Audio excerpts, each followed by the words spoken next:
boy Shake. I want to say happy Thanksgiving to everybody. I'm personally thankful for just family and togetherness, man.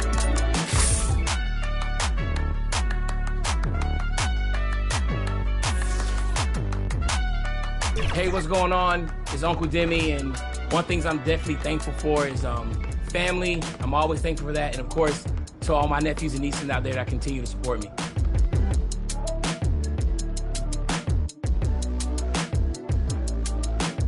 What's up, world? It's your boy Bash. I want to say happy Thanksgiving to the entire 2K community. Hope you're eating good. Hope you're smiling. So much to be thankful for during the holidays. What am I thankful for? Love, life, family, opportunity, wisdom, and of course you guys at 2K TV. Yes, sir.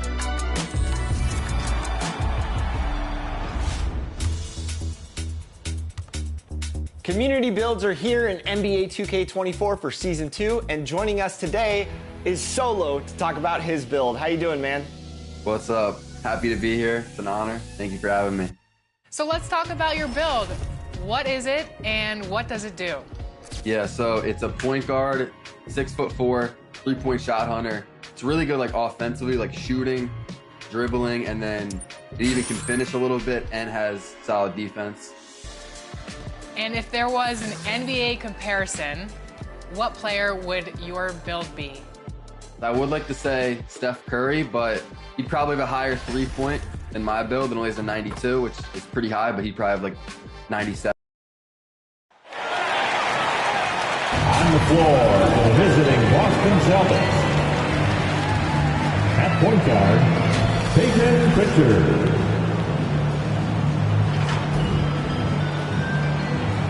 At power forward, Al Horford.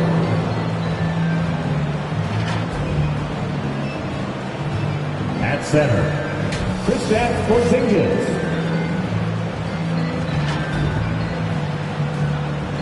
At the other guard position, Jaylen Brown. At the other forward position, Jason Tatum. The head coach of the visiting team is Joe Mazzulla, introducing the starting five for your 2K Sports brings you the NBA on a Friday afternoon. Kevin Harlan here with Greg Anthony and Clark Kellogg, and we'll have David Aldridge filling us in from the sideline. And now the opening lineup for Boston. Horford and Porzingis are manning the post positions. The talented wing pair of Brown and Tatum. And it's Pritchard in at the point. And for the Magic, Banchero and Carter make up the inside pair. Joe Ingles is out there with Anthony, and it's Wagner in at the small forward position. And here in the early part of the season, Clark, just how important is it to have a team that's been together for a few years, knows what the other one's doing, the chemistry aspect? You know, Kevin, I don't think you can ever overestimate the value of experience. It helps the season early on go smoother. You don't have to learn each other as much. It really gives you a chance to hit the ground running as a team. Excellent, taking it to the defense there. Tatum showing you his strength.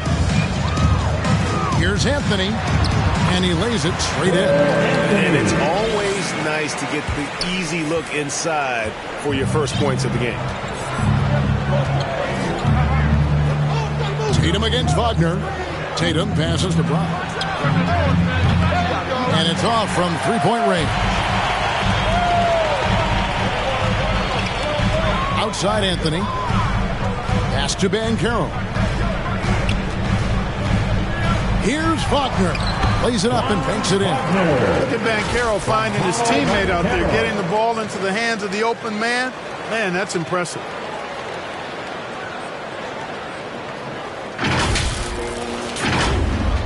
And just about a minute into the first quarter. Here's Pritchard. 9-point game his last outing. And he's fouled pretty hard on that shot, but he's got the chance to pick up the points at the line. It's on Cole Anthony. Well, they're still young, but the Magic, Greg, are becoming one of those league pass teams. Like people want to watch them. Yeah, I mean, they've got some players, leaving aside any rooting interest on my part, they've got some young fellas that are definitely intriguing to watch.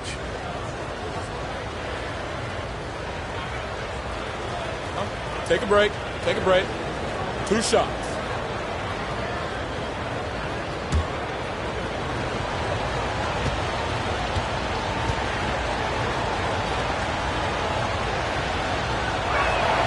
And he makes the first.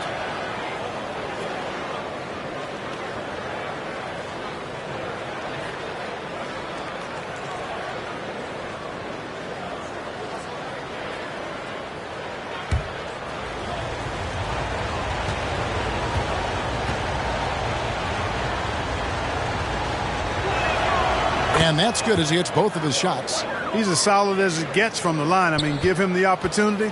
He's cashing in on those. Wagner left side. That one falls coming off Anthony's feet. Wagner's got 5 points so far.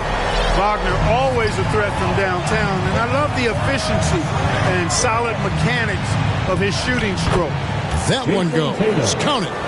And once he got to the 10, I think he was surprised to find himself that wide open. Well, this early, they should be showing a lot more energy on defense. It's not there. No one near Banchero as he lets it go. Misses the 3. For Boston, they've gone 2 of 3 here to start out the game. Brown deciding where to go with it.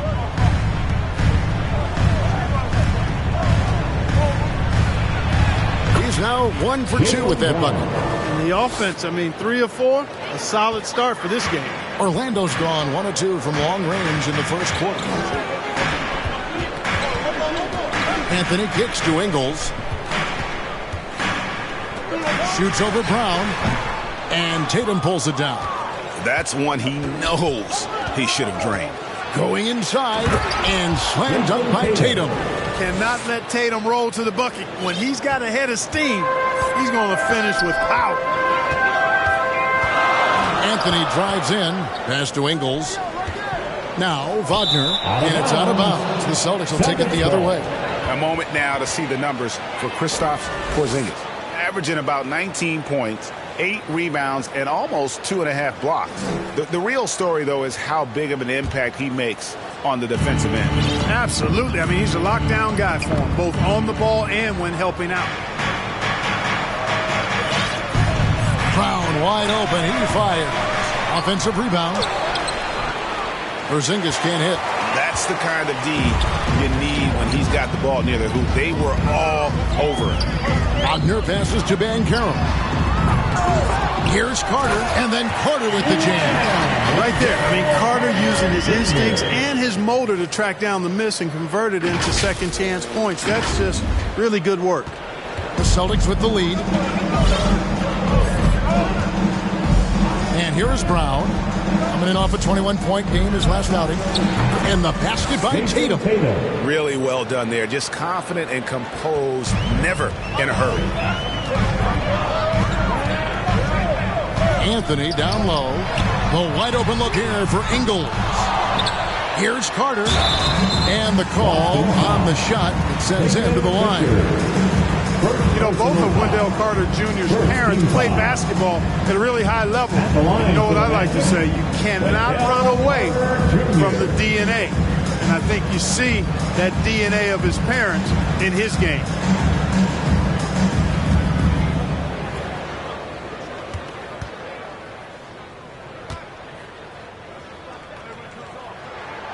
And that one falls for Carter.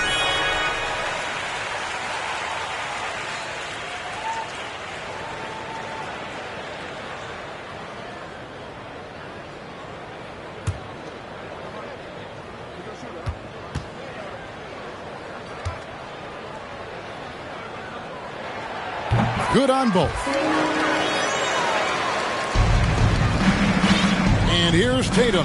He'll bring it up for the Boston Celtics. This, of course, their first opportunity to play Orlando this season. And well, they swept the season series against them last year, making it pretty clear how much separation exists between the two teams.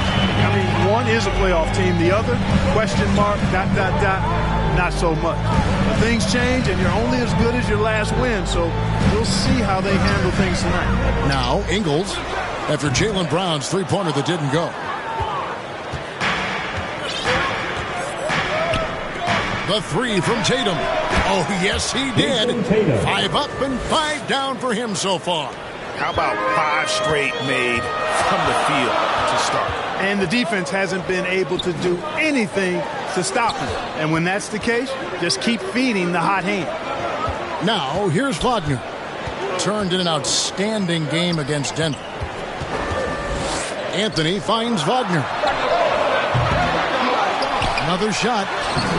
And he can't bank that one in.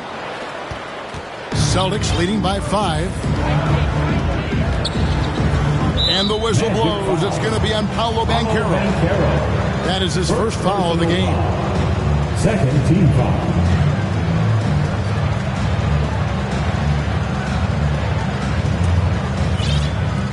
And Boston has possession. Left side, Tatum.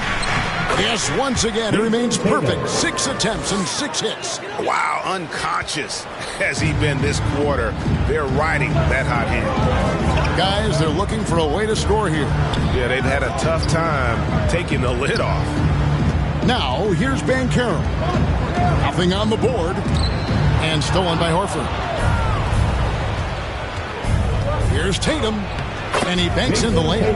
And now you see them starting to really work the ball inside. The Magic trail by 9. Anthony down low.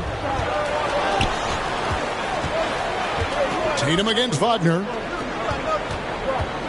Anthony kicks to Wagner. 6 to shoot. Over Tatum. Another miss by Orlando. Last game for the Celtics, they pick up the win against the Bucks. So, Clark, looking back at the 2021 draft, Franz Wagner, the 8th overall pick.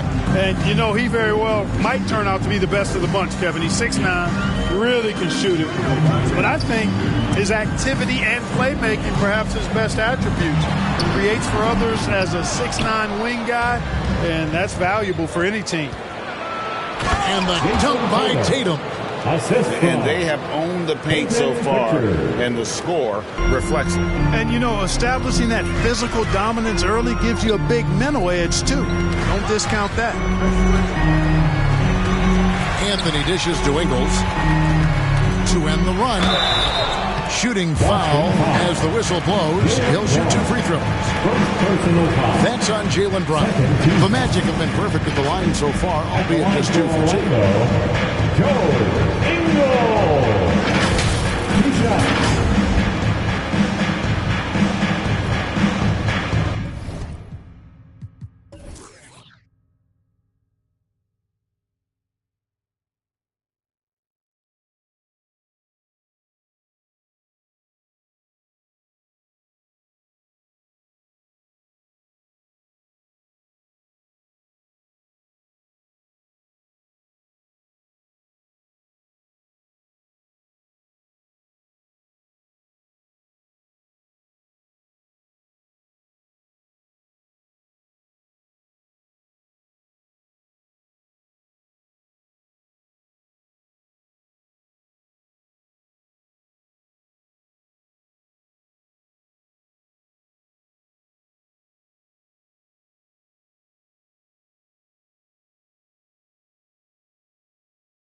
free throw drops for Ingles. So Orlando going with an almost entirely new group here. Wagner's checked in for Wendell Carter. Isaac comes in for Banchero. Jalen Suggs is checked in for Franz Wagner. And it's Fulton for Anthony.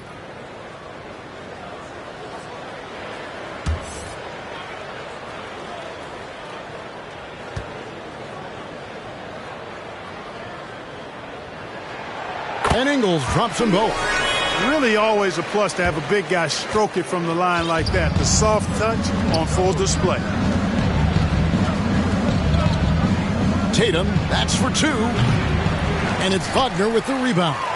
Boy, that's got to be terribly frustrating there. I mean, with the defense not hustling and he still misses, boy, he wishes he had that one back. And the whistle blows. It's going to be on Markelle Fultz. That is his first foul of the game. Boy, moving the ball with purpose there. Fultz has tremendous offensive potential, and we're seeing him put it all together now. Celtics leading by 9. Now here's Tatum. 20 points for him.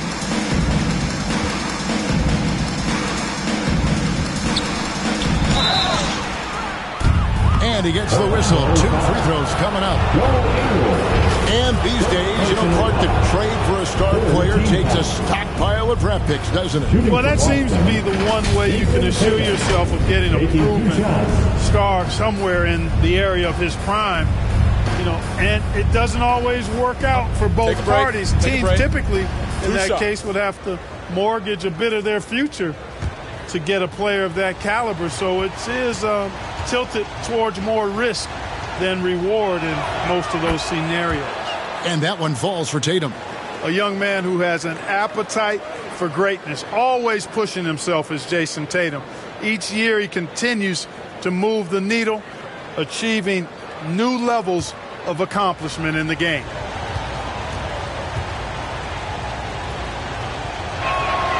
And so Tatum nails them both. The Magic trail by 11. Fultz with the ball. Saw him with 10 points last game. All right, a chance to check out Sudan's Franz Wagner. Hey, guys, how about the surge of offense he's experiencing right now? These last 5 games, he's been a machine at the offensive end. A different scorer than he had been earlier in the season. We'll find out if he can keep it going here tonight.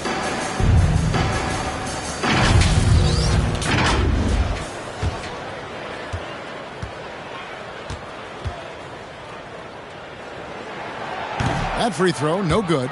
And, you know, when Fultz is healthy now, he's a valuable part of this rotation. We've seen him make big strides lately. The Celtics making a switch here. Mikhailuk is checked in.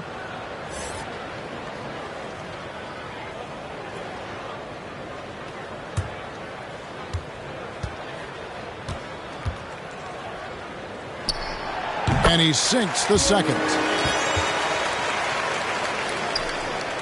Here's Pritchard. Looking at his numbers, he's averaging about 6.5 points a game.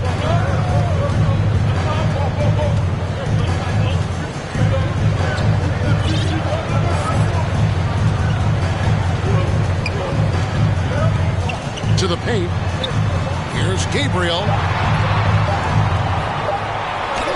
It's good. He makes his first shot of the game. Displaying intensity right off the opening tip, especially on the offensive end. Tell you what, forget about easing into the game. They came out with guns blazing. Delano Banton's checked in for the Celtics. Celtics substitution. Delano Banton.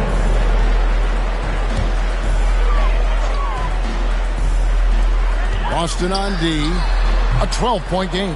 They put up a nice win against the Bucks the last time out. Yeah, I mean, we saw them do a little bit of everything in that game. Showed a lot of versatility. And, you know, everything seemed to just kind of flow naturally for them.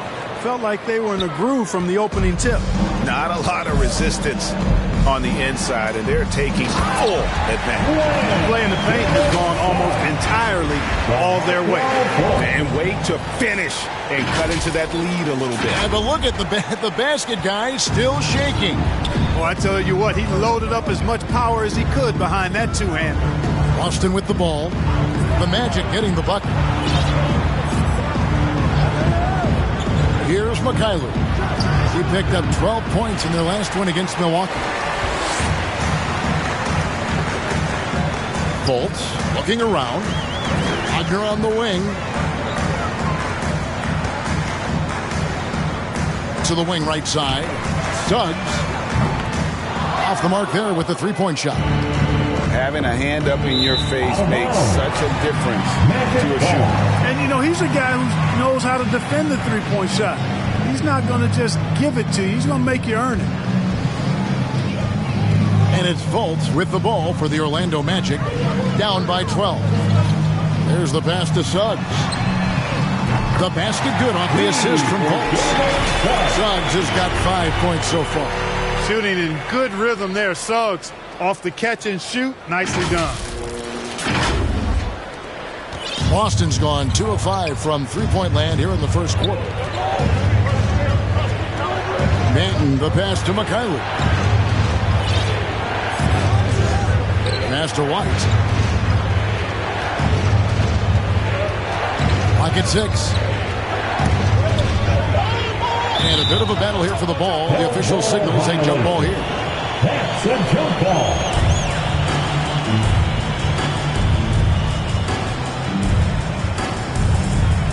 And so it's Boston with it. 2 on the clock.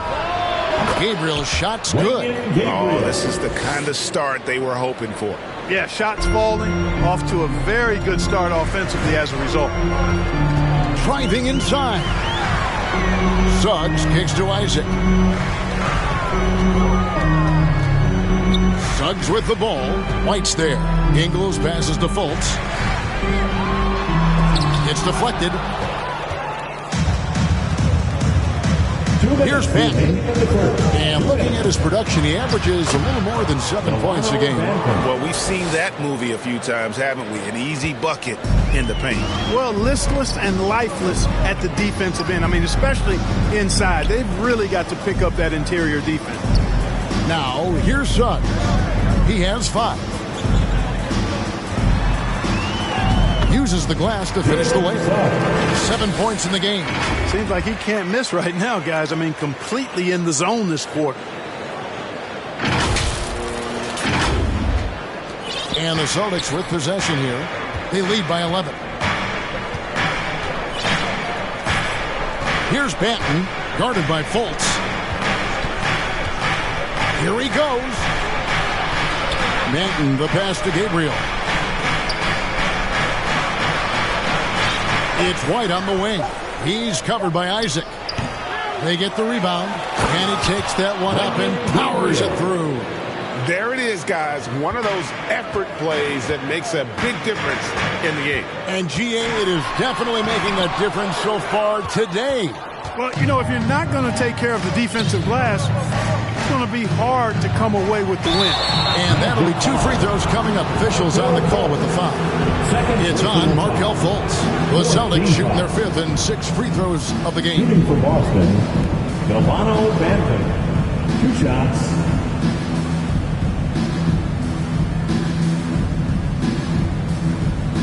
Take a break. Take a break. 2 shots.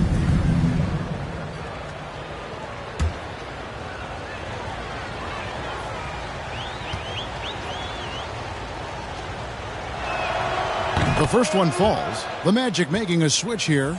Banchero's checked in.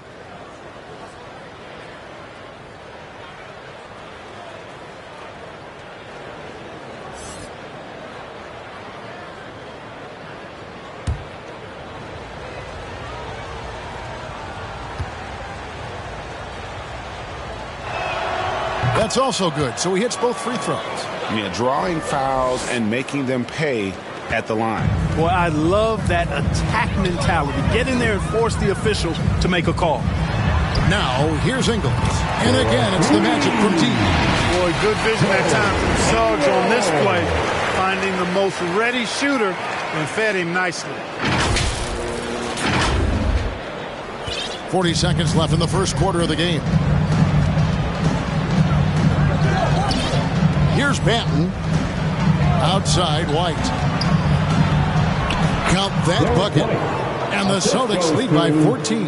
They should continue to get the ball inside. The defense struggling to contain them. And when you make 5 in a row in close like that, it also takes pressure off your perimeter guys, too. And already they've staked out a noticeable advantage in terms of aggression and controlling the backcourt. And the trend they'd love to continue right through the next 3 quarters as well. Defensively, giving up far too many open rhythm looks. And to battle back, they've got to shore up the defense. I mean, there's no other way to come back from a deficit unless you play good defense. Suggs, and the last second attempt does not go in for him. And so it's the Boston Celtics in command with a 16-point lead as the buzzer sounds. They've got the tempo quick and the defense on its heels, and it's gotten them up big. And we'll be right back after this.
And glad to have you with us, folks. Second quarter of basketball. This game has not exactly been neck and neck, but plenty of time left in this one. And guys, we've seen the Celtics really take control here. Well, the offense is clicking, and they seem to have seized the momentum here early on. Yeah, I agree. No warm-up needed. They came in on fire and have already built a nice lead. The Magic trail by 16. And Caro and Carter make up the inside pair. Cole Anthony is out there with Franz Wagner. And it's Isaac into the 3 slot. That's the group starting the second quarter for the Magic. Now here's Anthony. Lays it up off the glass. Tough to know if Anthony's going to drive by you or pull up. He's got both in his package. Had the defender on his heels there with the slick handle. Celtics leading by 14. And Clark, much like his pops, Cole Anthony has proven to be a skilled ball handler. Yeah, I would agree with that. Perhaps it runs in the DNA, huh?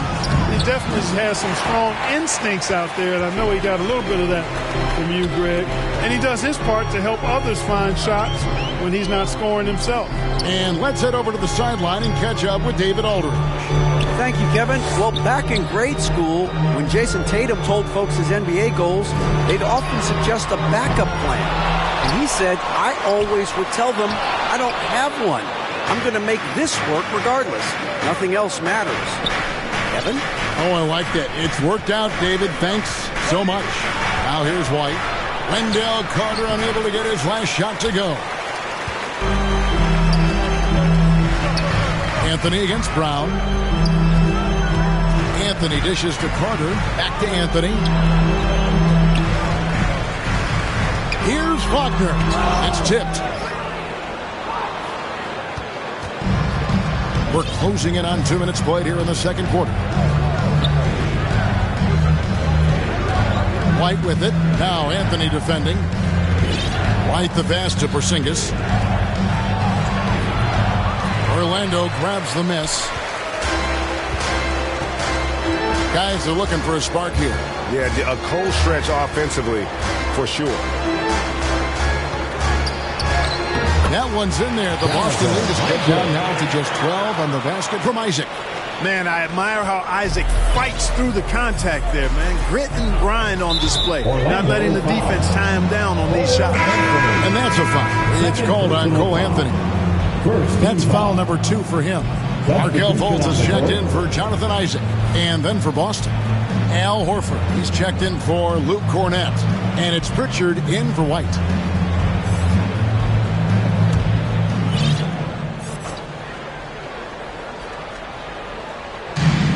Porzingis passes to Pritchard. The kick out to Brown. It's stolen by Fultz. And here we go. Fast break. Fultz has got it. The shot goes in. First of the night. He's 1 for 3 to start the game. Hard to overstate the muscle Fultz showed there. Excellent absorbing the contact on his way to the hoop. So the Magic, their last game, a win against the Nuggets. And that one was all about offensive execution. Running your plays, picking your spots. Yeah, not deviating from the game plan is critical. You got to trust in the system. And at the offensive end, he's done about as much as they could have hoped for today. Pass to Fultz to the left wing. Out to Anthony. Tatum against Wagner. Just 5 on the clock. Rebounded by the Celtics. Porzingis has got his 5th rebound in this one. And you know what? He's just not on his game. No doubt about it. Their deficit isn't totally on him, but he has not been an asset for his team. Wagner on the wing. Porzingis with the steal. And a fast break now for the Celtics. Again, the Celtics good for 2. Boy, there's a lot to like about the attitude of Brown. If he sees a fast break opportunity, he's taking full advantage of it in a heartbeat. And it'll be Orlando with their first time out of the game right here. Well, LeBron, Curry, and KD, Kevin Durant, are still great players. We know that, Clark. But as they age, who do you think is now the face of the NBA?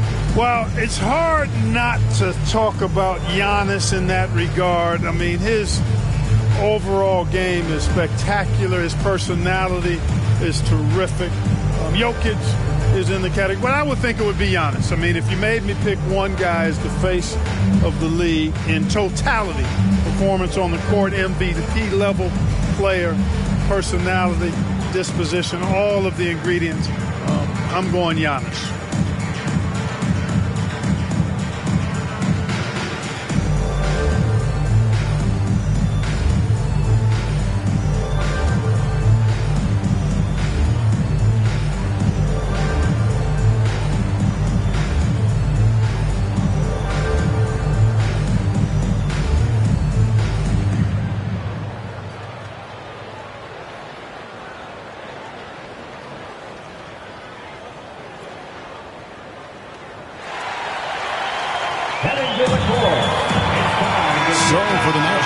Wagner's checked in for Carter. And it's Jonathan Isaac in for Franz Wagner.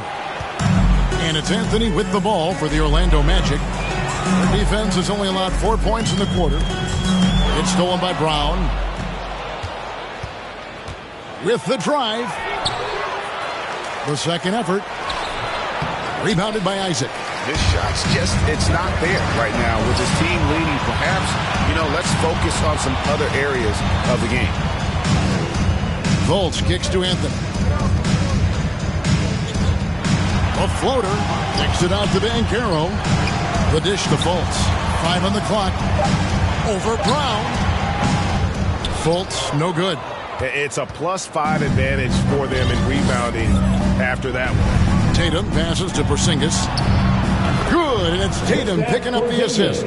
Porzingis has got his first bucket of the game, and he's on the board for 3.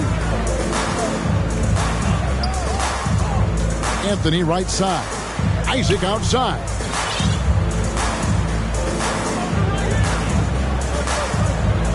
And Wagner has it in the corner.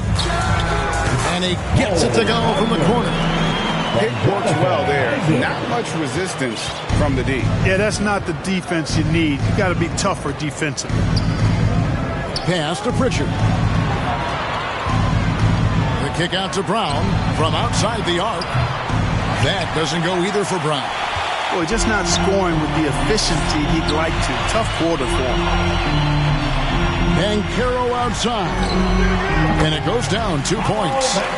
Banchero's got his first points in this one. Check out that quickness with the hands. Banchero bringing that to the floor tonight. Pritchard passes to Porzingis. Shoots over Wagner. And it's Wagner with the rebound. Wagner's got 4 rebounds now tonight.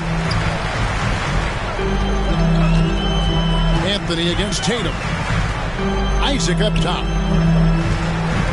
Shot from 12. And there are the Magic with another bucket. Well, I tell you what, the mid-range game of Isaac continues to get better, showing great stride in being a threat from here.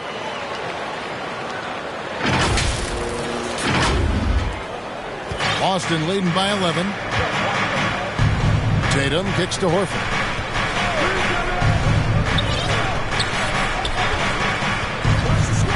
He dishes it to Brown. The step back jumper is good. Brown's got 6 points. Brown has a nice shot repertoire. Clearly the mid-range doesn't give him much trouble. Anthony drives in. No one near Fultz as he lets it go. That one falls coming off Anthony's feet. Anthony's got his 5th assist in this one.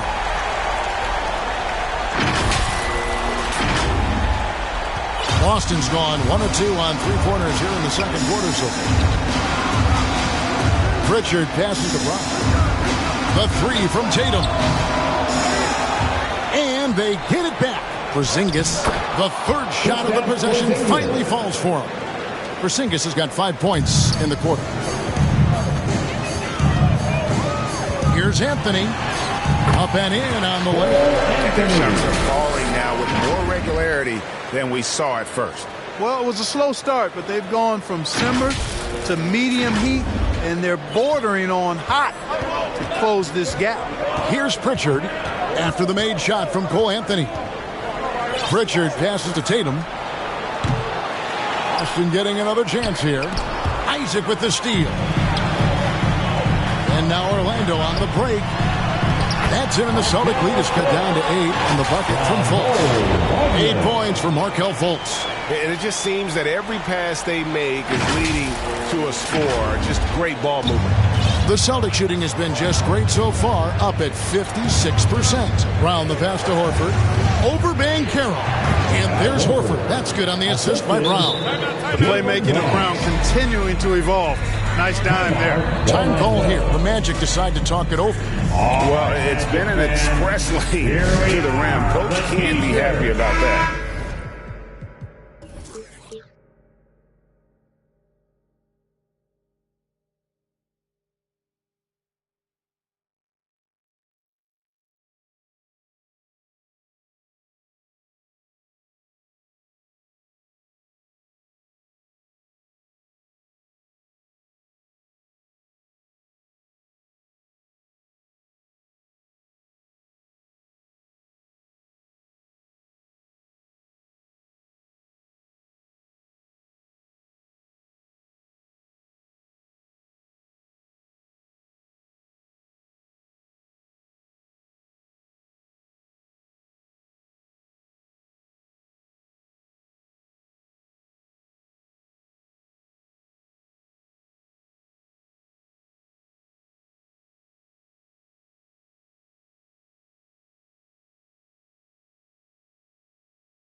And, I think he's going to tell them simply, we have to show more fight on the interior.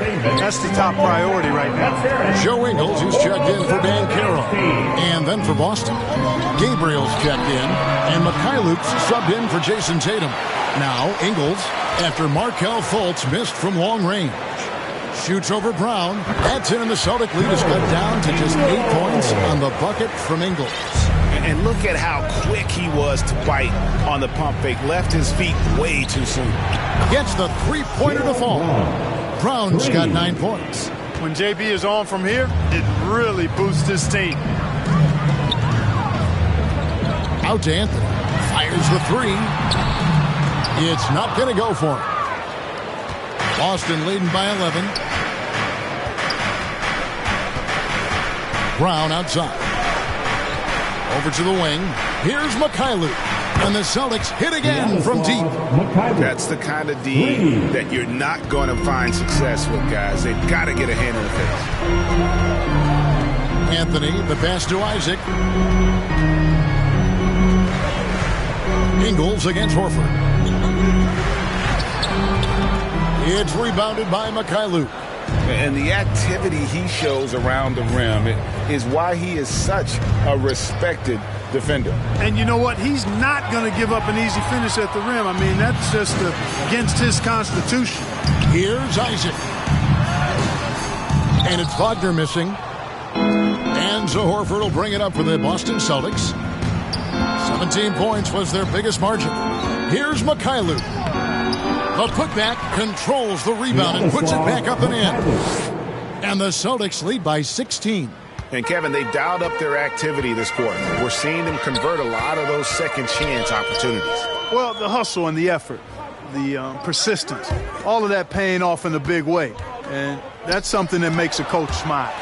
And he's able to get it back. Here's Fultz. And foul on the shot, so he'll get a chance at the line. That one on Horford. Hey, I tell you what, I like the fact that Markelle Fultz is not afraid of contact. He doesn't mind getting roughed up. When he's going up with his shot, he plays through that contact nicely.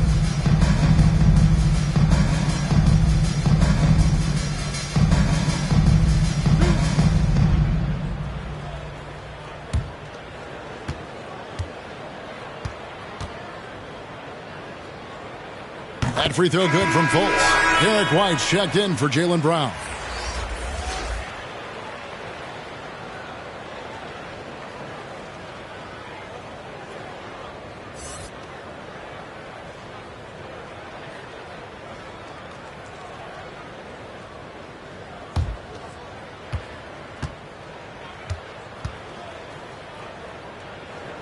And so Fultz nails them both. Celtics leading by 14. And there's the pass to White. And there's the call. It's going to be an illegal screen. And let's look now at which teams have been the hottest offensively for the past 10 games. Number 1, the Celtics. Yeah, what an impressive run for this club. Everybody seems to be in a rhythm in terms of scoring, and they are putting up some big numbers. Anthony taking his time here. He kicks it to Fultz.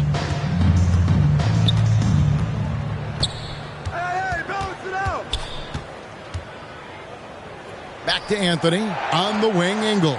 Shot clock at 5. Here's Wagner. And it's sent back by Horford.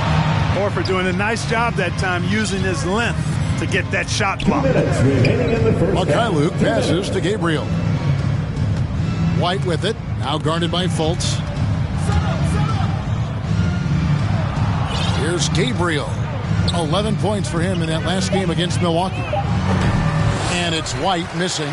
And we haven't seen them be quite as aggressive driving the basketball, settling far too much for jumpers.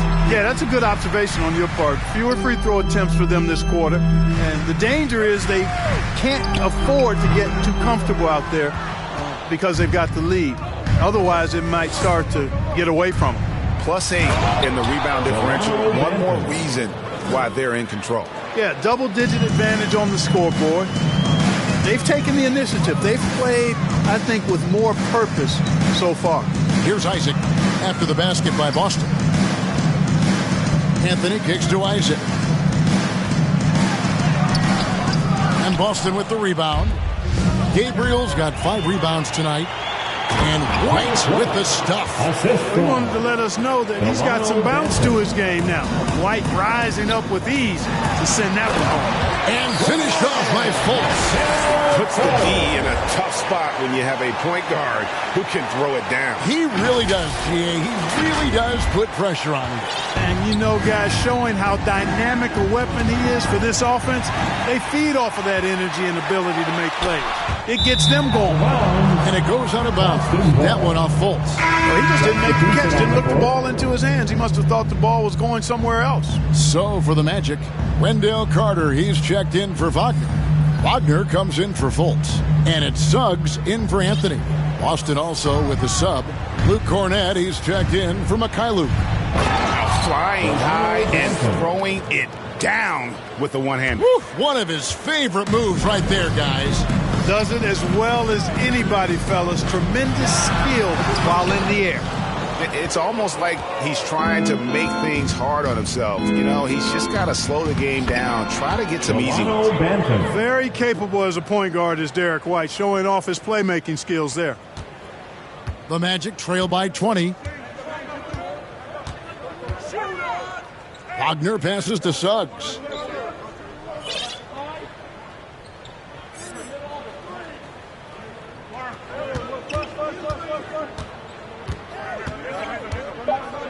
Isaac outside. Wagner from long range. And so it's the Boston Celtics closing out the quarter with a 20-point lead. From the field, they have been outstanding, amazing shooting. That's what has them headed to a blowout. And a chance now to send it over to David Aldridge, standing by courtside. David. Thanks, guys. Here with Jason Tatum. You have been rolling early. How did you get in that rhythm? Just staying aggressive. Just continue to get in the gym and see something go in. It feels good to see him go in early, and felt good to have us have a good start. Hopefully we keep it up. Yeah, it was flowing great in that first half, Jay. Thanks very much. Back to you guys.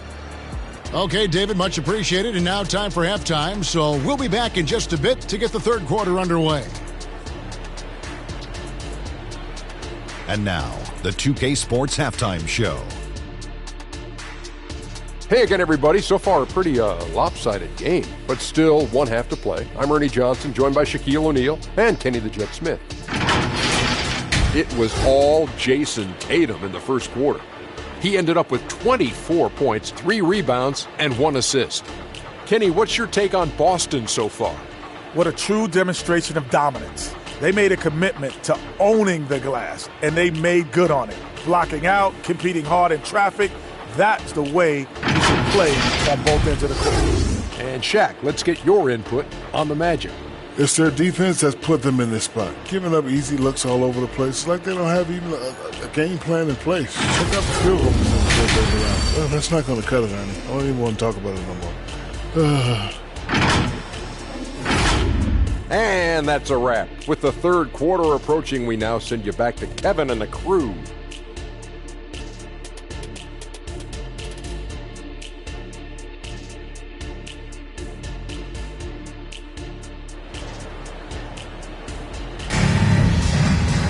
And with the second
Upon us, we'll find out if this game becomes the route that it's threatening to be.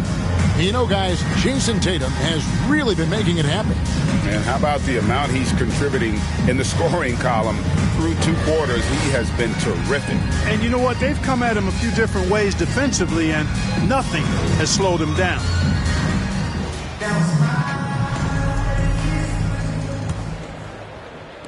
The Magic trail by 20.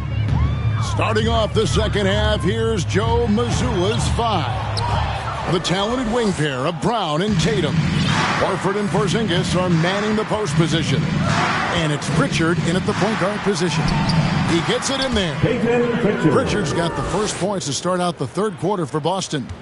That's the 10th straight point they've given up in the paint. And, you know, it doesn't matter how good your defense is on the perimeter if you're going to allow easy ones inside like that.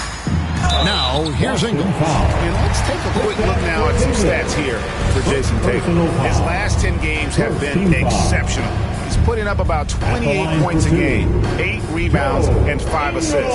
It's hard to wrap your head around numbers like these, but that is just what he delivers night in and night out. You know, it's so easy for us to take him for granted, to get spoiled with what he does. I think we've got to be more appreciative of the kind of impact this man has in every game he plays.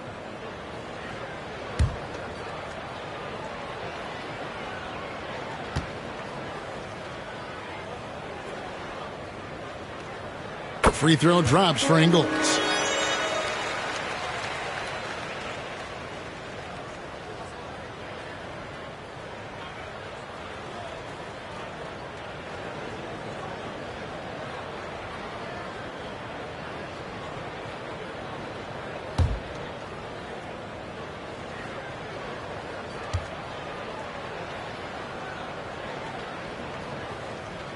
And he makes both free throws. And here's Brown. He'll bring it up for the Celtics. Atlanta will be traveling to face them after this game. They start a 3-game homestand with that game. Carter against Porzingis. Back to Brown. The tray. And they recover it. Second chance shot. And it's Porzingis laying it in. Porzingis has got 7 points in the game. And a big lead for them on both the scoreboard and the backboard thus far. Yeah, rebounding has been a big key in this one. They've asserted their will and have taken control on the glass. Now here's Tatum. They have a 22-point lead. It's the most they've led by. To the middle. And they call the foul, so a chance at the line for one more coming up. Hey, when you're as strong and as physical as Horford is, you're going to have to deal with physical defense. That's just part of the territory. On the flip side of that, though, you're going to have some and-one opportunities, too. He's getting his first free throw attempt of the game here. And so far this season, it's been average at best at the line, only 71% as a shooter.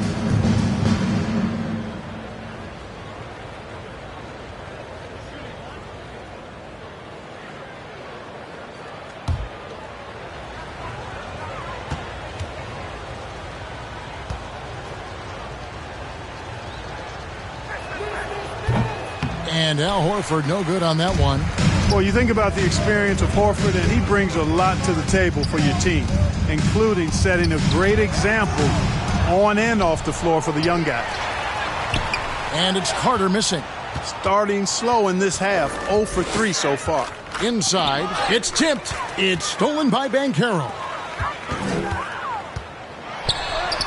That one falls coming off Anthony's feet.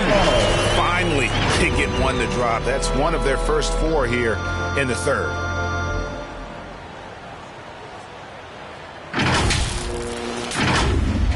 And we're just about 2 minutes into the second half now. Greg, here he is, the first overall pick of the 2022 draft, Paolo Banchero.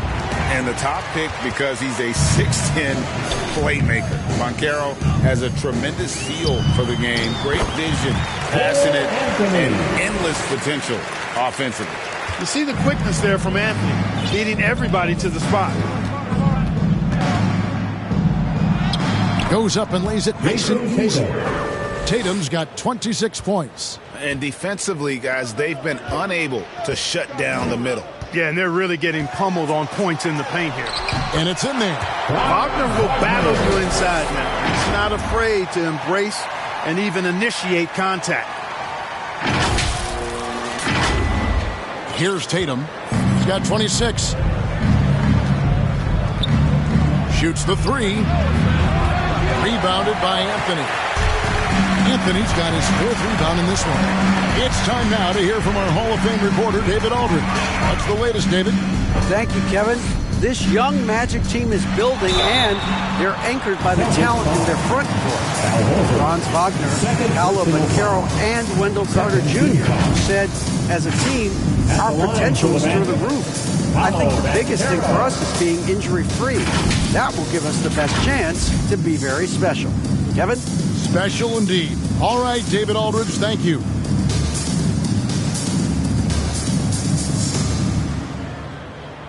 Shooting 2.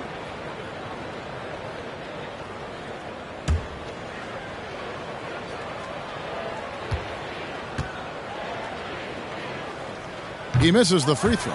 As far as first overall picks go, Paolo Banchero definitely arrived with a bang in 2022. He sure did, Greg. I mean, he's the first rookie since LeBron James to record at least 25 points, 5 boards, and 5 assists in his debut game.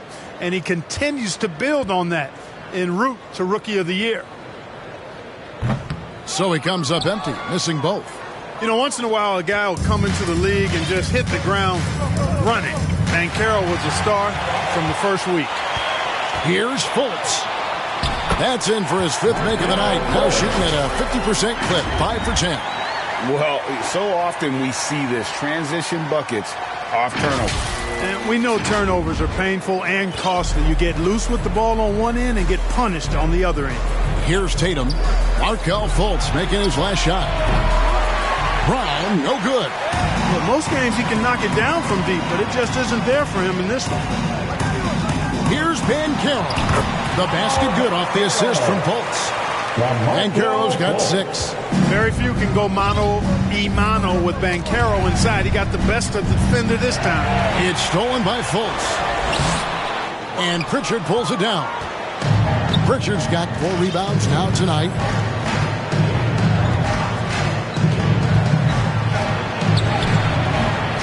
It's hauled in by the Magic.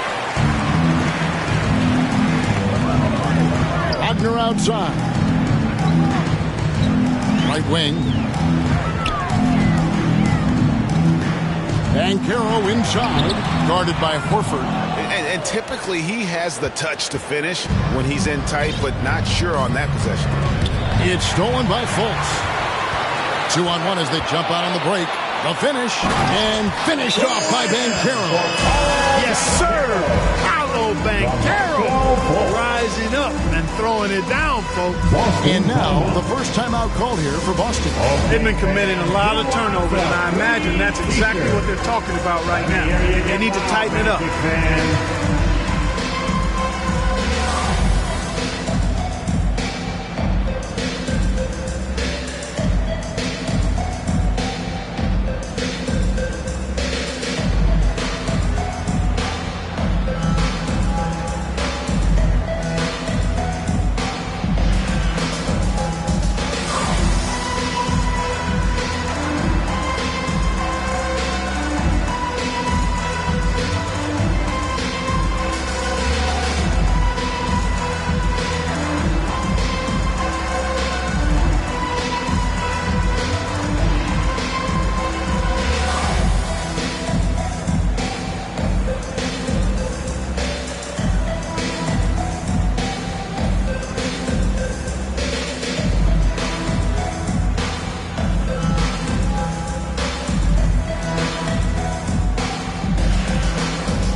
Celtics making a change here. Cornette's checked in. Here we are in November, and let's see how things are going out east in the early season. Taking a look at Boston, they hold the first place spot in the conference just right where they want to be. They've got momentum. And, of course, there's the Magic, down 5 spots from them. And I think for the Magic, they're one of the NBA's early season success stories. They've made an immediate push toward the top of the standings. I'm not sure how long they'll be able to stick around up there, but so far it's been a lot of fun to see how much progress they're making. The 3 from Tatum. Ingles with the rebound. And the great shooters know when they've got enough opening to go for the 3. I didn't think it was a bad choice on that possession. Carter, the basket good off the assist from Fultz. Carter's got 6 points. Every time they get scored on during this run, it's come from inside the paint. They could use a bucket, and that's 2 points on the layup. And the Celtics lead by 14. He's got a knack for making the hard shots. That was not an easy bucket for Brown. Fultz kicks to Wagner. Over Tatum. Carter. And Carter with his second chance point. Carter's got 4 this quarter. Yeah, and that's a pure hustle play, getting to the offensive glass for the tip. And that's the kind of quality you see in any strong offensive rebounder, isn't it? Definitely. You're not going to make plays like that unless you expend the energy. Here's Pritchard. Shot clock at 6. Over Fultz. Rebound by the Magic. Banchero's got 4 rebounds in this game. Kicks it to Fultz. And foul on the shot. He'll shoot 2 at the free throw line.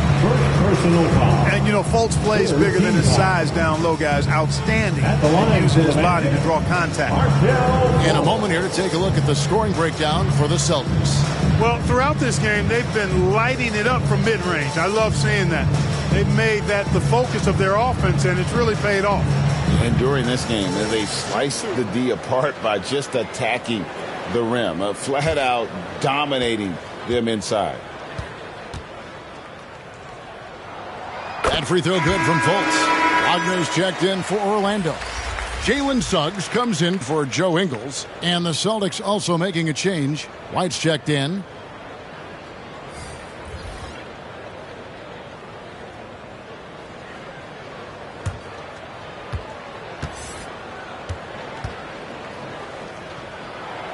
And so Fultz nails them both. Celtics leading by 10. The 3 from Tatum. The 3 from Tatum.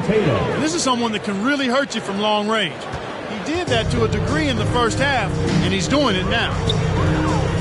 And he drives in. Fultz dishes to Banchero.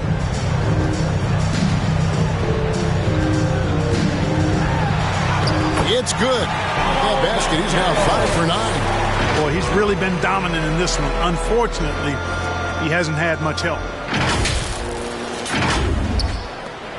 Boston's gone into a slump here from three-point range, shooting just 1 of 5 here in the third.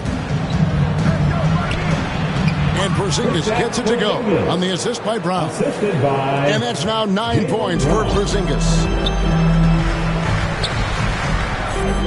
Now Fultz. He's got 16. Wagner outside. Back to Fultz. Banchero inside. He's against Porzingis. And that assist got a little nod from his teammate after that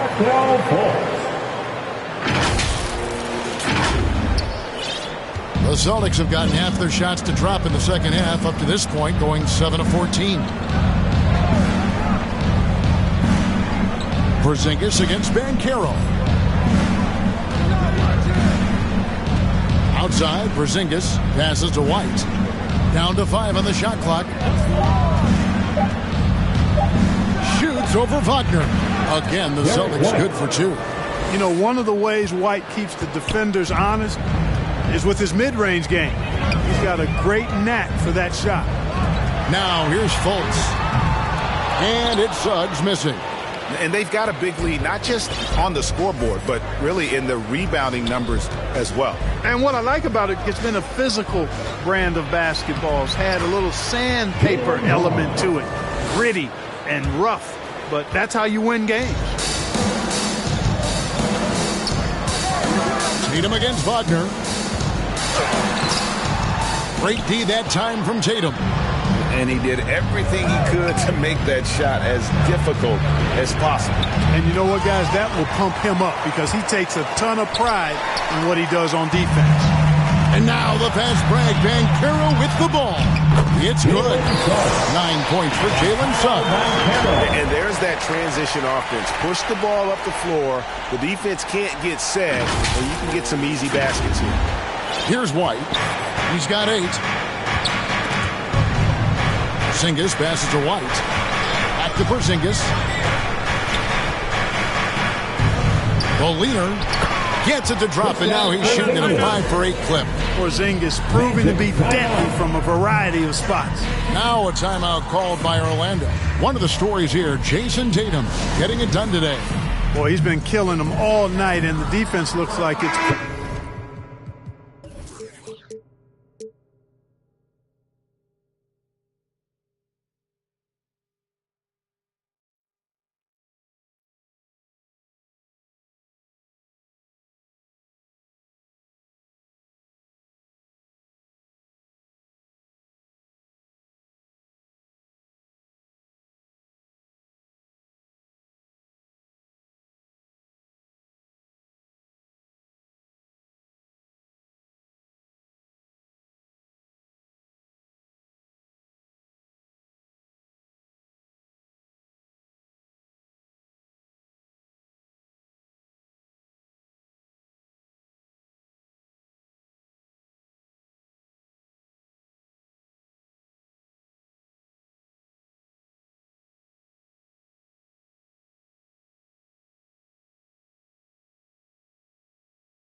practically packed it in.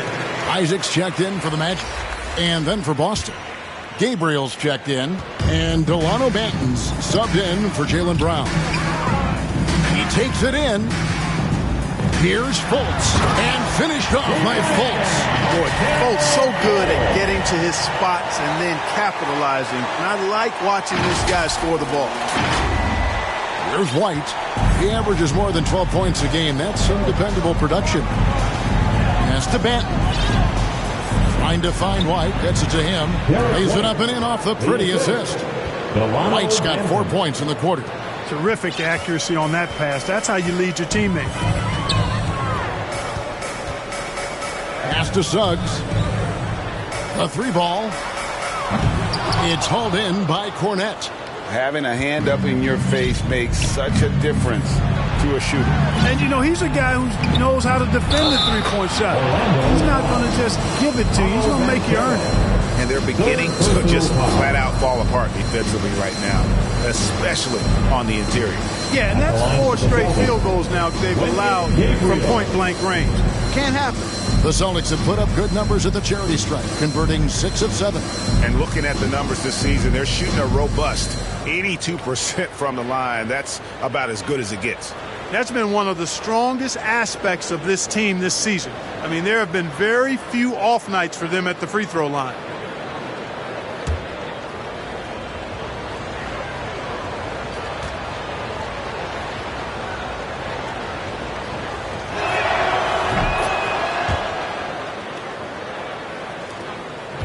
The Magic trail by 18. And here's Fultz. 18 points for him. Down low and stolen by Tatum. Right side, White. And 2 free throws coming up. Unable to get that one to go with all the contact.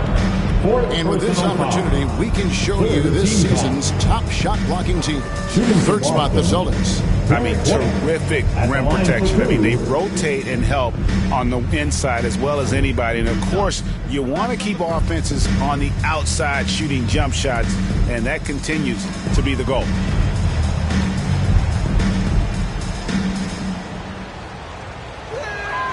And the first one drops. It didn't take long for White to distinguish himself in the league. He's a really good ball handler, and he's got some good moves, too.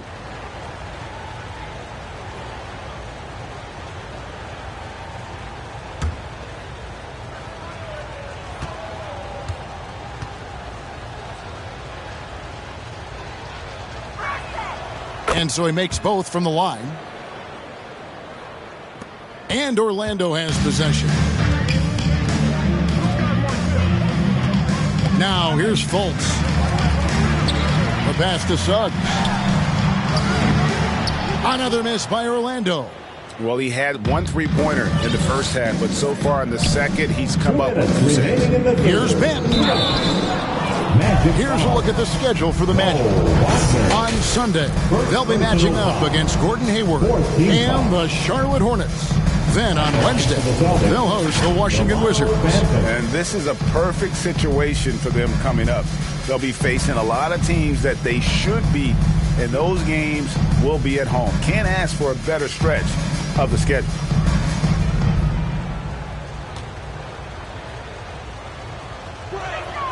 First one falls for him.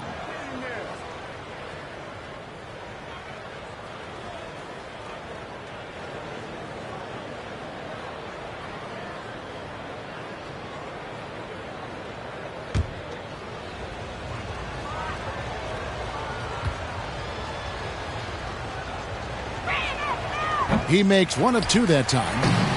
And here's Isaac. He'll bring it up for Orlando. Suggs kicks to Banchero. First and second chance points, and they are top 10 in steals. This is a team that will cause turnovers if you're inefficient with the basketball. And I need to mention their second chance points again. Such a hard-working team on the offensive glass. Think of all the points they would have missed out on if not for the effort on the boards.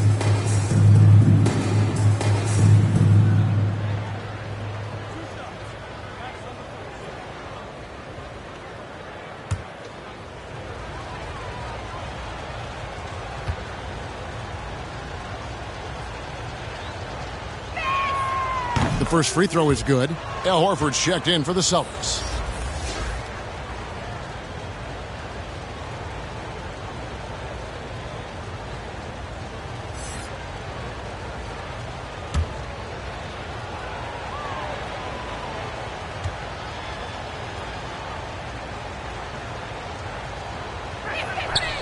He's off on the second. And the ball's tied up, so we'll have a jump ball.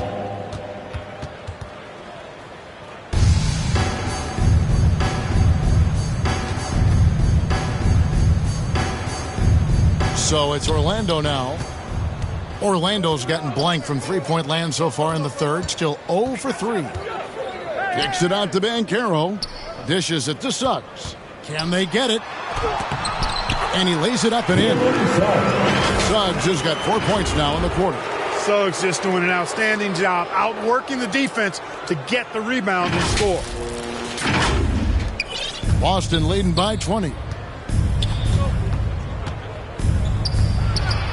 124 left in the third quarter. Right the pass to Banton. Nice ball movement by Boston. Tatum against Isaac. 6 on the shot clock.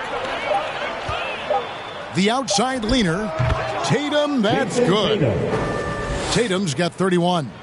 Boy, he's demanding the ball. He wants it, and he's coming through. I mean, you can see why his teammates trust him down the stretch, guys.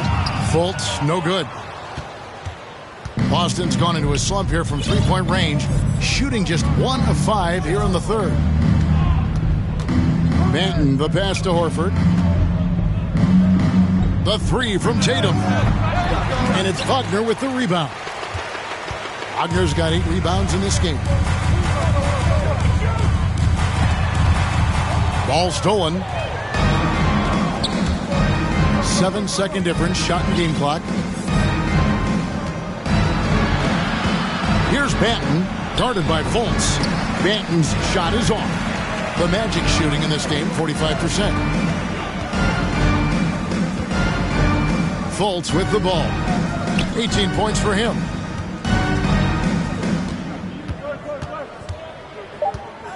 Banchero outside. Shoots over White. And there goes the buzzer beater. One eye on the rim, one eye on the clock. Nice job. What was really impressive there, though, guys, was that he could have rushed it and panicked, and yet he kept his cool and splashed it. And so it's Boston, controlling the game and finishing the quarter with a 20-point lead. Barring a disaster, it would appear they've got this game in the bag. And we'll be back with you shortly.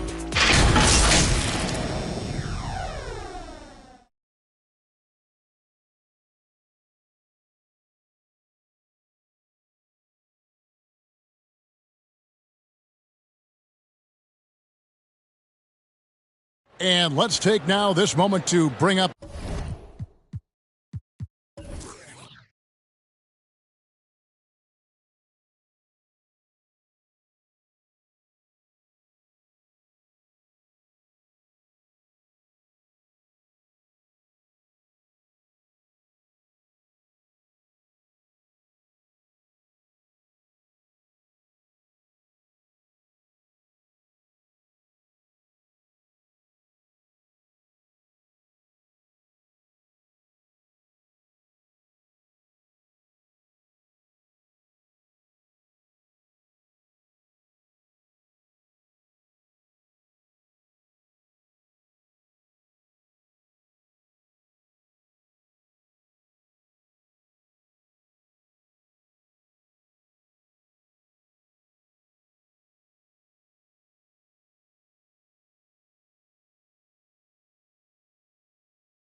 State Farm assist of the game.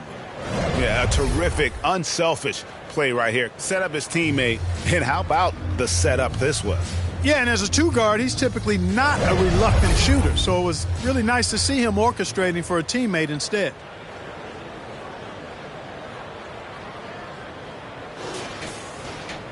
And 1 quarter to go in a game that to this point has not been an evenly fought contest. The guard pair for them, Anthony and Suggs.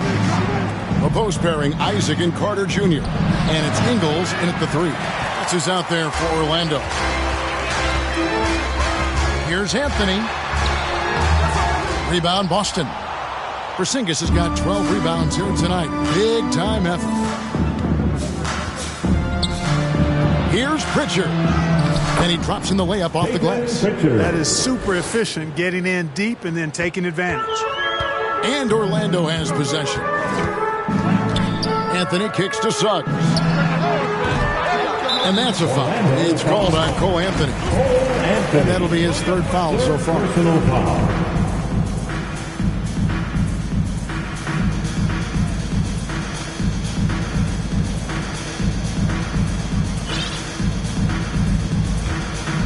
Celtics leading by 22. Here's Pritchard. Brown outside.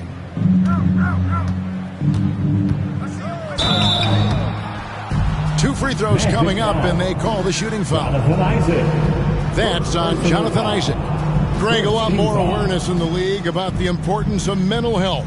Why is that so necessary? I mean, Kevin, the level of stress now has really grown.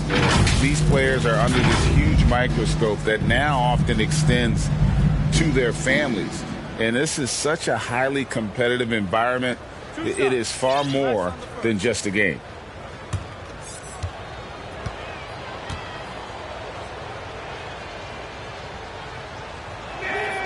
And he knocks down the first one. Look, you've got to give Brown a lot of credit for his growth as a shooter. That wasn't something he did when he first got to the league. He put in a lot of work. He shoots it well from the floor and line. Catching up on the changes for Orlando. Banchero comes in for Isaac, and it's Franz Wagner in for Suggs.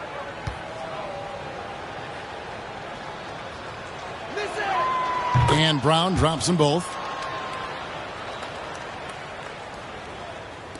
4th quarter just getting started. 1 minute in the books. To the inside. Here's Wagner. Some solid defense from Brown. And he did everything he could to make that shot as difficult as possible. And you know what, guys? That will pump him up because he takes a ton of pride in what he does on defense. Here's Pritchard. Outside White. Now Brown fires for 3. The offensive rebound. Banchero brings the double team. Just 5 to shoot. And looks like the illegal kick was set. Yep, that's right. That'll get their attention. And really, he played mistake-free basketball up to that point. That's the only time he's turned it over so far. And so it's Carter who brings the ball up for Orlando. Wagner on the wing. And recently, the NBA, Clark added names to major awards. It's a nice gesture, don't you think, from the league to the past legends? Yeah, I could not agree with you more. And really hard to argue with their choices for naming those awards after. It's a way to connect the past to the present and honor and pay homage to some of the greats in the history of the game.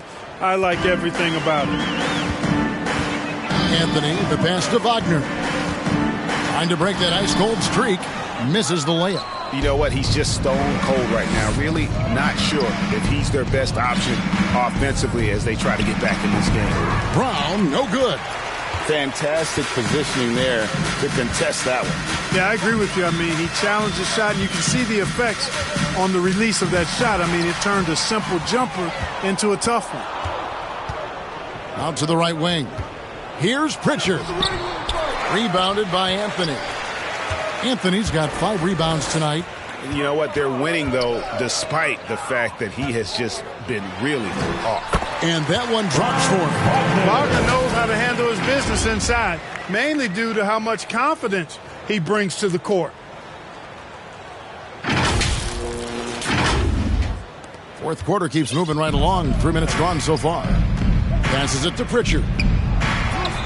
Terrific assist, a nice finish. Solid play all around. Clearly, he's one of the best there is in the business when it comes to making that lead pass. Anthony kicks to Wagner. Porzingis with the block. When a guy has a 7'6" wingspan like Porzingis does, it's just tough to get away from him or get by him. That allows him to block a lot of shots. Here's Pritchard.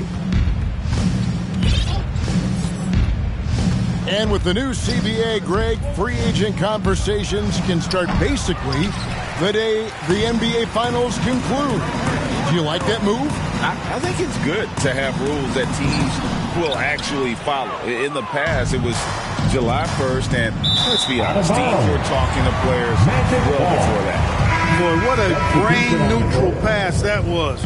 I hope he learns from that one. My goodness. So Orlando going with an almost entirely new group here. Goga Bitadze's checked in for Wendell Carter. Okiki comes in for Paolo Banchero. Howard's checked in for Wagner. And it's Gary Harris in for Joe Ingles. Anthony on the wing. Got a hand on it. And here's Holiday. Here's Hauser. And contact on the shot, so he'll be shooting free throws here. First personal foul. Clearly a foul.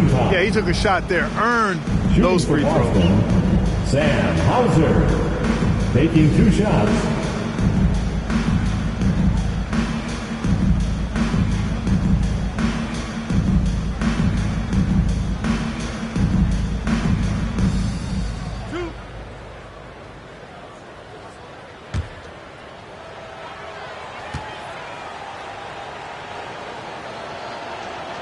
And the first one at the line is good.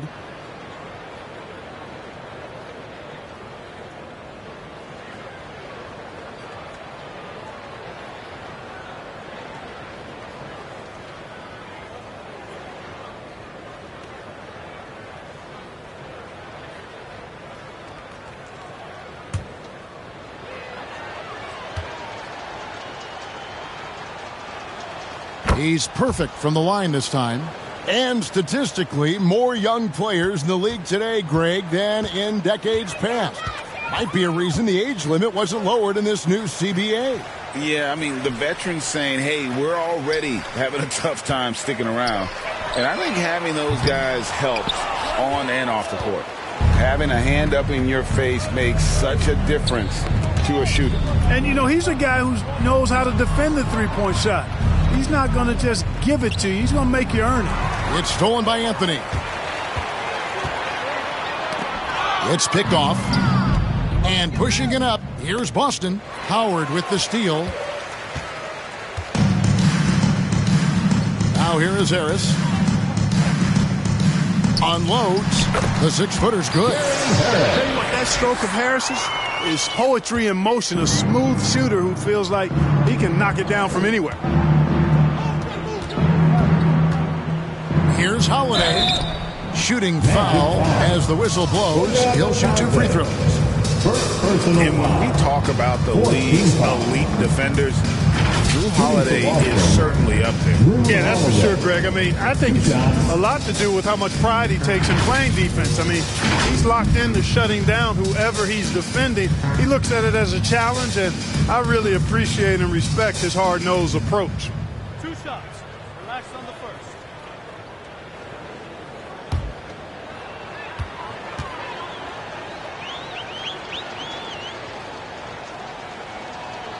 First free throw is good. You know, in the case of Drew Holiday, having 2 brothers in the league, I think probably is added motivation for him to excel.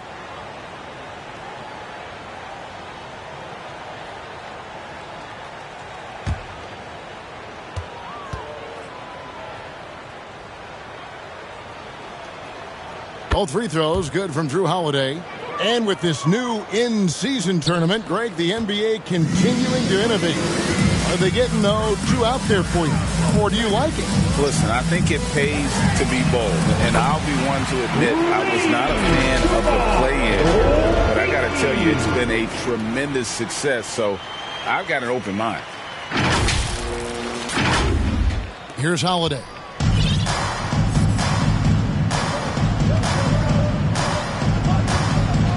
Pass to Mikhailuk. Here's Hauser. That one drops for him. Hauser's got 4 points now in the quarter. When you allow good scorers to get uncontested shots at the rim, no wonder you're losing. You know, he should be getting extra attention from the defense, not less. Kevin, he is tough to stop when he gets to the rim. Yeah, Greg, he can get up a few notches higher. Well, and that's exactly how the game is played in the paint inside, guys. I mean, if you can play over the top, I think you've got a big advantage. Here's Holiday. And foul on the shot, so he'll get a chance at the line. It's on Cole Anthony. Anytime they want, 24/7, give the ball to Holiday and just let him make a play. Holiday at the line for two.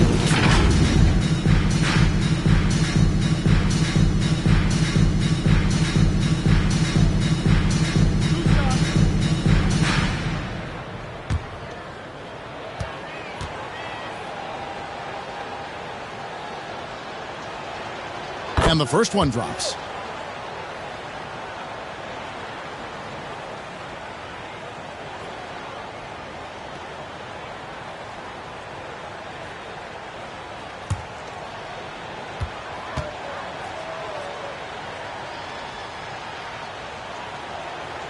Both free throws good from Holiday.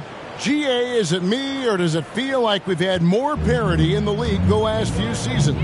Well, Kevin, the playoffs have been pretty hard to predict lately. I will give you that. There's been only one repeat champion in the past decade. It's a competitive league. Now here is Holiday.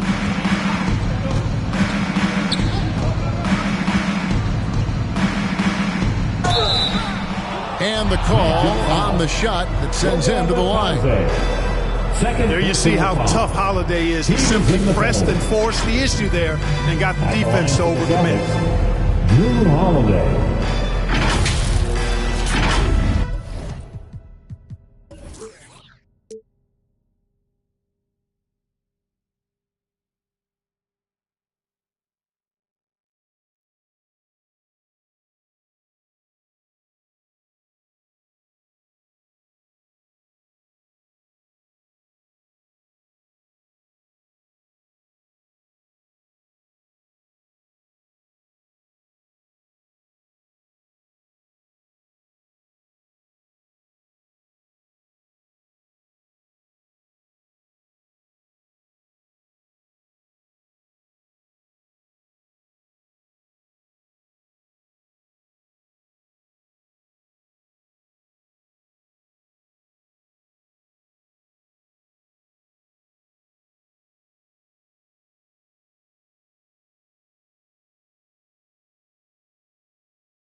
free throw good from Drew Holiday. Delano Banton's checked in for easy breezy.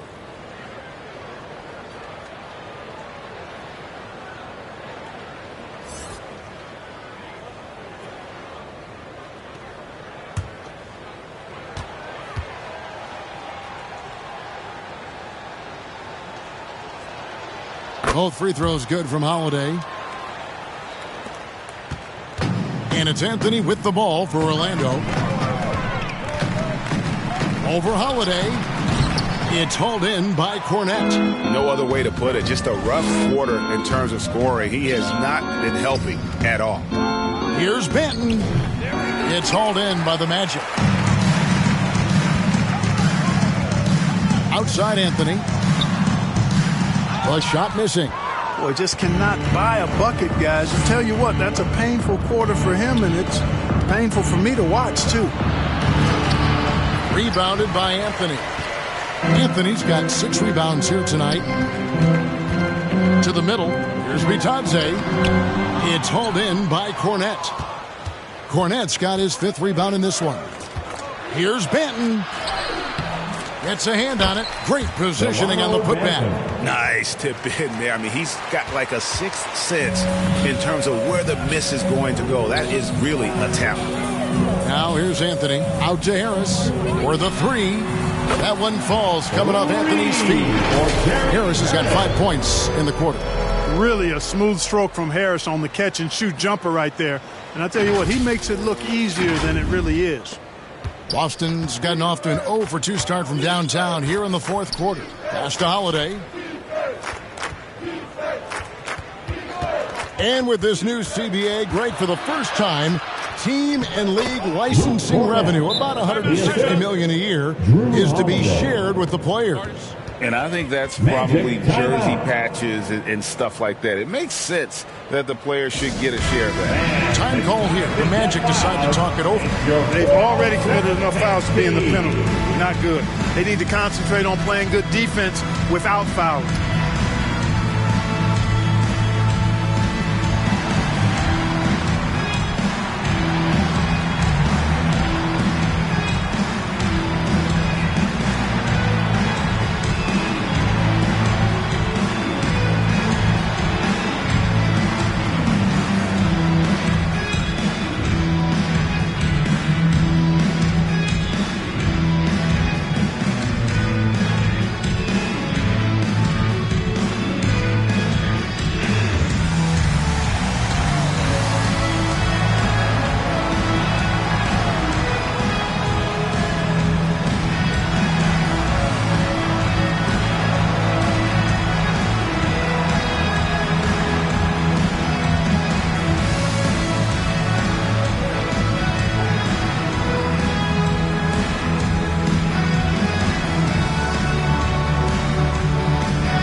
The New Balance Player of the Game, Jason Tatum. And what an amazing ball game we've seen from him. It's been a one-man show worth the price of admission all by itself. There wasn't anything he couldn't do on that court tonight. He silenced this crowd with an unreal display. His ability to drown out the noise and the hostility of an opposing crowd is pretty special. So it's Boston now. Markelle Fultz unable to get his last shot to go. Brown inside, guarded by Fultz. Brown, no good. Wagner, right side. Ingles passes to Wagner. Once again off the mark, Orlando. You know what, though? Sometimes you can be too open. I think it may have surprised him, and that's why he missed. Brown outside.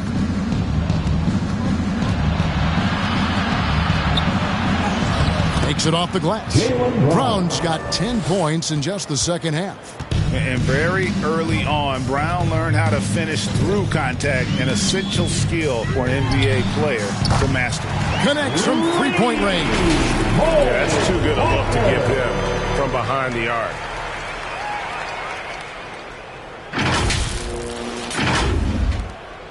For Boston, they've gone 7 of 16 from the field here in the 4th. That's about 43%.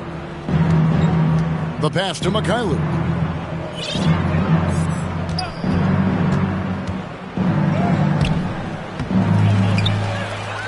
Passes it to Gabriel.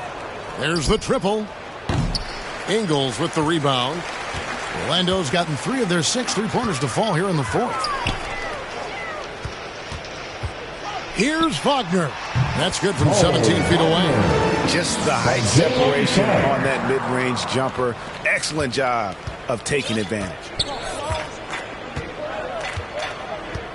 Ingles against Brown. Pass to Gabriel. Brown trying to free himself up. And that'll be 2 free throws coming up. Officials on the call with the foul.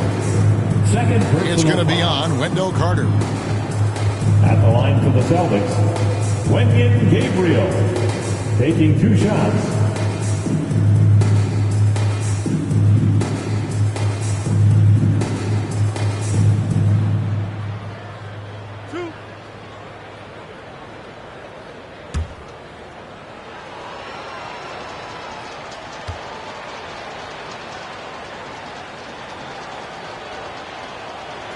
And that one misses.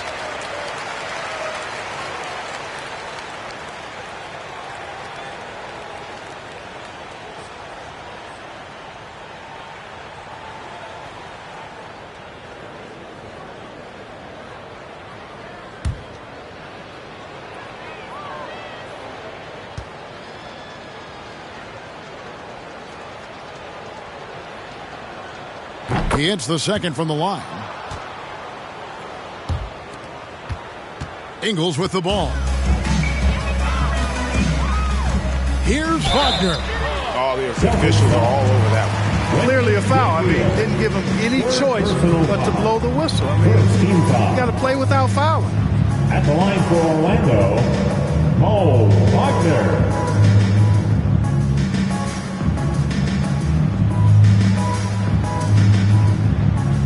Shoot 2.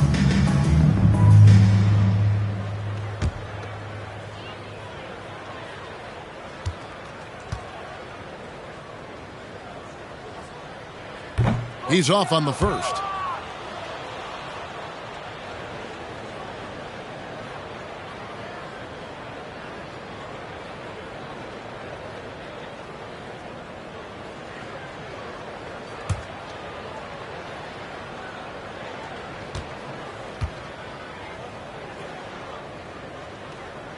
Good on the second free throw. Here's Banton.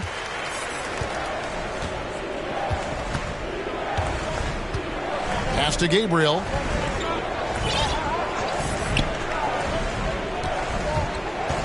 Two minutes remaining in the game. Now the pass to Mikhailuk. Wagner left side. Puts it up from 17. Jump shot is good that time. And I like the decision making. He's taking what the defense is willing to give him. You know, more and more big guys in the league have that mid-range shot in their bag now, and they need it. Now here's Brown. 2 free throws coming up, and they call the shooting foul. Well, I like the fact that the energy that Brown plays with makes him a guy that does a good job getting to the line. Jaylen Brown, 2 shots.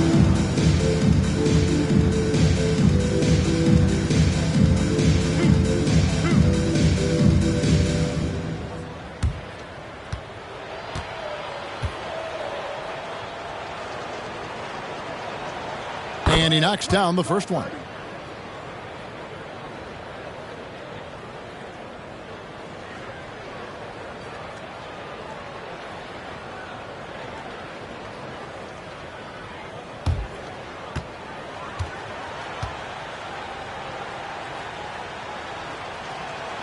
And Brown drops them both. Orlando's gotten 3 of their 6 3-pointers to fall here in the fourth. Fultz kicks to Wagner. There's 1:26 left here in the fourth quarter. And he gets the whistle. 2 free throws coming up. Personal foul. Second team foul. At the line for the Magic, Mo Wagner. 2.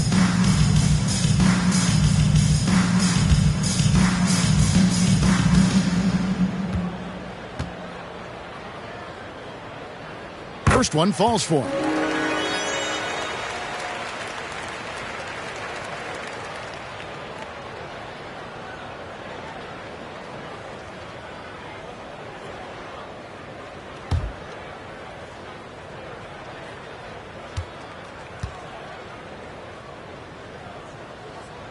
Both free throws good from Wagner. Here's Brown. 1:24 left in the fourth quarter. Had their fingerprints all over this matchup tonight. Just an impressive victory for the Celtics. This was a team performing to its fullest capability. A hugely satisfying win. A game that not many will soon forget. And on the other side, one that I think most will try to forget. And so this will now translate to 14 wins on the season. They can chalk this one up, but these two teams will see plenty more of one another before the season's over. We know familiarity breeds contempt. I would expect things to become more heated as these teams face each other going forward. And you know, when you look at the huge impact he had, just a monster game for Jason Tatum. Boy, he was absolutely relentless at the offensive end, guys. Smelled blood and went for it. Now, Wagner, after Jaylen Brown's three-pointer that didn't go.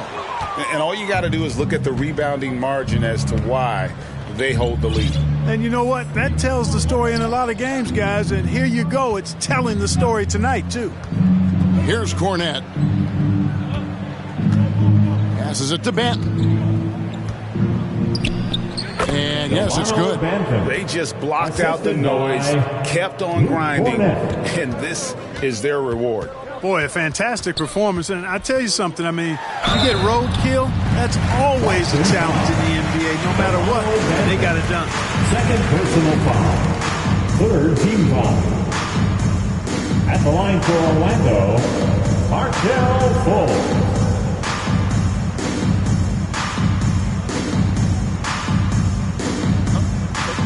Take a break. 2 shots.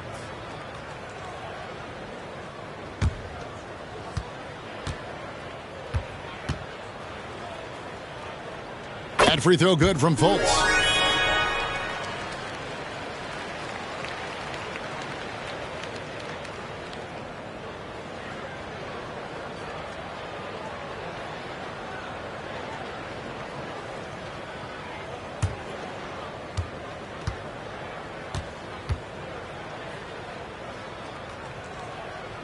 Both shots good from the stripe.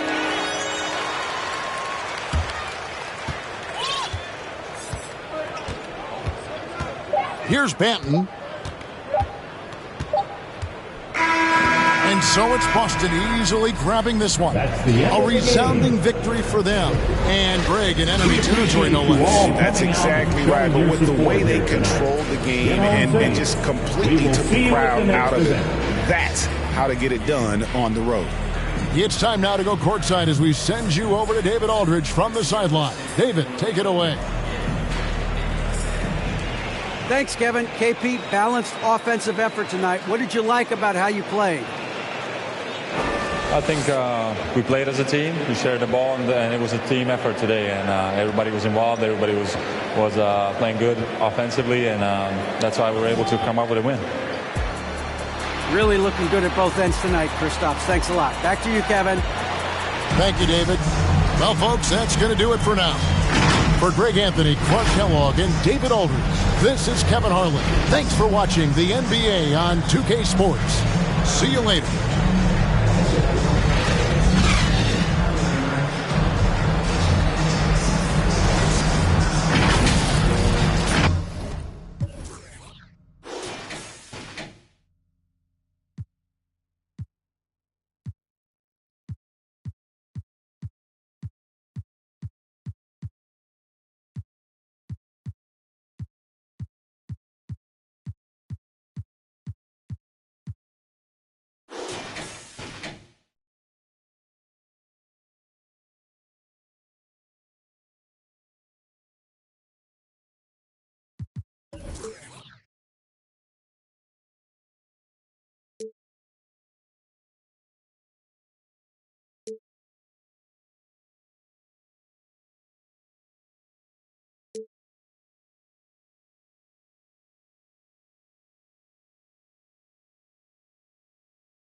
direct with this build.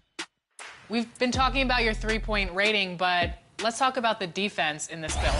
There is an 85 steal, so it gets silver steal badge. A silver glove is really important this year. Also 75 perimeter Ds, 65 interior D. So I feel like a lot of people, when they make guard builds, especially shorter ones, they kind of just don't care too much about defense. This build, it's kind of well-rounded.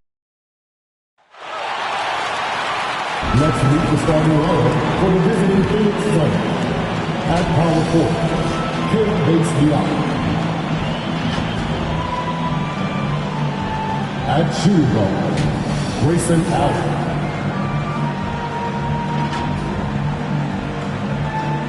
At the other forward, let's meet the starters for your Memphis Grizzlies.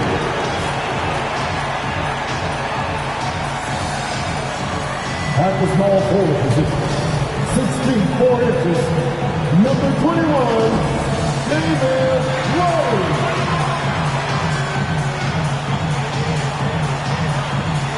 Starting at point guard, at 6'3" inches.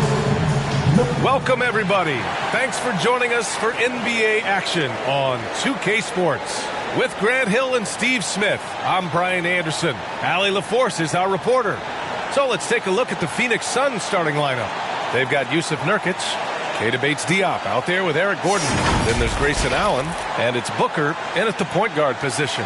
And for Memphis, Derrick Rose is out there with Desmond Bane.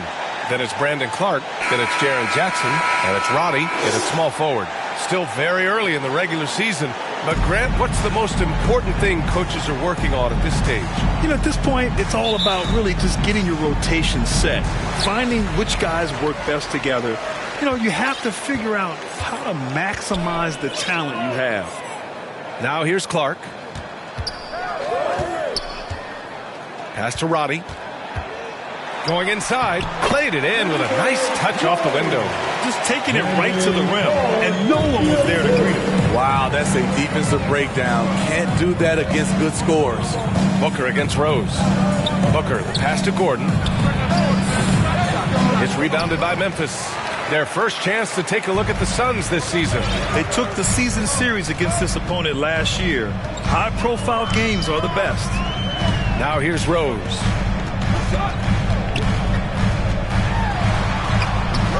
That shot is off. Nurkic with some nice D.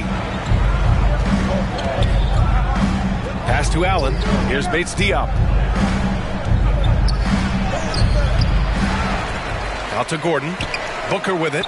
Guarded by Bane. Goes back up. Booker can't get it to go. Made that shot a little harder than it had to be. No one around him. Just rise straight up and drill it. 16 feet out, and Clark gets it to go on the assist from Rose. Nice pass by Derrick Rose, spotting a wide open guy from the corner of his eye. Up top, Gordon. Just over a minute and a half in. For three, Allen. Doesn't go, and he's 0 for 1 from the floor. 4 shots, 4 misses, and you can sense a certain frustration building. Booker against Rose. And he's in the books. Now 1 for 2. Very shifty with his handles, very clever. Containing Derrick Rose is never easy. Allen, right side. Back to Booker. Good D by Rose. Just brutal. I mean, 5 straight misses to begin the game. A few teams in the NBA take on the identity of their city. None more than the Memphis Grizzlies. Oh, so true. I mean, grit and grind is a way of life in Memphis. And the team embraces that mantra, playing with a swagger. 2 shots.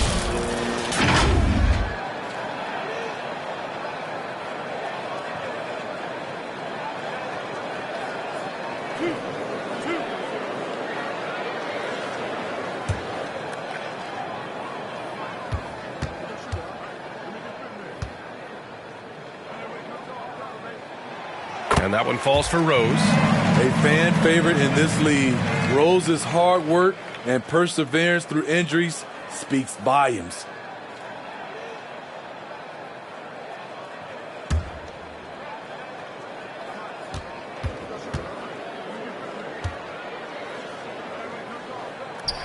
And so Rose knocks them both down. He's making the most of every trip to the line, providing for his team. Booker against Rose. It's tipped and stolen by Bane. And here in the first, approaching 3 minutes played. A chance to push it to double digits, but it's off the mark. Booker against Rose. Booker, pass to Bates Diop. Allen, left side. Outside for Booker. Can they get it? It's rebounded by Memphis. Outplayed in the previous game on their schedule. They lost to the Rockets. It's a fine line between playing with urgency and being out of control. And they crossed that line. It's a catch-22. You want your guys attacking, playing with a sense of freedom, but not if it means a bunch of turnovers. An active shooter. Booker is clever at finding ways to attract fouls on the way up. Shooting for Phoenix, Devin Booker at the line for 2.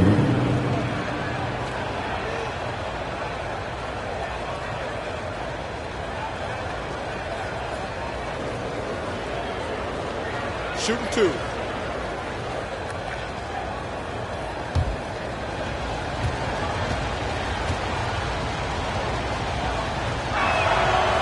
No good on that one. Yeah, just an offensive machine. Booker generates points consistently, night in and night out.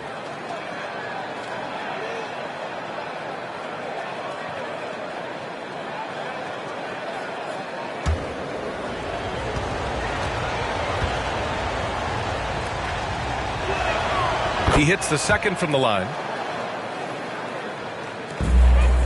The Grizzlies have gone just 3 for 7 here at the start. Rose against Booker. Now here's Rose. Not a lot of room. Count that bucket. Rose has got 6. It's hard to try to stop D. Rose. When he's committed to scoring, get out of his way. And the Suns call time here. They're moving on after the tough loss they took at the hands of the Warriors. They failed to create enough good looks. The ball movement just wasn't quite where it needed to be. You know, they take 1 step forward, 2 steps back, and exercise in frustration.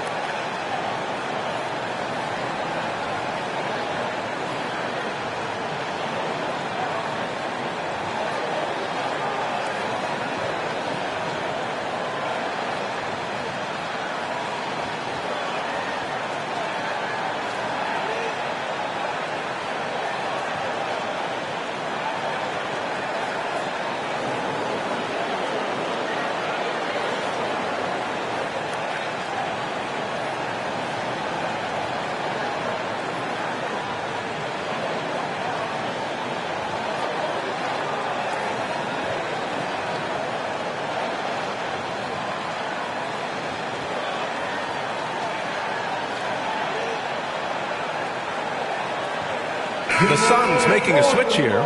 Lee's checked in. All right, a chance to check out stats for Jaren Jackson.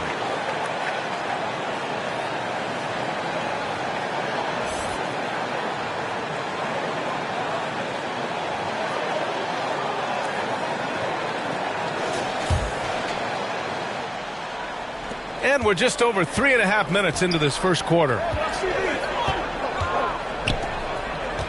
Booker against Rose. Can't get it to fall. Shut down. This is the way you play defense. This is how you protect the rim.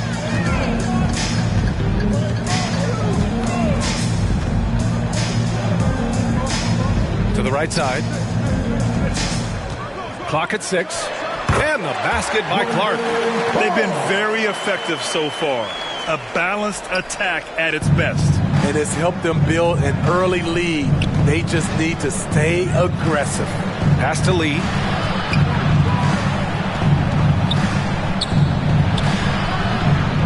Here's Nurkic. And Nurkic throws it down. It's a challenge trying to keep Nurkic off the glass. He is so good at capitalizing on the offensive board. Rose against Booker. Here's Roddy.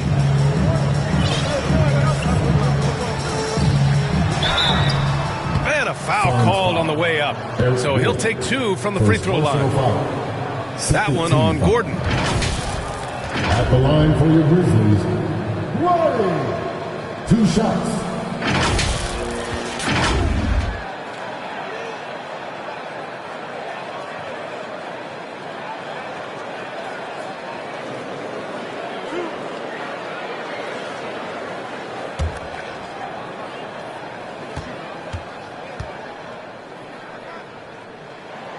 The first free throw is good.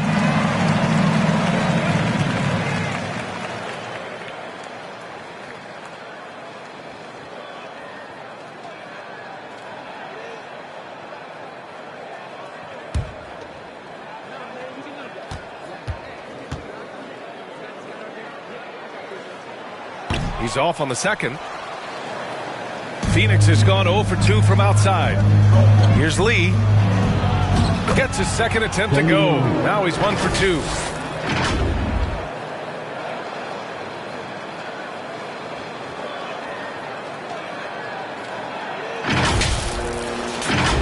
Here's Rose. He's got 6. Pass to Roddy.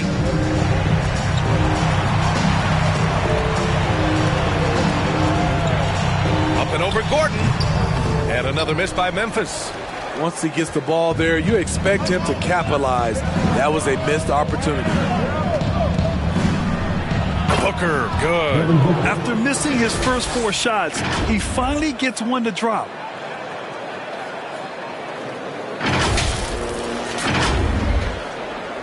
The Grizzlies have gotten 50% of their shots to fall so far. They're 5 of 10.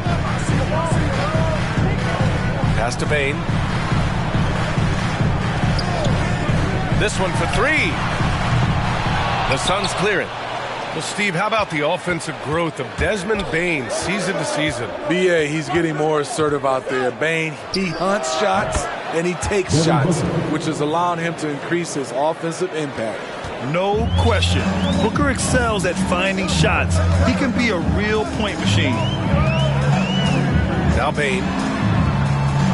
Pass to Roddy. Clark outside. Rebounded by Nurkic. Nurkic has got 4 rebounds now. Seems like this offense is being executed the way it was designed. Yeah, I'm sure Coach couldn't be happier with the results. And some changes here for the Grizzlies. Tillman's checked in for Clark. Conchar comes in for Roddy. And Preston subbed in for Rose. And the Suns will go for a different look here. Eubanks, he's checked in for Yusuf Nurkic. Bull comes in for Bates Diop. Okogie's checked in for Gordon. And Goodwin is subbed in for Devin Booker. Oh, got that one up quick. They've closed the gap over the last few possessions. But can they push through and grab the lead? This is the tricky part. Having enough left in the tank to finish the job. And the call is going to be, yes, an illegal screen. Well, the league has put an emphasis to crack down on illegal screens. Yes, the last few years, the rules changes have tended to benefit the offenses. This evens things out.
a bit.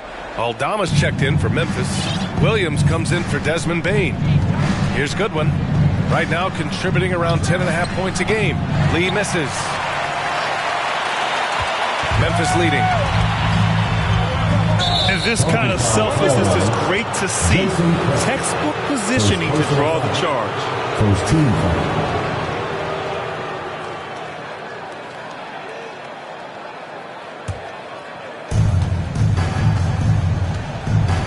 Here's Goodwin. Pass to Lee. Oh, it misses. Had a chance to tie it. I mean, all period, it's been a struggle for him scoring the ball. And yep, it's good. Once he breaks out the crossover, you just know something special is about to happen. Here's Goodwin. Off with the layup. Inside. And Williams punches it home. One sign of a great playmaker, hitting his man in stride. Left side pull. Goes up at the elbow. Grizzlies with the rebound. It's a shot you would think he would make, but he just doesn't make it all the time. Oh, are you kidding me? They're really settling into a nice rhythm now, starting to gain the upper hand. They're playing well. They're building momentum. This is how they can turn a small lead into a big one. Impressive looks on the AT&T 5G Slam Cam.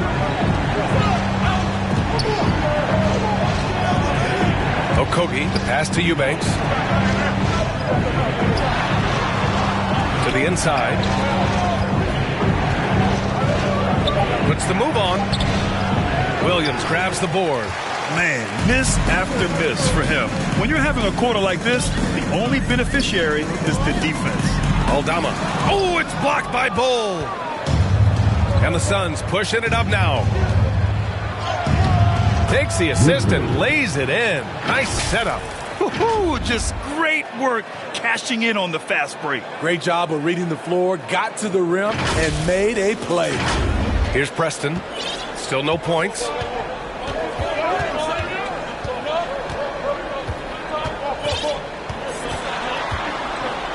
Oh, a clear foul there on the missed shot. So he'll get a pair at the line. Third team foul.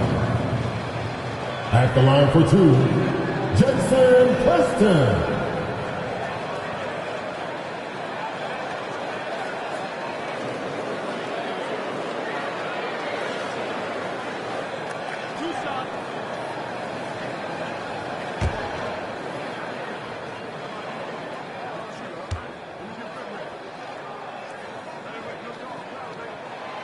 First free throw is good.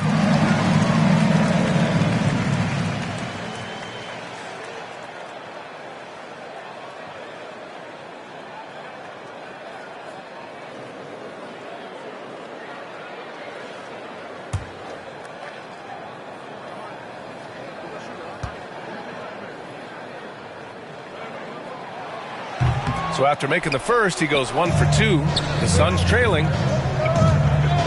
Here's Eubanks, and it's good. 2 points. Great timing.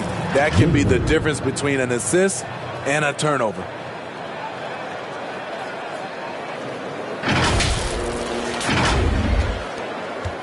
The Grizzlies have gotten 8 of 16 attempts to fall. Preston, pass to Tillman. Pass to Williams. Back to Tillman. Boom! He jams it straight down. Oh, not the defensive effort they need to cut it to the lead. Boy, good call. You have to at least try to protect the rim. Also, if you can't get stops at this point, it really doesn't matter what you do at the offensive end. Now here's Conchar. No made baskets yet. Outside, Williams. Conchar, outside. 6 on the shot clock. Tries it from the top of the key. Phoenix grabs the miss. Decent look from mid-range, but there may have been a better option for them in that set. Eubanks, the pass to Lee. And great job to establish position and square up. Here's the 2K leaderboard showing us the teams with the best free throw percentage. In third, Phoenix. And this is a team that knocks down their free throws at an elite rate. Whoever they go up against should always try to avoid fouling them at all costs. It's stolen. In transition, here come the Suns. Bowl, no good. Offensively, that's how you want to end the possession, except for the result. A minute 50 left in the opening quarter. Pass to Conchar. And there's the call on Drew Eubanks. That's his first foul. Allen, he's checked in for the Suns. Foul substitution, Grayson Allen.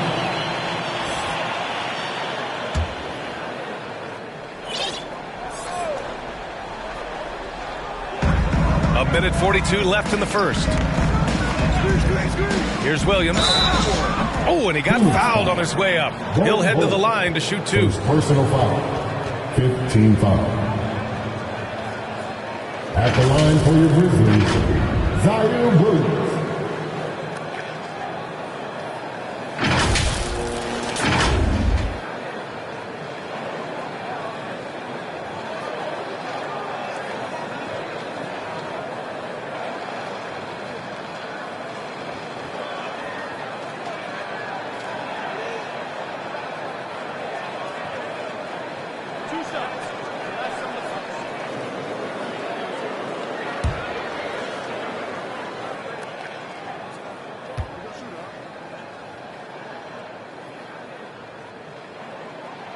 The free throw drops for Williams.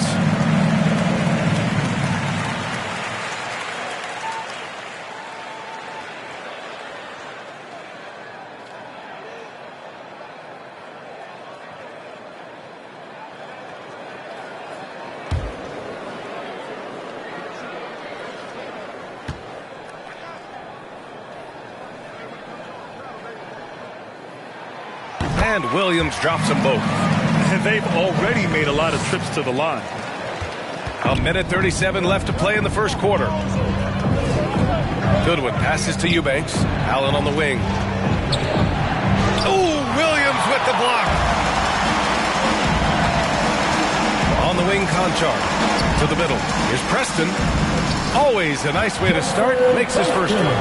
Excellent timing on that play and a wonderful pass. Pulls up on the wing. And the rebound goes to the Grizzlies. So far, rebounding has been a focal point for them. Williams. That one goes in. Williams has got 10. He still hasn't missed. 4 for 4 to start the game. To snap the cold streak. And so he draws the foul. Headed to the line to shoot a pair. Shooting for Phoenix. Goodwin taking 2 shots.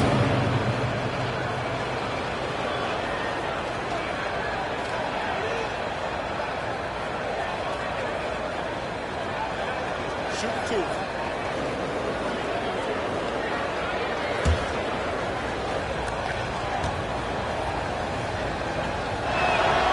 And he knocks down the first one.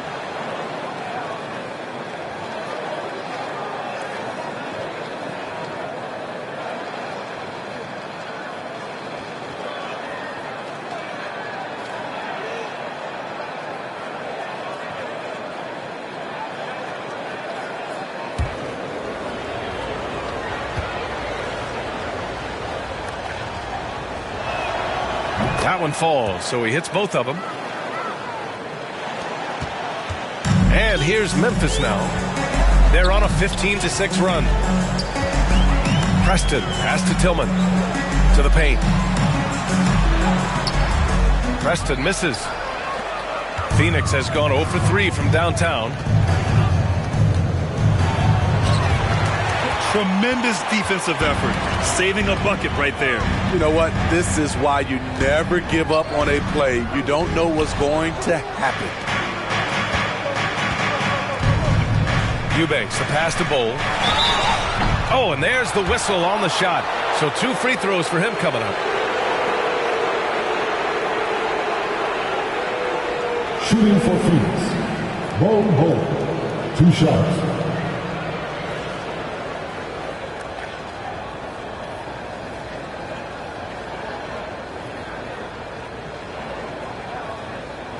Take a break. 2 shots.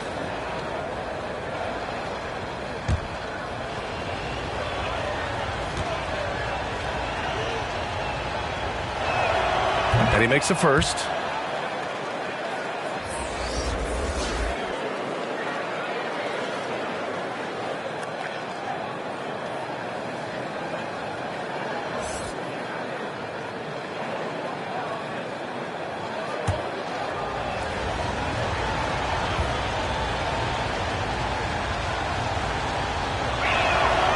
And Bull drops them both. When you think about it, they're trailing in part because they're giving away too many trips to the charity stripe. Preston, pass to Aldama. Here's Preston. 1 second left. No good on the buzzer beater. And so it's Memphis. They have a nice 9-point cushion at the end of the quarter. Their key to consistency has been their dominance in the paint. They've been the more physical team. We'll be right back with you shortly.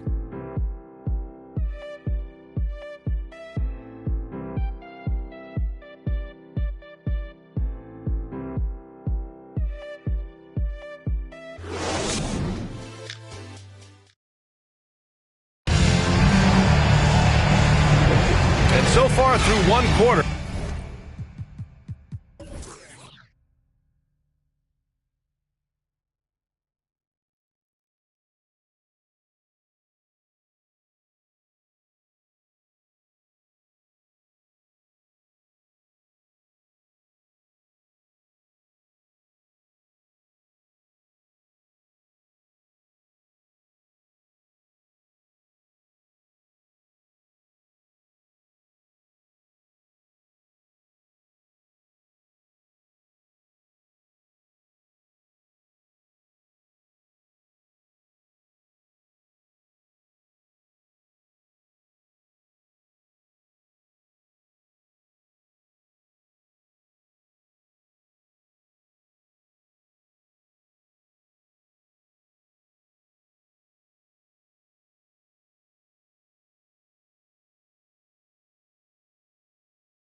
it's been a lopsided game.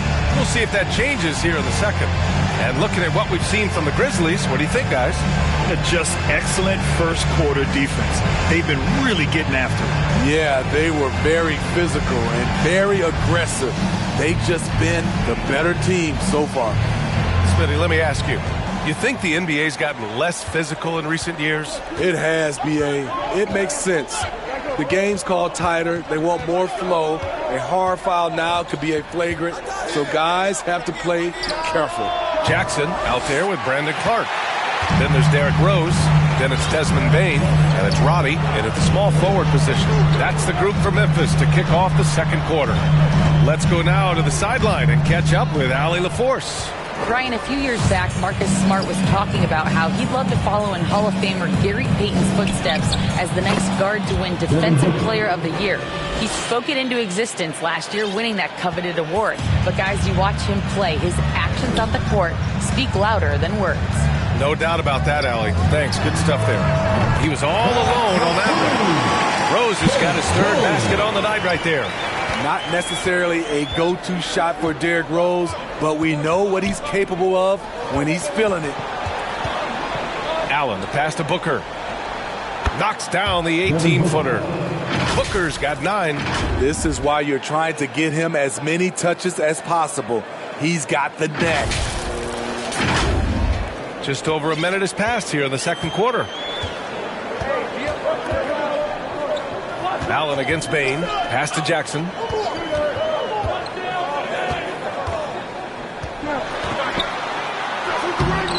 Bull grabs the board. And Booker's got the ball here for the Phoenix Suns.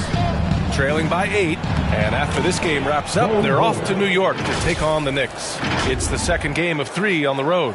I love the throwback basketball. Work it down low and set up your teammate. The Grizzlies have gone just 1 of 3 to begin the second quarter. Here's Roddy.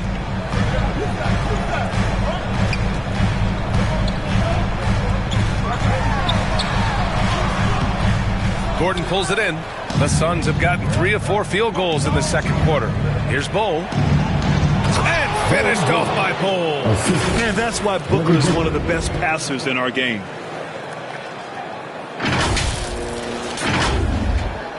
And it's the Grizzlies with the ball. 13 points was their biggest lead of the game. Rose against Booker. Right at the free throw line. Here's Roddy. Rejected by Bull. Right now, firing on all cylinders. Yeah, there's a nice flow to this offense right now. Booker, pass to Bull. Here's Allen with the drive, and he banks in the layup. And now just a 2-point Grizzly lead. And a moment here to take a look at some hustle stats for the Suns. Well, it's tough to score when you're getting stuffed on every attempt. Great job getting the hands up so far, making life difficult on shooters. Another area where they've excelled has been pushing it on the break. They're really getting after it. Here's Roddy coming off a Suns make. There's Jackson with the 3. Oh, he can't sink it. He's 0 for 3. Here's Booker, and he'll draw the foul. He'll head to the line for 2. That one's on Rose. The quickness from Booker makes him hard to defend inside. Elbow. 2. At the line for the Suns, Devin Booker, taking 2 shots.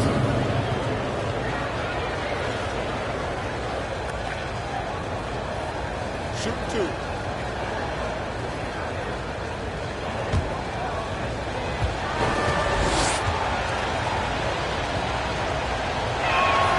That free throw good from Booker. Tillman's checked in for Memphis. And a change for the Suns. Nurkic has checked in for Bates Diop.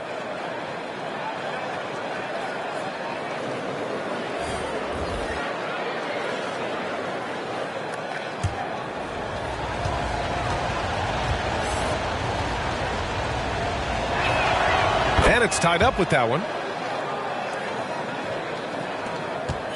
Here's Rose. He's got 9. And stolen by Booker.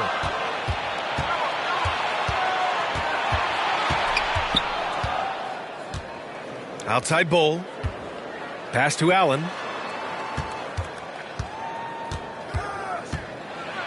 Out to Gordon. Down low. 5 on the clock. Nurkic's shot is good. This is Nurk in his offensive comfort zone, tracking down a high percentage shot.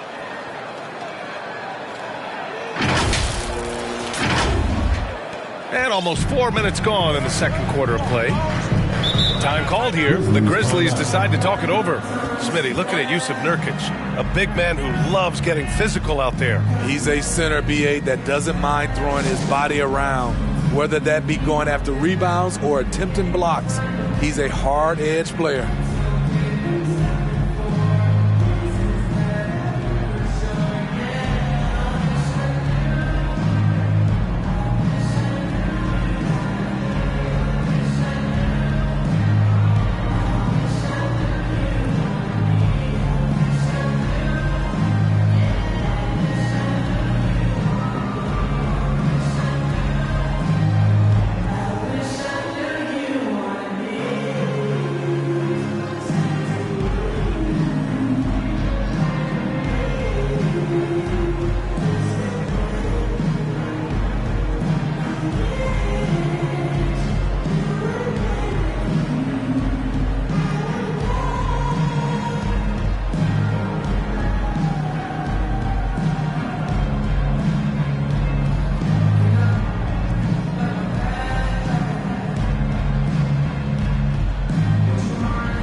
We are now into November, so let's check in on the standings in the Western Conference.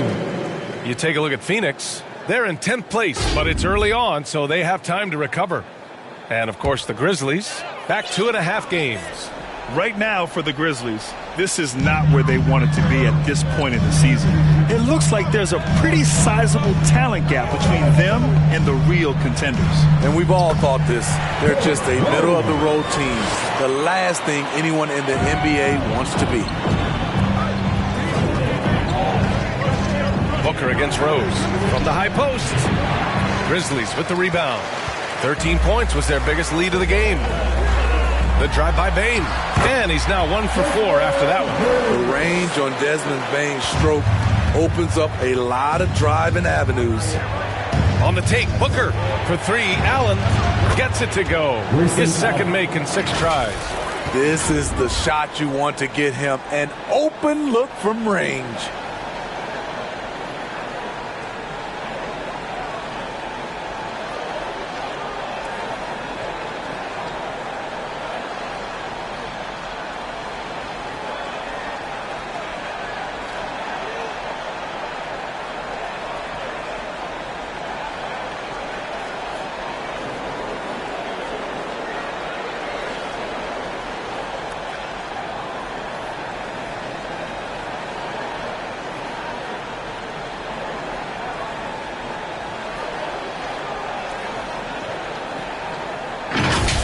Now here's Rose. 11 points in the game. Pass to Roddy.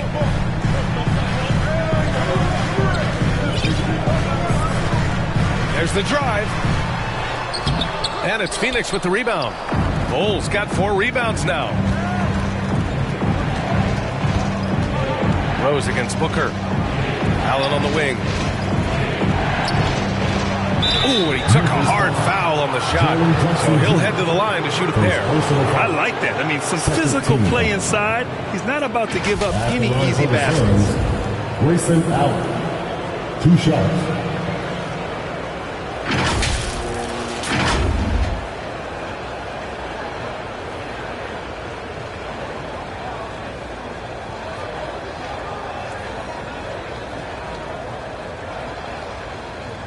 Take a break.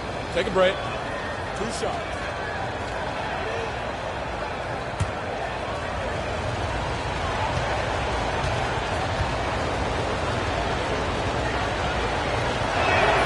That free throw good from Allen.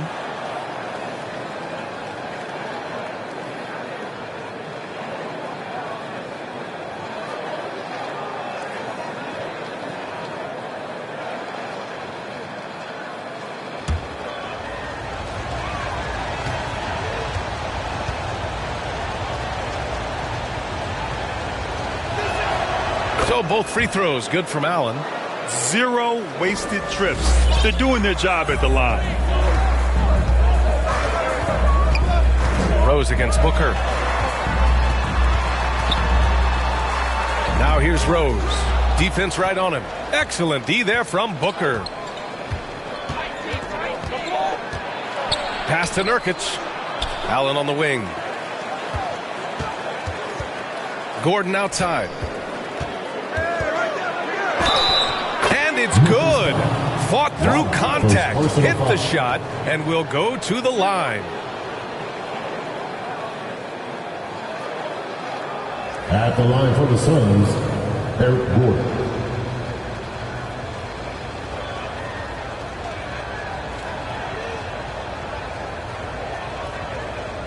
One shot.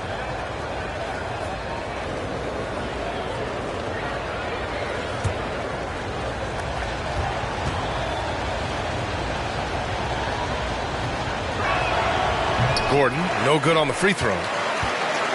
Memphis trailing here. Rose with it. He's got 11.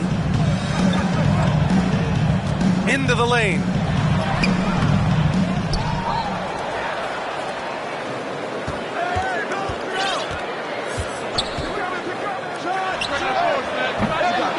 And it's off the back of the rim. No good. For Phoenix, they've gotten 8 of their first 10 to go. Great shooting here in the second quarter. And it's time to check the NBA blocks leaders. Jaren Jackson third. He always makes an impact with his shot blocking. He's a constant presence around the rim.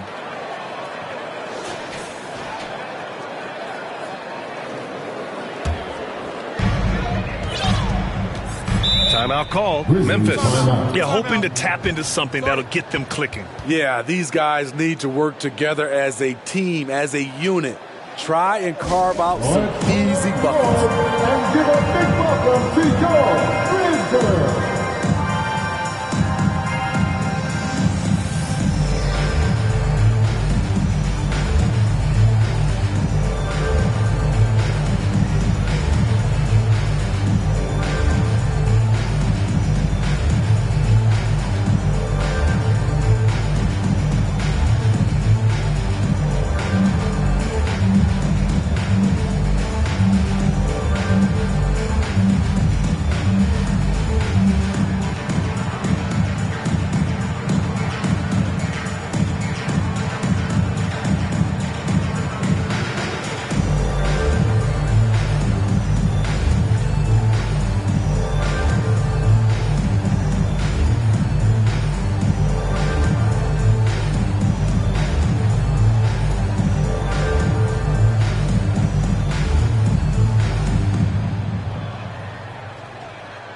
Grizzlies. And the Grizzlies with some changes. Conchar, he's checked in for Roddy. And Preston subbed in for Rose. Okogie's checked in for the Suns. On defense, the Suns. Preston. Oh, that one's off. Still out of sync. Yeah, he tried to gain position, but couldn't quite get there.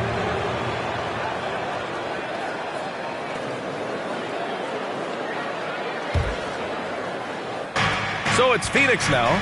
It's a 5-point game. Right side Booker. From the stripe. Jump shot is good that time. Booker's got 13. This right here, whew, this is how you want to play the game. With passion, with energy, just great hustle play right there. Preston, and that one drops. Phoenix has gone 1 of 2 from deep in the second quarter.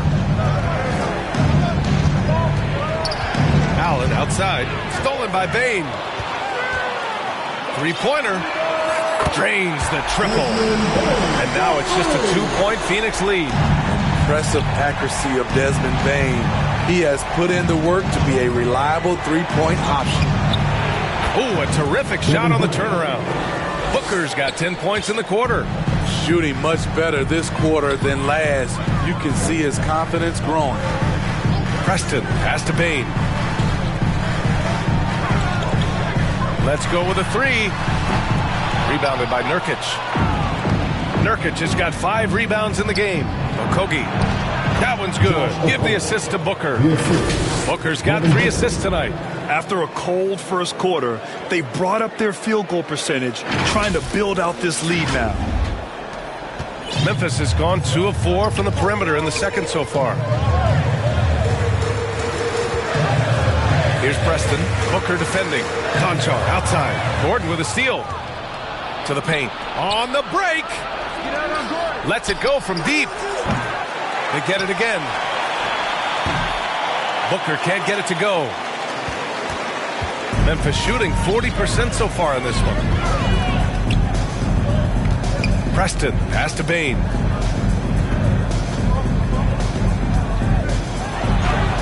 Count it. Make that 3 of 7 so far for him. Weaving his way through the paint. Desmond Bane flexing his way to the basket. Phoenix calls timeout. It may be a players' league, but the coaches obviously play a big part.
As well. Yeah, if that weren't the case, you wouldn't see so many coaching changes in the offseason. Aldamas checked in for Memphis. Williams comes in for Bane. Now here's Booker. He had a 24-point outing in their last game against Golden State. And no one on defense could stay in front of him. He continually got pummeled and kept getting back to the stripe.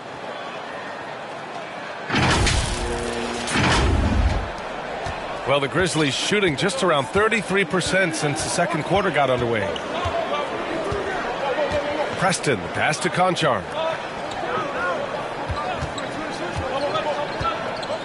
Outside, Williams. From outside, off the mark. The Suns leading. Gordon down low. Defended by Jackson.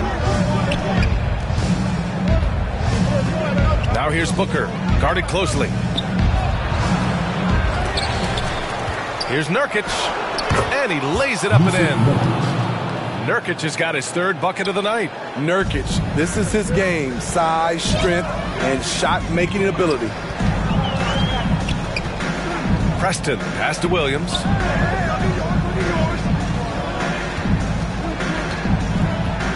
And he drives in. Jackson, left side. Clock at 4. Here's Preston. That three's off the mark. Here's Phoenix. They're on an 18-7 run. For 3, Allen. And the Suns get it back. And stolen by Williams. Pass to Preston.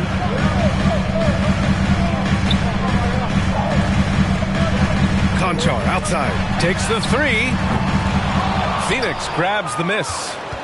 Booker's got 6 rebounds in the game. Time now to hear from our reporter, Allie LaForce.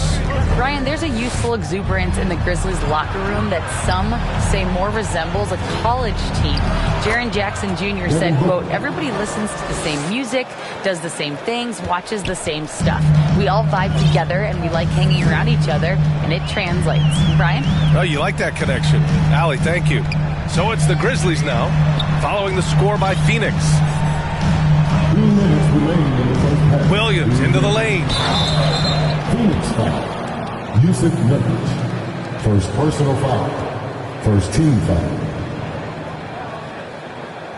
At the line for your Grizzlies, Zaire Williams.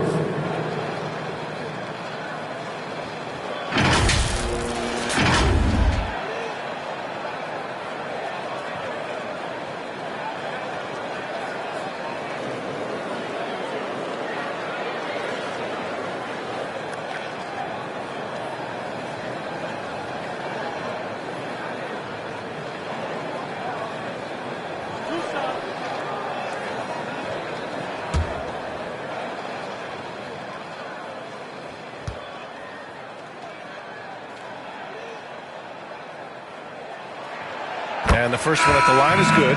The Grizzlies making a switch here. Clark's checked in. And a new group getting ready for the Suns. Eubanks, he's checked in for Yusuf Nurkic. Bates Diop comes in for Gordon. Lee, he's checked in for Allen. And Goodwin is subbed in for Devin Booker.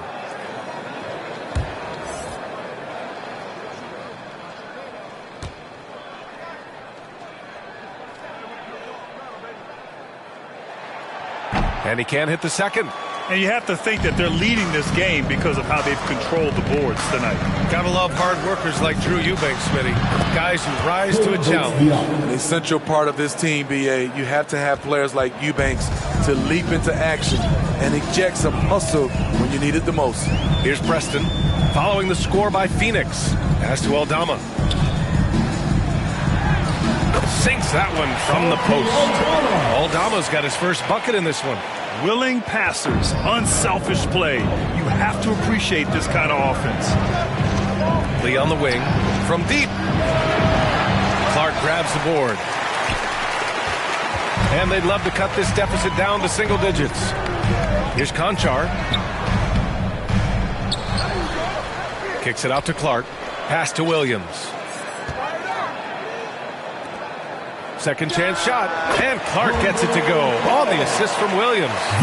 Clark's got 6. Easy look for mid-range. He won't miss many of those. Lazy effort defensively. And he was fouled while in the act of shooting, so he'll take 2 free throws. And these are the best teams this season when it comes to converting points off turnovers. Second, Phoenix.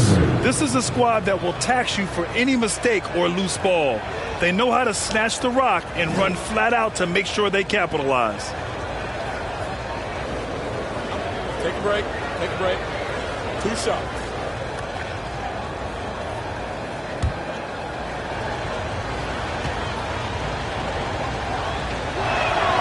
First one falls for him.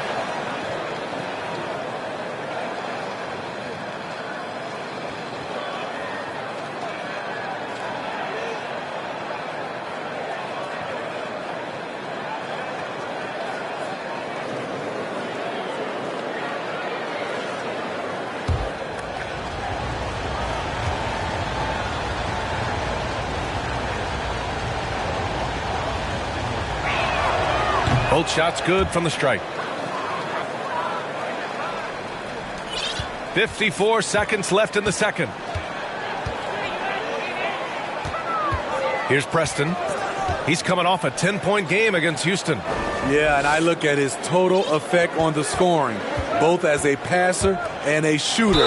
Incredibly productive. Coaches have to love an eager team-first player like John Conchar, Smitty. Absolutely, B.A. Guys like him are so useful. Conchar looks for any gap in his team's game, and he puts in the work on the floor to fill it.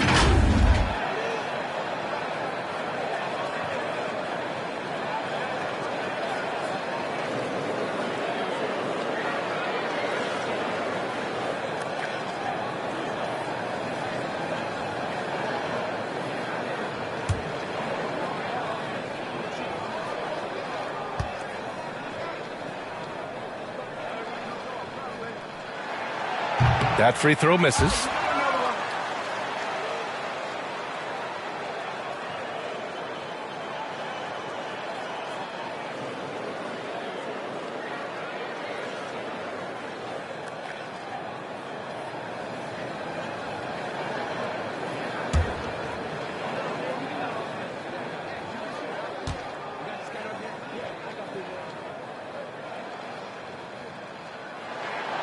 And he sinks the second. Here's Goodwin. He's got 6. Pass to Okogie. 27 seconds left to play in the half. Misses the jumper. Williams up top. He's got 11. Aldama, the pass to Preston. From 10 feet away. He got a piece of it. What I like, he hasn't stopped competing despite the off night. Lee misses. Conchar, right side. And he's going to the line for 2. The official saw contact while he was going up. 13. No debate there. He got At the hammered. line for Memphis, John Conchar.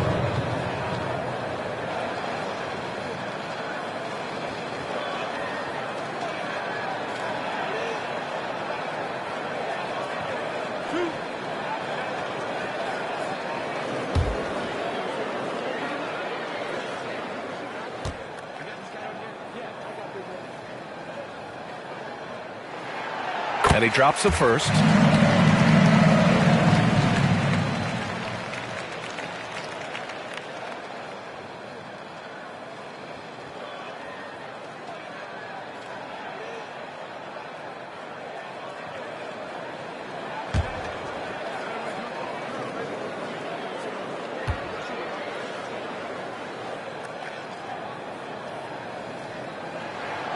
And so he makes both from the line.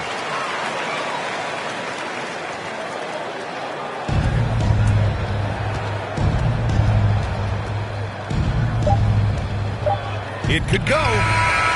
No good. Misses at the buzzer. Devin Booker. He's feeling it tonight. He's been the driving force for Phoenix. He had solid production this quarter with scoring and rebounding. Well, now we have some time to check in with Allie LaForce. Allie.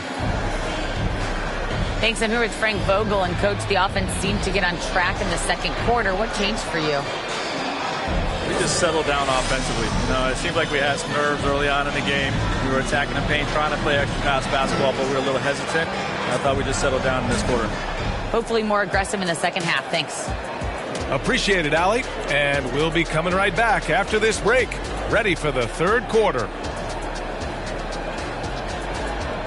The 2K Sports Halftime Show. Welcome back to 2K Sports, everybody. Ernie Johnson, Shaquille O'Neal, Kenny the Jet Smith. Let's talk about that first half.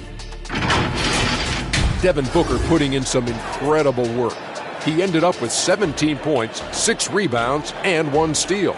Let's hear from you, Shaq, on the Suns. They were getting after it on the glass, like wild. They got a nice edge in that department, which has led to this lead. They won the heart and hustle battle in that first half. Now we'll see what they do. And now, Kenny, let's get your opinion on Memphis.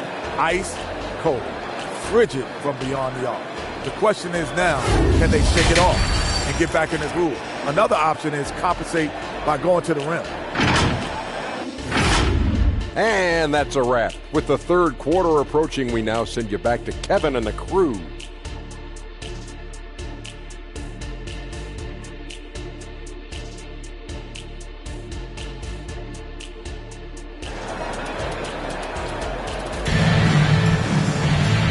And we've got third quarter basketball here. 2 quarters in the books.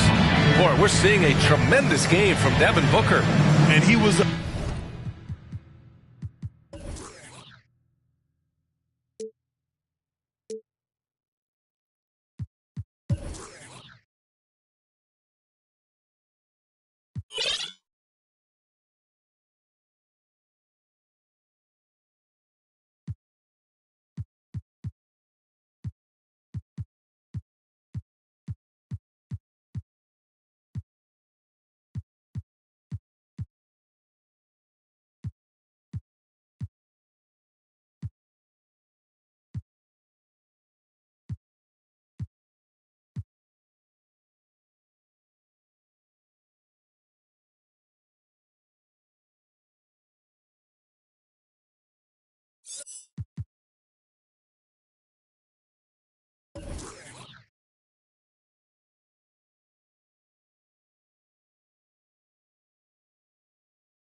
beast on the offensive glass in that first half.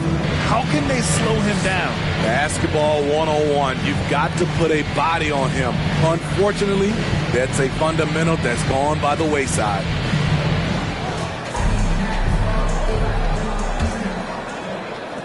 The Suns leading. Second half underway. Here's who Frank Vogel's got on the floor. They've got Keita Bates-Diop, Devin Booker out there with Grayson Allen. Then it's Yusuf Nurkic, and it's Gordon in at the 3. For his position, Booker does a solid job moving the ball. He's got great passing instincts. The Grizzlies shooting 40% from the field in this one. Outside, Williams. Pass to Jackson.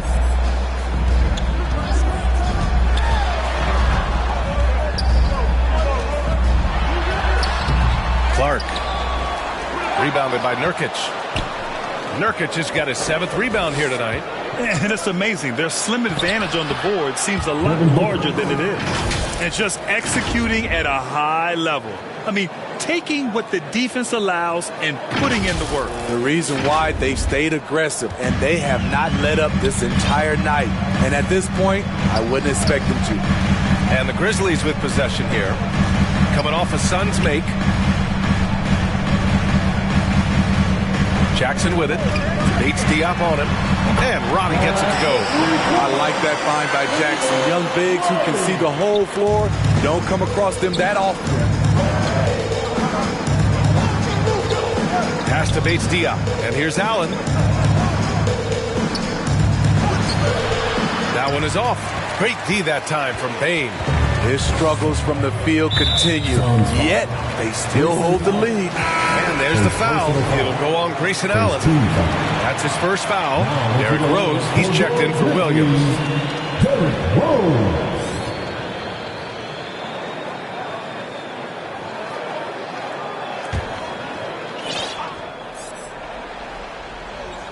And we're about a minute and a half in the second half. Bane, the pass to Clark. Got it. Good job in the low post. Clark's got 8. The Suns have got 2 of 3 from the floor in this third quarter.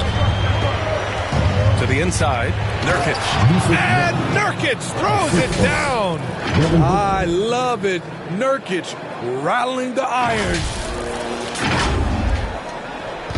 And so it's Rose with it. He brings it up for Memphis. And we're just about 2 minutes into the second half now. Here's Robbie, defended by Gordon. Kicks it out to Jackson for 3. Knocks down the triple. Nice play, and credit Jaren for being shot ready. He knew the play was coming to him, and he knocked it down. Booker attacking. Memphis foul. Brandon Clark. Second personal foul. First team foul. Shooting for Phoenix, Devin Booker, taking 2 shots.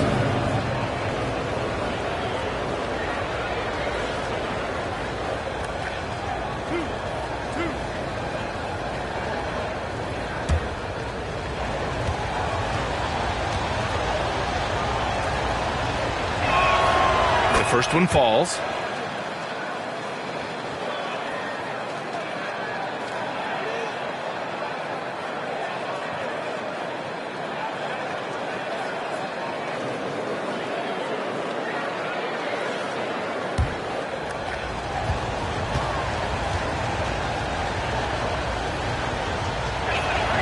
Both free throws good from Booker. The Grizzlies have gotten 3 of 6 shots to fall so far in the third. Pass to Roddy. The 3 from Bane. The rebound by Allen. He is just so deadly from out there. You expect that to fall. Takes a 3. Phoenix no good that time either. Memphis has gone 2 of 3 from outside so far in the third quarter. Back to Rose. Outside Bane.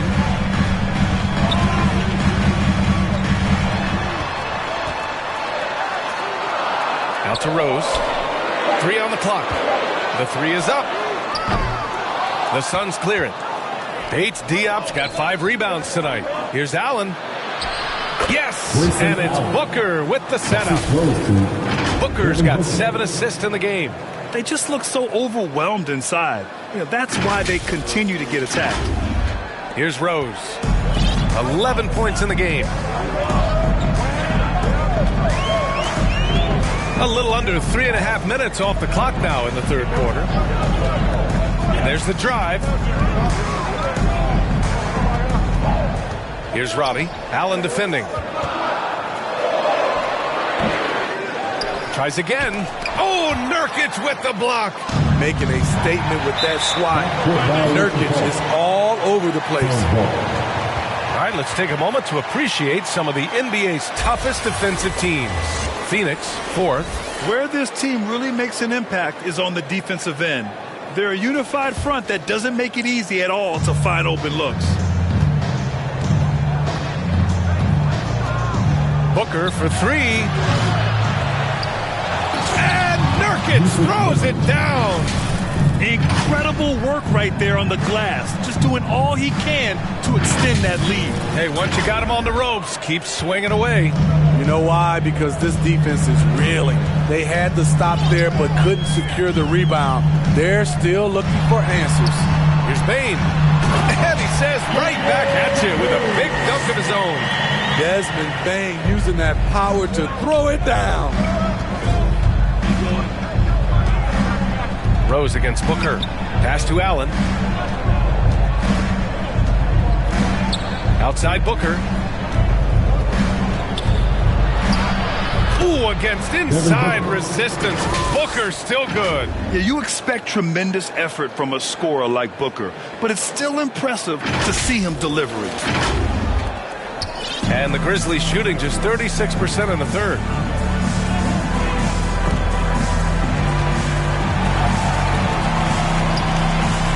Jackson surveying the D.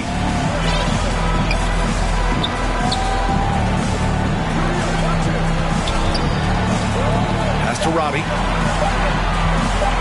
Up and over Gordon. Roddy, no good. And they're +5 on the boards after that rebound. Booker, the pass to Bates Diop. Nurkic against Clark. Back to Bates Diop. Top of the key. Rose grabs the board. Rose has got his 4th rebound in this one. And that's up and in. 5 for 12 in this game. Each possession, more confidence from Derrick Rose. He wants the basketball. He's starting to knock him down. Allen, right side. 4-3. It's rebounded by Memphis. Minnesota will be traveling to face him after this game. It'll be the second of 3 straight games on their home floor. Rose up top, defended by Nurkic. The lead now cut to single digits. Rose has got 4 points this quarter.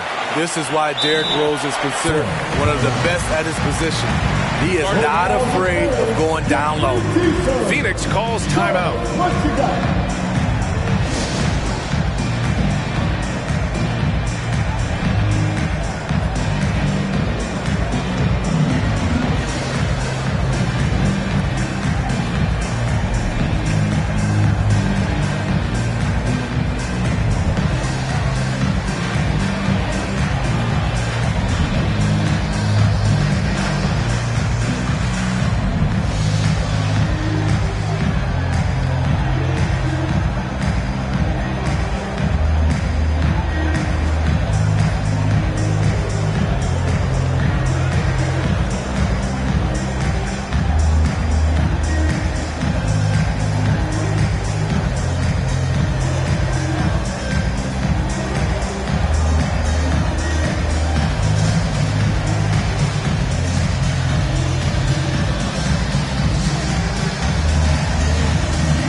Checked in for Memphis.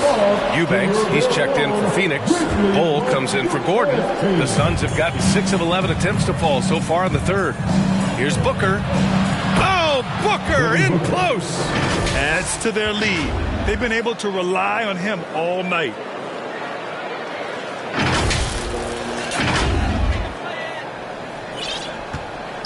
And Rose has got the ball here for the Memphis Grizzlies. Trailing by 10. Over Booker. Rose can't connect. Textbook defense on display. That's exactly how you guard against the jump shot. Moved his feet, timed it perfectly. That's how you get stops. Love it.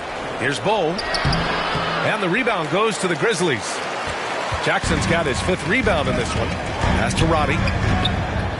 Looking to get it going. That one falls. Nice feed that time from Rose. Rose has got his 4th assist with that last one.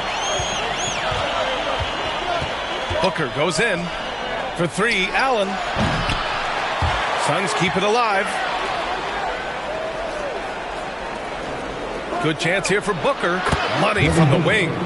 Booker's got 10 points in the quarter. If it ain't broke, don't fix it. They should continue to ride the hot hand.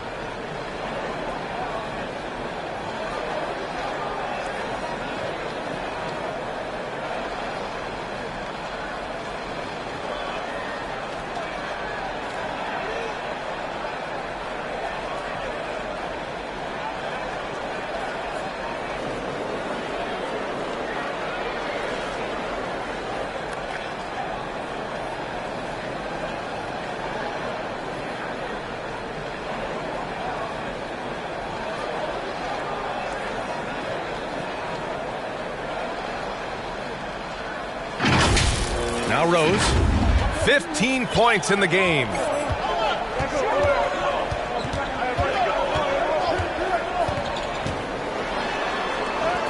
Uneasy, too, on the layup. Very little resistance around the rim right now. That's the 5th straight bucket they've given up in the paint. Pass to Bull. Here's the 3. And it's Tillman with a rebound. Tillman's got rebound number 5 here tonight. Rose outside. It's Tillman, high post. Fires from the line. The Suns clear it. Eubanks, he's got a rebound number 5 here tonight. And Booker, here we go. His ability to score on the move is part of what makes Booker so dangerous. He's just not a spot-up shooter. And some stats here, guys. The scoring breakdown for the Suns. Smart ball handling from them in this one. Passing around to get ahead of the defense and putting it in the hands of ready shooters. One other thing they've done very well has been scoring inside, just pounding and grinding down there.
First free throw is good. A big group substitution here for Memphis. Aldama's checked in for Jaren Jackson Jr. Conchar comes in for Roddy. Williams is checked in for Desmond Bain. And Preston subbed in for Rose.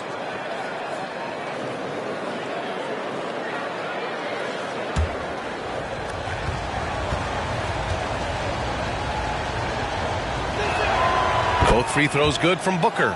And, man, looking good from the line so far this half.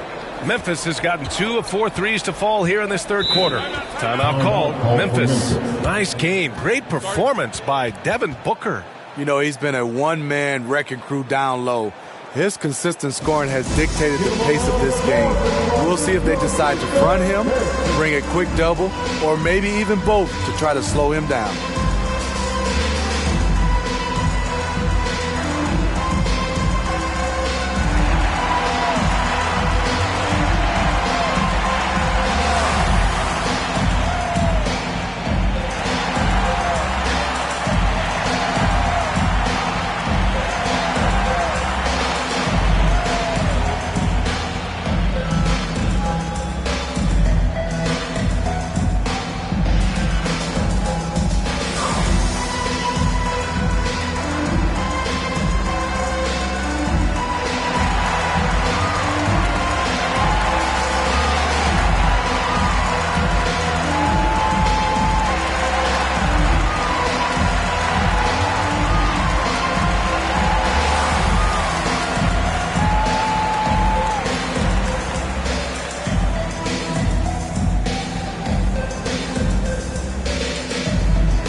And so it's Memphis with it. Aldama outside.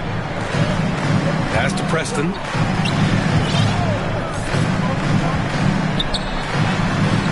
The putback. Goes up again. Oh, Booker with a block. The struggle is real. He's been way off with his shot all evening long. Here's Eubanks. And the Suns miss again. And here's Memphis. It's a 10-point game. Aldama outside.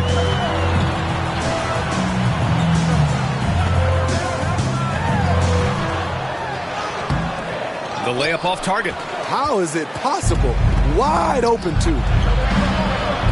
Here's Booker. And they cash it in right away with a quick shot. Booker's got 14 points now in the second half. Pretty swift release that time from Booker, getting it away just in time. Memphis has gotten 2 of 4 threes to fall here in this third quarter. Here's Preston. He's got 5. Williams misses. Williams against Booker. Pass to Bates Diop. Unloads. Allen on the wing. From out on the wing, he knocks it down. Allen's got 14 points. Spacing and ball movement. We hear coaches talk about those two elements all the time. Conchar outside. And he got the whistle on the way up. So he'll be headed to the line for a pair. Third personal foul. Second team foul. At the line for your Grizzlies, John Conchar.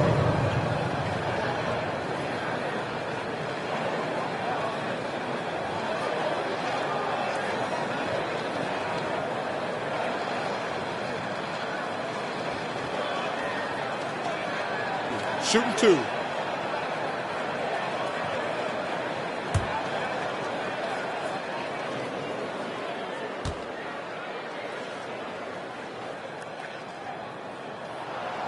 And that one misses. The Grizzlies making a switch here. Clark's checked in. Okogie's checked in for Phoenix. Lee comes in for Allen.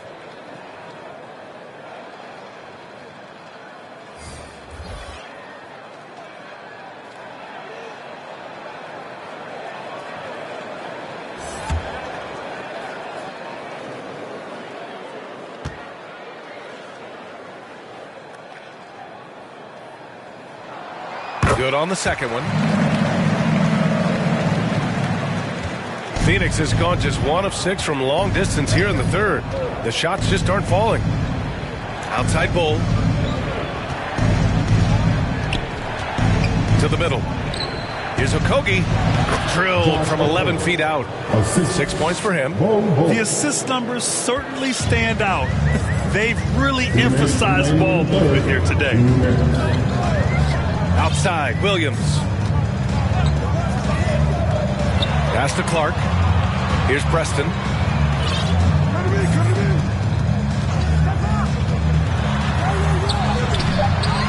And it's Devin Booker with a rebound. Great anticipation defensively. I love how he turned an easy look into a difficult play. And you know, technically, it's a high percentage look, but this is why we play the game. Now, here's Williams. 11 points in the game. Pass to Clark. Good setup. Led him to the rack perfectly for the layup. Clark's got 4 points now in the quarter. Right side Booker. Wing shot on the way. So it'll be 2 free throws. He was fouled in the act of shooting.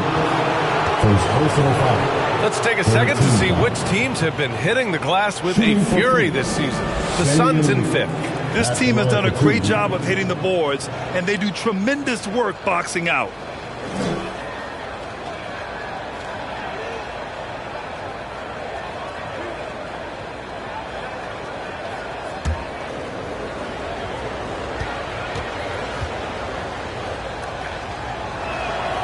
And he drops it first.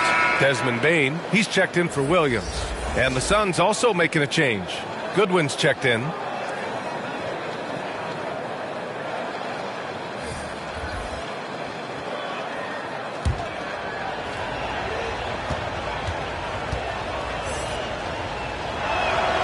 And good on the second, so he makes them both. 1:06 left in the third quarter. Here's Preston. 5 points in the game. Here's Clark. Unable to get that one. Some solid D from Eubanks. Here's Goodwin. Pass to Bull. Elbow shot on the way. Conchar pulls it in. He looked just a little out of rhythm. He's still trying to establish consistency from there.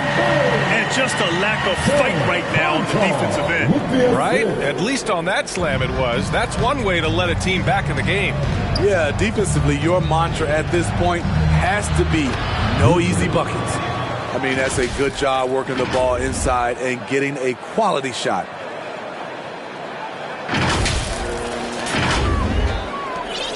And we've got 28 seconds left in the third. Here's Preston. He's averaging just around 8.5 points a game. Payne with it. Picked up by Eubanks. Payne, no good.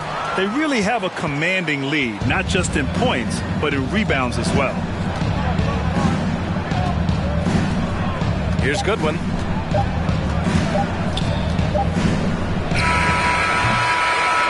Got it up in time, but it would not fall for him. Devin Booker, he's feeling it tonight. He's been the driving force for the Suns. He's been an offensive force, now with over 30 points after the quarter. We'll be right back.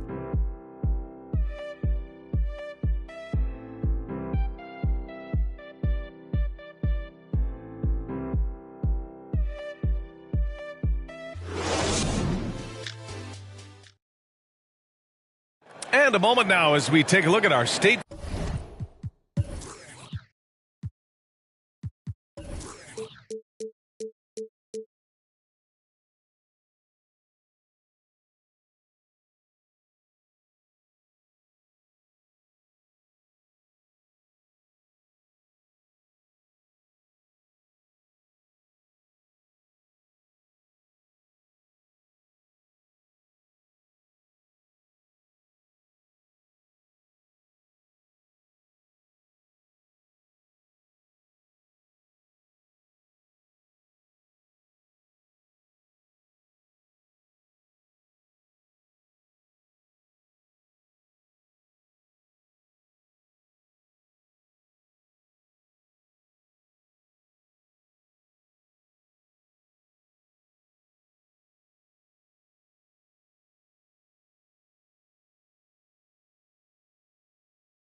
Farm assist of the game.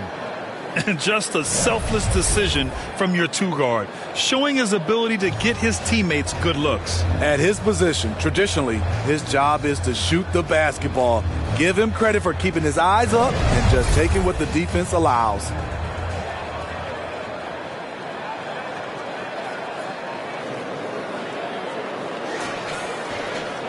And with the fourth quarter upon us, time is running out for this game to become competitive. Desmond Bane is out there with Derrick Rose. Then it's Jackson. Then it's Brandon Clark. And it's Roddy in at the 3. That's the lineup out there for the Grizzlies. Now here's Bane. Drives to the hoop. Count it. That's his 6th field goal in 12 tries. Look at Desmond Bane outsmarting the contact, finishing around it. Pass to Lee. And here's Gordon from the arc. And there's the call on Drew Eubanks. That'll be a second foul of the game. Nurkic is checked in for Eubanks. Substitution, Yusuf Nurkic.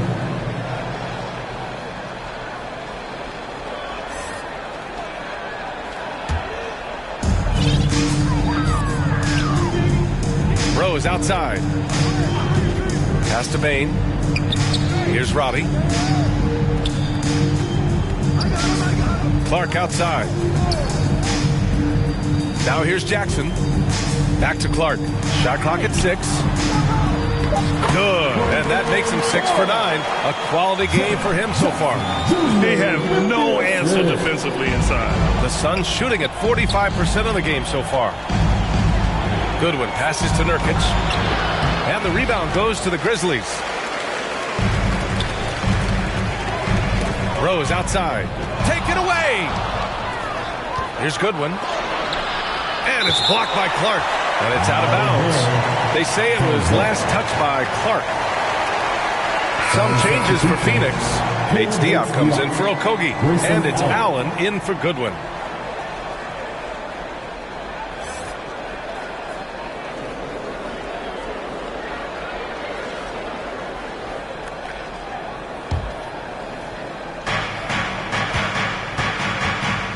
Here's Lee, guarded by Rose. Pass to Nurkic, over Clark. Will not go, misses off the front iron. And Memphis shooting 40% from the field in this one. Here's Roddy. Good on the shot, and that shaves the lead to single digits. And just about a minute and a half gone by in the fourth. Here's Lee. And it's blocked by Clark. Bane with it. Rose outside.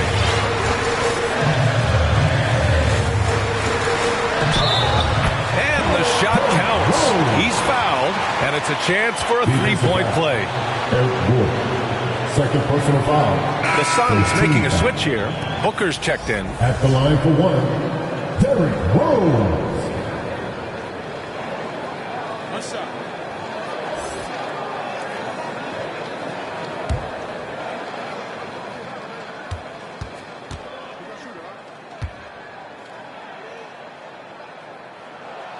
And that one falls for Rose. And Booker has got the ball here for Phoenix. Nothing doing offensively yet for them in the fourth. Allen drives. And it's Allen who slams it home. Attacking the rim with power. Tremendous finish. For Memphis, they've got all 4 shots to go in this final quarter. Pass to Bane.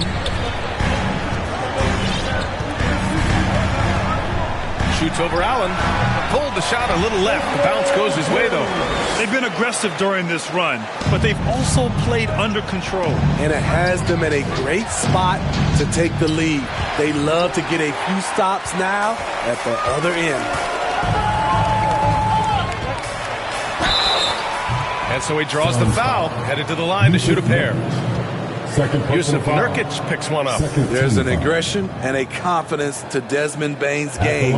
It helps him get to the line. And a moment to look at the scoring approach in terms of where the points are coming from here for Memphis. They are dominating the paint in this one. Consistent work inside throughout the game.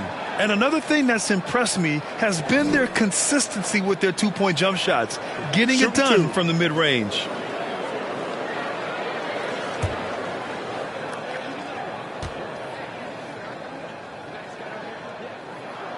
The free throw drops for Bane. Desmond Bane can score from anywhere on the floor, and he also can defend multiple positions.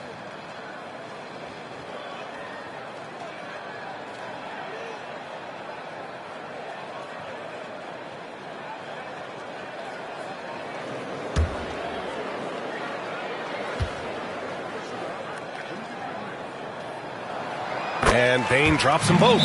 Phoenix calls timeout. And we'd all love to hear what goes on in those huddles, but we just get the snapshots. No, we're left to infer from the adjustments we see on the floor.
A moment to hear from Allie LaForce.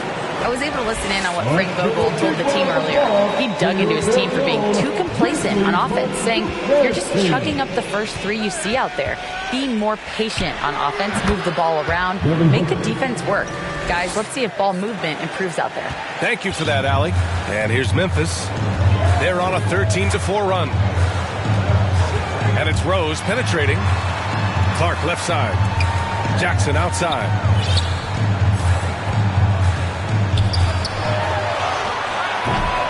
Phoenix grabs the miss. Bates Diop's got his 7th rebound of the game with that last one. They have a decent advantage in regards to rebounding. He gets it in there. Punching it inside, attacking the heart of that defense. I love it. The Grizzlies have gotten 5 of 6 shots to go in the 4th. Timeout call, Memphis.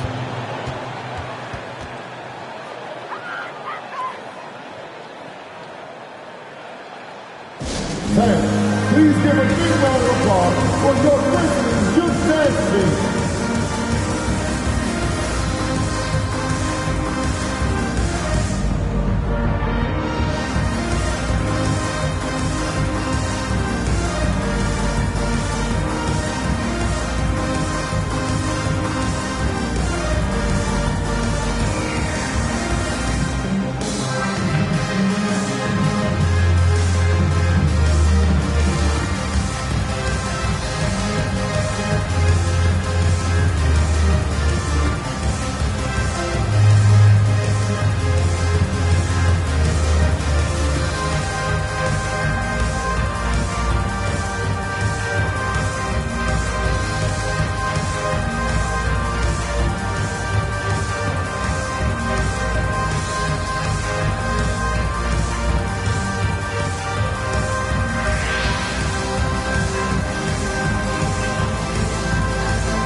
We've played just over 3.5 minutes now in the fourth quarter.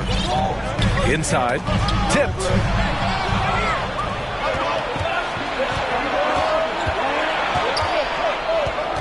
Pass to Nurkic. Here's Bates Diop. Lets the three fly. And the rebound goes to the Grizzlies. Rose has got his 6th rebound on the night. Trying to finish out the game strong. You have to recognize who has the hot hand and get him the ball. Oh, yeah. That'll do it. Wow, an emphatic two-handed slam. For Phoenix, they've gotten just 3 of 9 shots to go in. Struggling this fourth quarter. And it's out of bounds. Still Phoenix's ball. And here's the schedule for the Memphis Grizzlies. On Sunday, they'll be taking on Rudy Gobert and the Minnesota Timberwolves. Then on Wednesday, they'll defend home court against the Utah Jazz. One way you could look at this difficult stretch against some of the best in the league, it's a tremendous chance to prove to the league just how good your team is. It could provide a huge statement. Now here's Rose. Pass to Bane.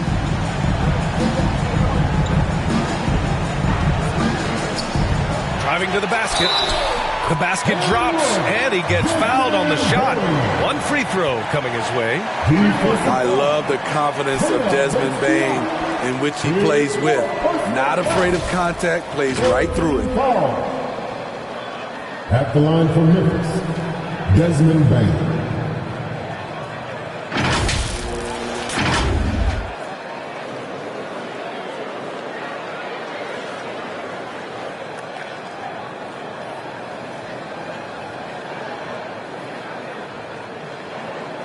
One shot.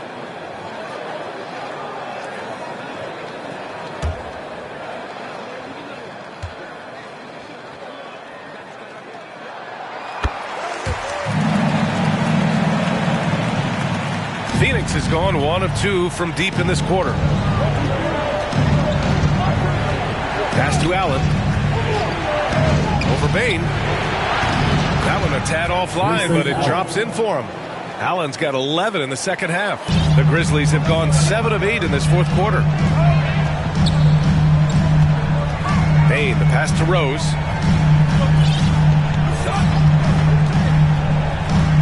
Got a hand on it. And here's Booker. And there's a whistle. That's going to go on Brandon Clark. That's his 3rd foul so far.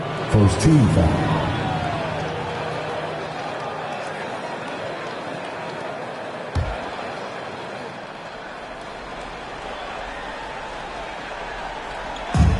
Booker for 3. A tough, hard-nosed guy. That's great defense by Derrick Rose. Roddy, the pass to Bane. Ooh, he's looking good tonight. He's drilled 9 of 15 so far. And he was dominant in their last outing. And the same thing here tonight. He is in a terrific groove right now. Here's the thing. He's a guy who would go on hot streaks for you over a number of games. They shoot again. Clark grabs the board. Clark's got 9 rebounds in the game. Boy, he's getting it done. Now here's Rose. And the foul is called. He missed it, so he's got a couple of free throws coming his way. And it's going to go on Devin Booker. Despite the amount of punishment Rose has taken to his body, he still plays with no fear.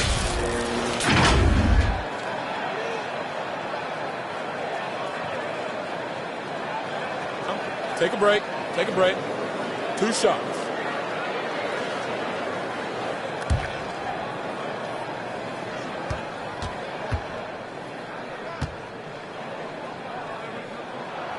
And that one falls for Rose. If they want to come away with a victory, they just need to keep knocking down those free throws.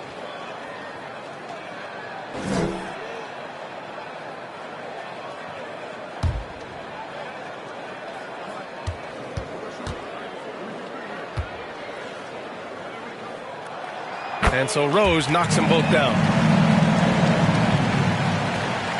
The Suns leading. Booker surveying the floor. Here's Allen.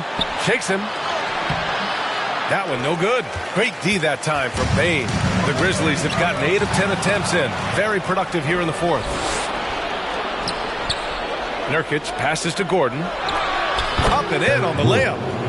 And the Suns lead by 6. Head on a swivel, Nurkic kept surveying and found his guy. Rose with it. Here's Robbie. Here he goes. Soft touch off the glass. Robbie's got 9 points here in the second half. His first half performance, somewhat forgettable, but now he's pouring it on. And Booker has got the ball here for Phoenix. Allen on the wing. Fires for 3. That one's good. Give the assist to Booker. Booker's got assist number 10 tonight with that last one.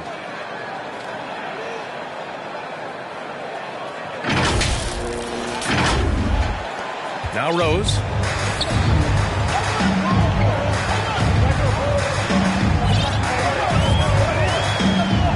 Pass to Jackson. Nurkic with some nice D. Phoenix has got 2 of 5 threes to go here in the fourth. And he got the whistle on the way up. So he'll be headed to the line for a pair. His third personal foul. Second team foul. Shooting for Phoenix. Devin Booker. 2 shots.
And he makes the first. Tillman's checked in for Memphis. And a change for the Suns. Eubanks, he's checked in for Nurkic.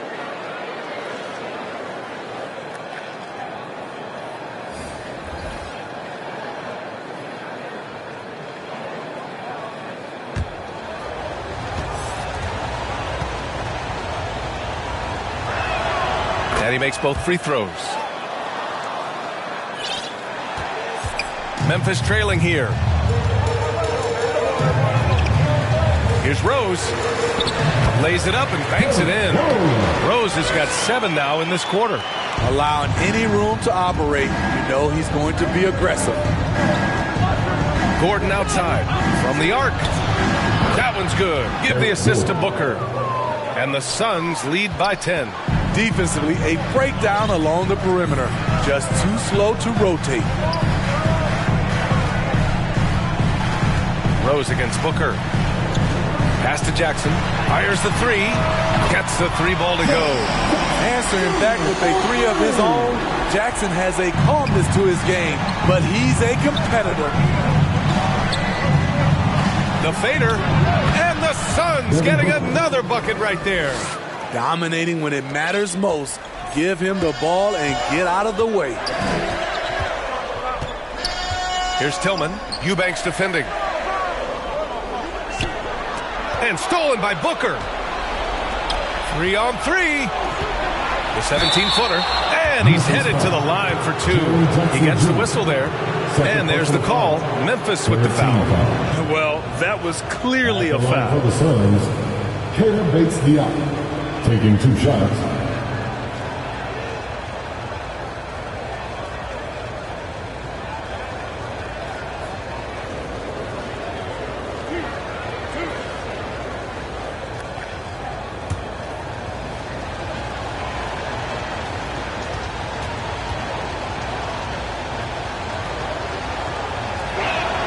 And he knocks down the first one.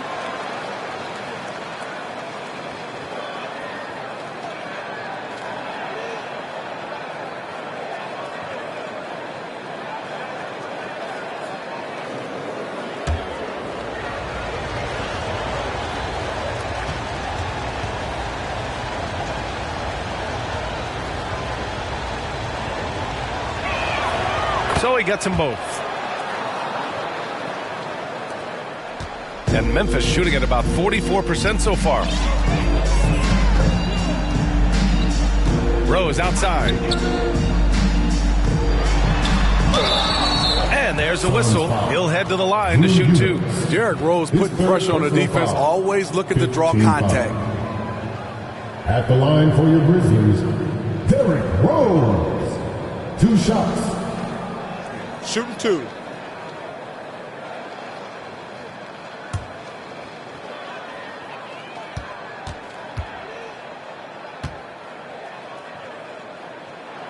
First free throw is good.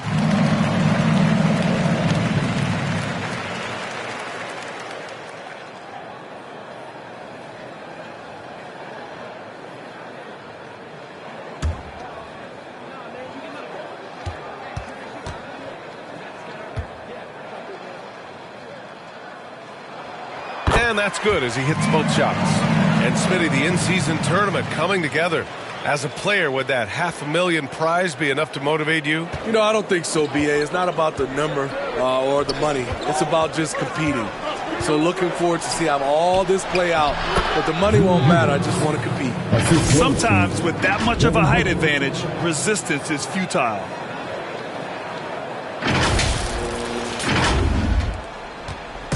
And Rose has got the ball here for Memphis. Pass to Tillman. Here's Roddy. And that one's good. Roddy's got 6 points in the quarter. I don't know what Coach told him at halftime, but he is shooting the lights out right now. Here's Booker. Yep, count it. These are big buckets. He's been instrumental in helping them try to close out this game. And here's Bane.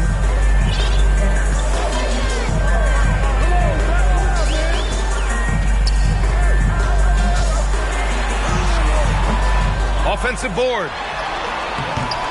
Nice D from Allen. They can take their time if they want. Yes, you have to regroup. Make sure you get a good shot. Pass to Bates Diop from behind the arc. It's rebounded by Roddy.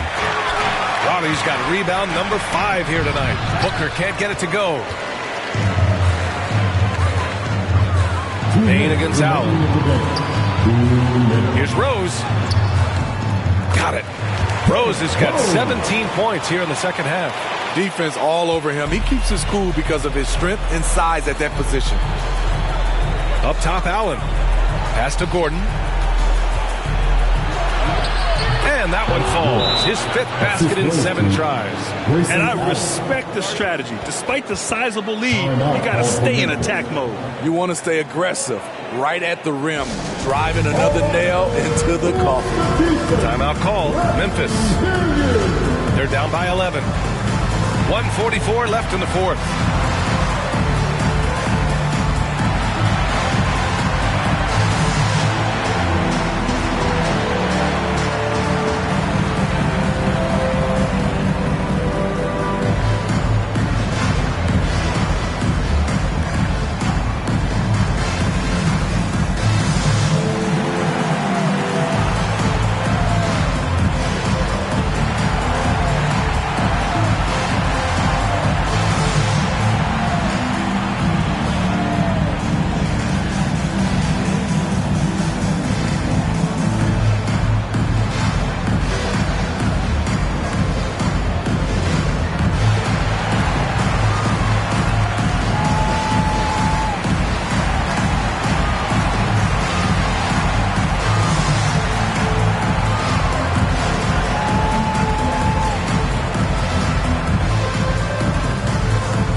He has truly put on a show out there tonight, tearing it up on both ends of the floor. So impressive, and the other squad has looked helpless to stop him.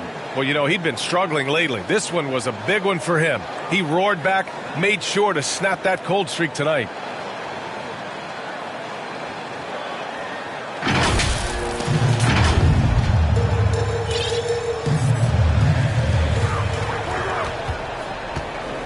Allen against Payne. Tipped. Now here's Booker.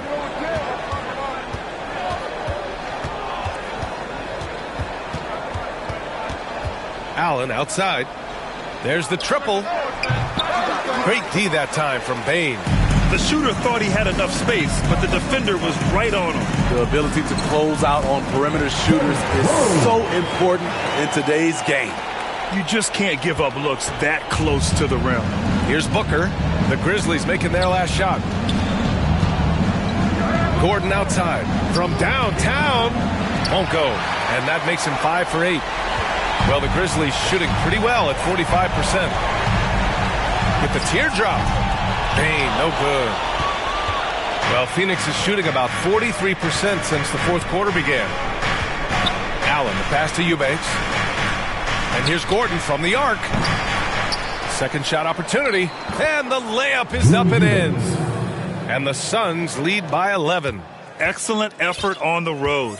They've literally sucked the energy out of this arena. And when you're on the road, you can't be tentative coming into a game like this. I thought their aggressive approach was the difference. Now here's Allen. 7-second difference between the shot clock and the game clock. Booker with it. Jackson in his pocket. Here's Bates Diop. The rebound by Jackson. Rose with it.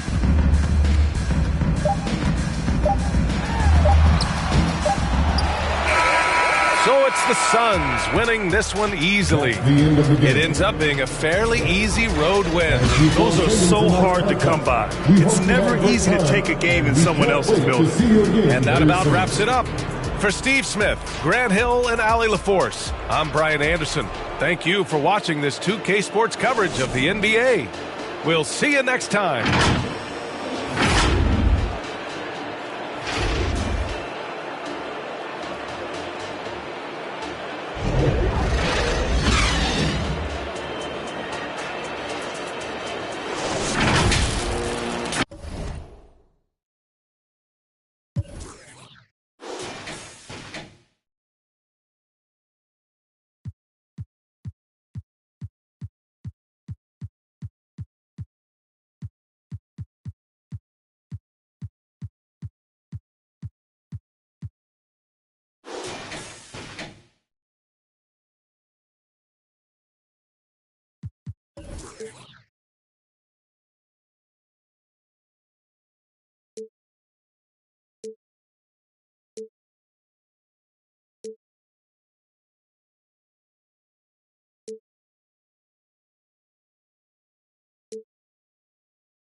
Becoming a star in the city involves putting in the work, just like in the NBA. This year in NBA 2K24, you'll want to showcase your game in and out of the arenas to continue to improve your MyPlayer. By competing and training, you'll earn new badge perks and abilities, including Mamba Mentality, which boosts all. Welcome to 2K Sports. We have the NBA coming up. Great to have you with us. Kevin Harlan here with Greg Anthony and a pair of Hall of Famers with us, Doris Burke and David. And now the opening lineup for Detroit. Cunningham is the point with Thompson on the wing. Duran out there with Isaiah Stewart. And it's Harris in at the 3. And for Indiana, in at the guard spots, Halliburton and Mathurin. Walker out there with Buddy Hield. And it's Jackson in at the center filling out the middle. Here we are, Greg, getting into the thick of this NBA season. How big of a challenge now is the travel? Oh, it's a huge one. The reality is all those flights take a toll, so you got to be smart with your sleep schedule and recovery. And the Pacers start off with the ball. Now, here is Halliburton. Inside, here's Walker. That's good. It's Halliburton with the assist. And Walker with the size and strength to straight up move you out of his way. Passes to Thompson.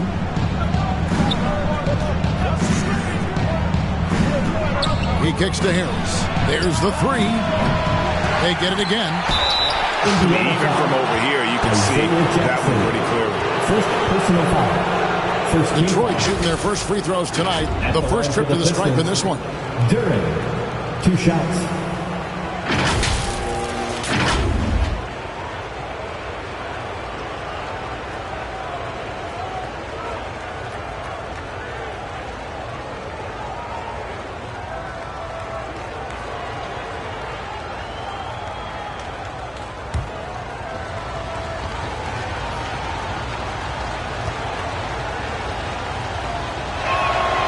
And he makes the first.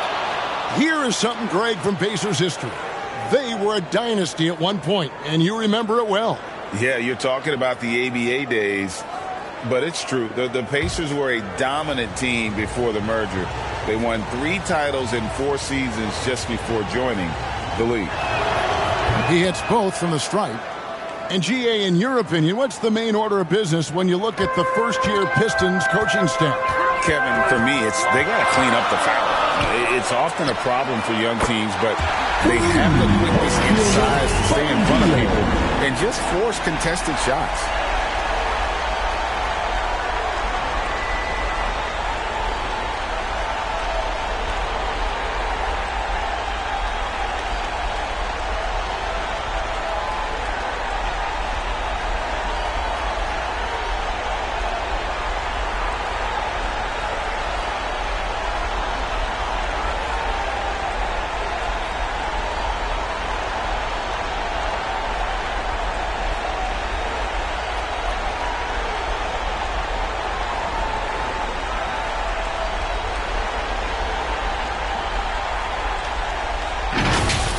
Cunningham with it. Turned in an outstanding game against Denver.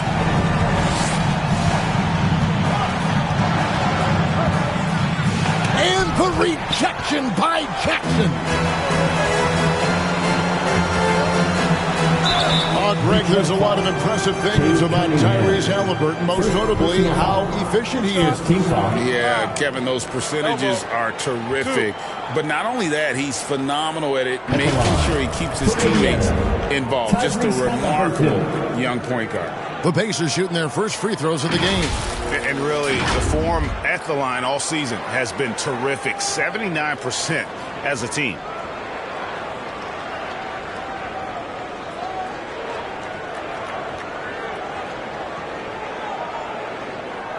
Take a break. Take a break. 2 shots.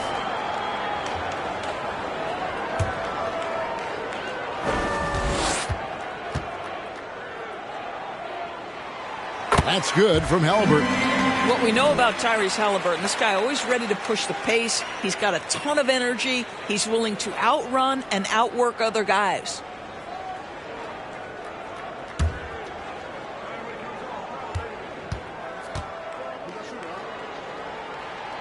And that one goes in. 2 from the line that time.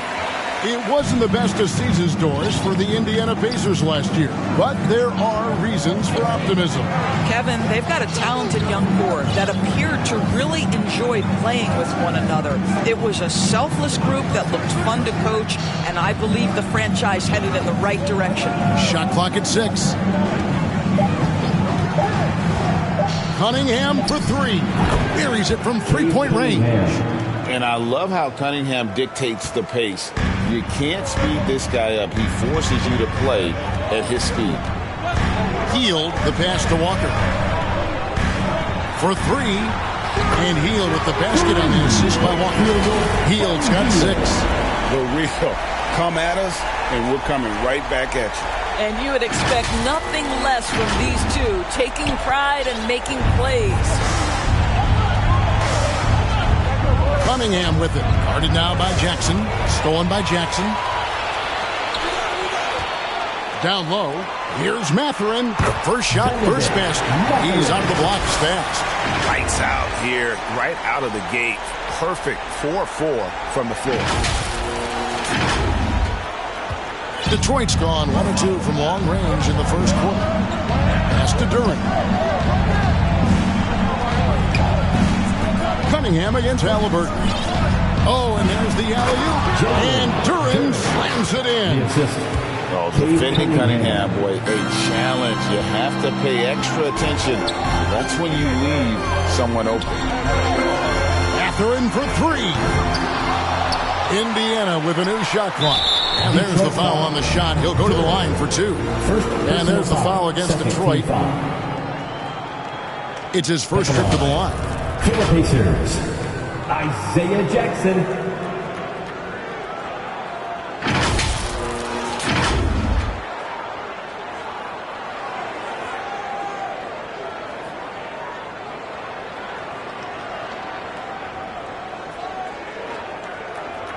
Shooting 2.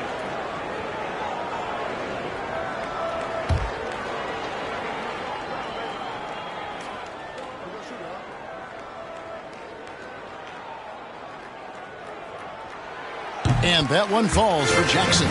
Here we see the Detroit Pistons drag a franchise known for stifling defense. And going back-to-back with the bad boys, then the amazing 2004 title team that shut down Shaq and Kobe. When the Pistons have been great, they've had that defense-first mentality.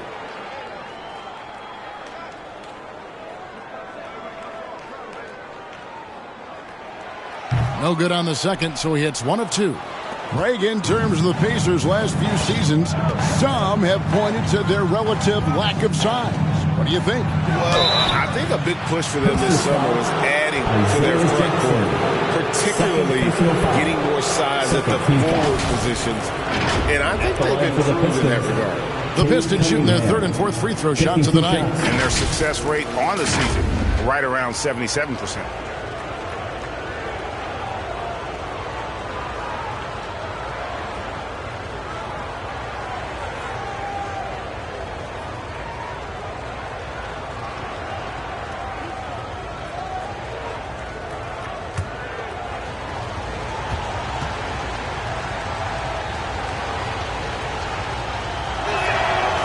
Good from Cunningham. And it's easy to see why so many are so high on Cunningham, a talented guard who can do a little bit of everything. And Indiana making a change here. Toppin's checked in.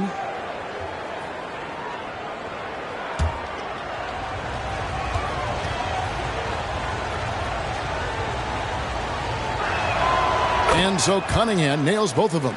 And that's the norm for him. He's pretty much automatic when he's at the line. Halliburton passes to Toppin. Indiana moving it around. Cunningham against Halliburton. Over Cunningham. The shot's good from Halliburton. Wherever he's gone, the shot has followed. Halliburton perfecting his craft in the mid-range. And the Pistons decide to take their first timeout right here. Fresh from a win against the Nuggets. Now, you don't like to count on points from your reserves, but They had some hot hands coming off the bench. When you get that kind of a complete effort, that's a game you're going to win far more often than not.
And he pressures the ball and forces turnovers at a rate that's remarkable. How about second in the league in steals per game? And we're talking about the ultimate competitor here. Leading the league in assists, maximizing every possession.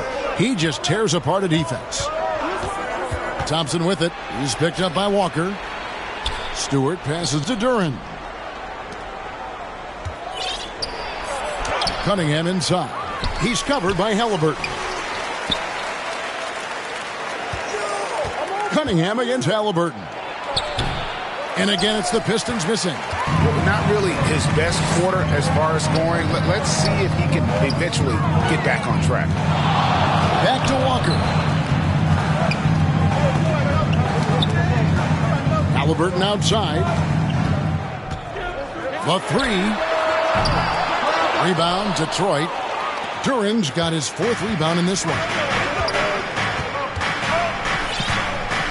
Now Cunningham. He's got 5.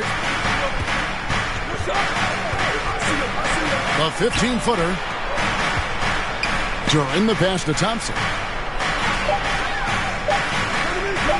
Over Mathurin. Out to Thompson. Out to the right wing. Here's Stewart.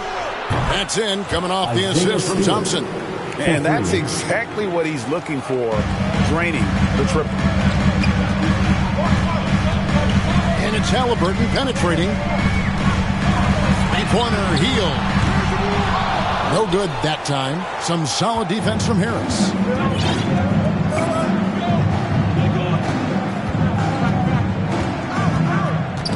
It's stolen by Hield. Fast break. Here comes Indiana. Can't cash in from close range. And so it's Cunningham. He'll bring it up for the Detroit Pistons. It's a 3-point game. Second shot opportunity. And it's Mathurin with the rebound. And the stroke definitely lacking confidence this quarter. Nothing on target. And Toppin throws it down. Well, Halliburton is so clever with the basketball. Helps yet another teammate take advantage of an opening. Pistons trail by 5. Pass to Duran. To the paint. Harris looking it over. Walker with the rebound. Well, you have to like their work on the boards, Kevin, particularly here to start the game. Mathurin, good. Mathurin's got his second basket of the night. Boy, you see the strength, the upper body strength of Benedict Mathurin to complete that play. Here's Cunningham. He's got 5. And Doris, you watch the defenses try to corral Benedict Mathurin. He always seems to have an answer, doesn't he? He does, Kevin. This guy knocks down jumpers in a variety of ways, whether it's off the bounce, catch and shoot situations. His mechanics are clean. He's confident. And, boy, he is aggressive. Walker's shot is off. Pistons trail by 7. Thompson with it. Halliburton picks him up. Thompson against Halliburton. And it's going to be out of bounds. The Pacers will take it. We always talk about getting good looks. Here's who's doing the best of it in the NBA. And you look at Duren. Leading the league in field goal percentage, he always gets good looks. He is a finisher, plain and simple. That field goal percentage just absolutely jumps out at you. It borders on astonishing. Now the feed to Toppin. Shoots over Duren, and it's Toppin. That time on the assist by Halliburton. And the story here, Kevin, early on is how well they've shot the basketball. Now a timeout called by Detroit. And the NBA door is removed.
The limit on the number of Supermax contracts that one team can have. Why is that? Well, I think some teams on course to have 3 Supermax guys, just the way their players are growing, and the league opted for more nuanced ways to discourage big payrolls.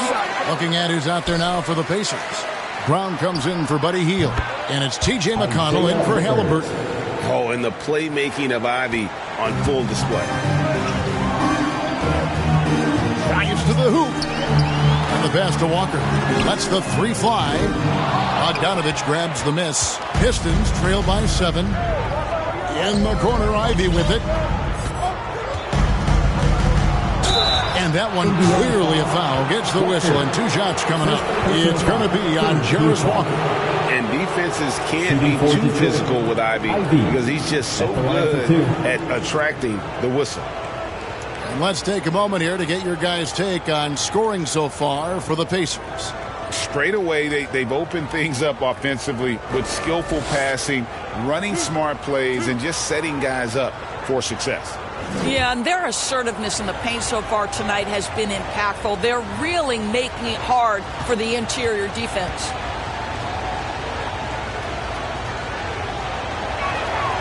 The first one falls. The first thing people mention about Ivy is that explosiveness. The first step allows him to get downhill and really makes him effective in those ISO situations.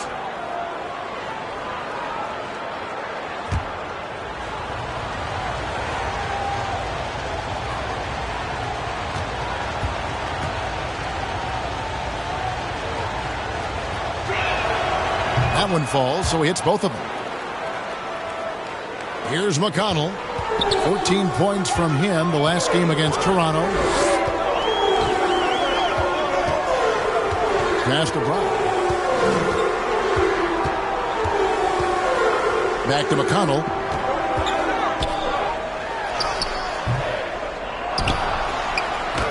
Banked in off the glass. And the Pacers lead by 7. They are just killing them on the interior. Morris against McConnell. Pass to Bogdanovich. Buries the long-range jumper. Bojan Bogdanovich, a very confident basketball player. He knows very well he has the green light to take these shots. Walker dishes to Brown. And a miss there on the triple. Pistons trail by 4. Here's Ivy. Rejected by Walker. And that's out of bounds. Detroit will retain possession. Pistons ball.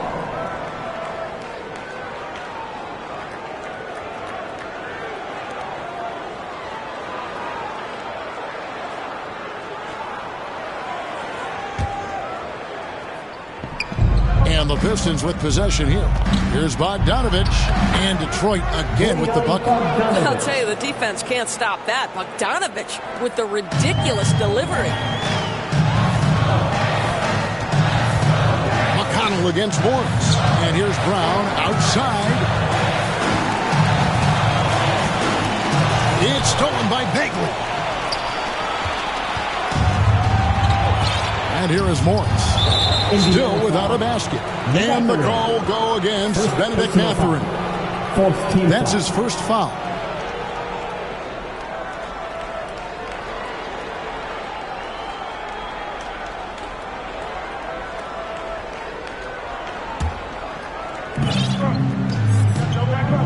To the right side.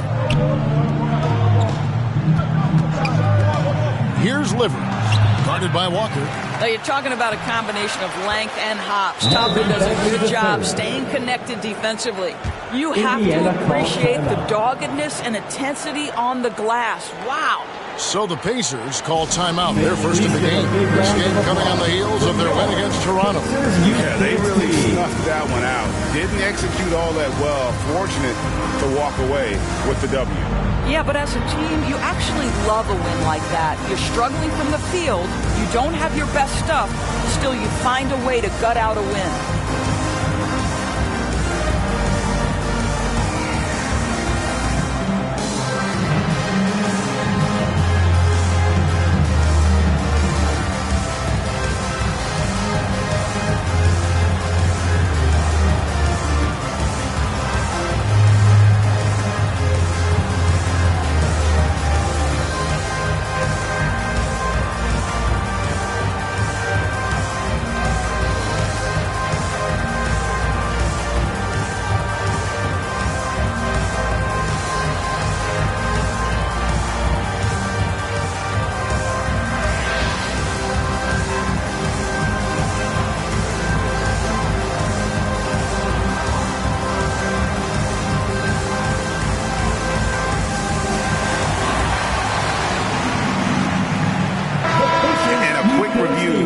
looking at some numbers here for McConnell.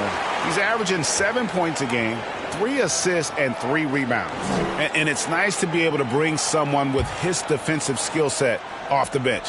I think, in fact, to win a championship, you usually need a guy like this on your roster.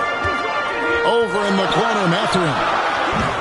They can't stop the run with that one. Detroit's gone 3 of 4 on three-pointers in the first quarter, doing well from long range. Tries from 10, and the Pistons getting another bucket right there. Oh, in the arsenal is the mid-range. Go ahead, Monte Morris. McConnell kicks to Brown. A three-pointer off the mark. A team's rebounding is a great measure of its energy, and theirs has been terrific here in the first quarter. Bogdanovich passes to Morris. And there's the drive. Off the mark, his first miss of the game, 1 for 2. Brown the pass to Toppin. The shot comes out. Great D that time from Bagley. And Morris has got the ball here for the Detroit Pistons. Outside Bogdanovich. The shot's good on the assist by Morris. Bogdanovich has got his third basket of the night. Boy, Bogdanovich with the distance delivery. How about that effortless shooting motion? McConnell finds Brown. Over Bogdanovich. Rebound by the Pistons. Inside, Morris. Beautiful dish, and the layup goes down. Assist from. Now it's a 7-point Detroit lead. And boy, have they come out strong, really pounding the offensive board for second chance points. Right side, Mathurin. Sinks the three-pointer. Mathurin's got 7. Shots are just flowing for him right now, having a really strong quarter. There's 1:17 left to play here in the first. McConnell against Morris. And the call is going to be, yes, it is, an illegal screen. And checking out some numbers for Cade Cunningham.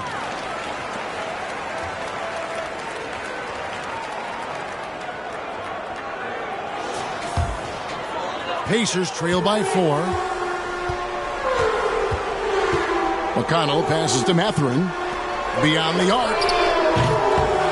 Bogdanovich grabs the miss. And the Pistons with possession. They're on an 18-5 run. Wasted no time on that one. He's got 10. Well, that to me typifies the confidence Bogdanovich possesses. A knockdown shooter with the quick pull-up. And how about the bounce pass there being used to perfection?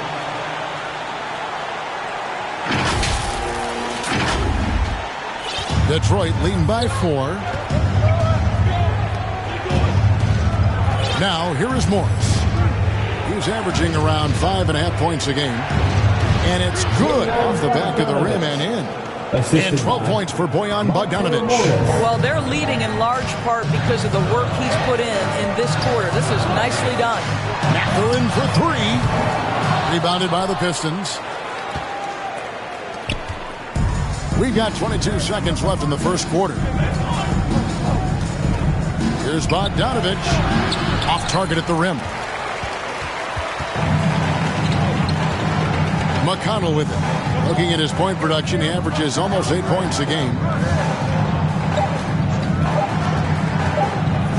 There's Brown with the 3. Oh, and the buzzer beater is good. Big time shot to beat the buzzer there. My goodness. Well, that's the perfect end of the quarter for them. You have no idea how much of an effect those buzzer beaters can have on a team's momentum.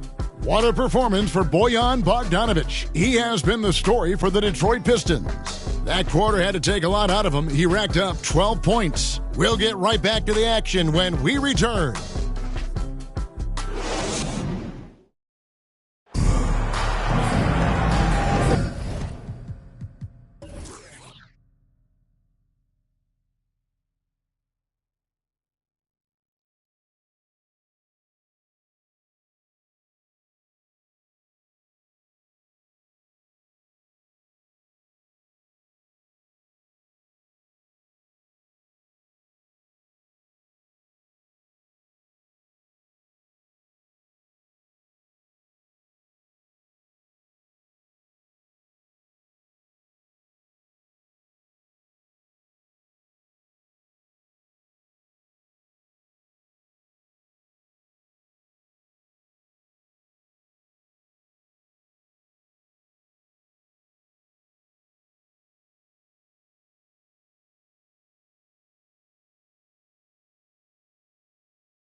And it's been a pretty even game here after one quarter of play.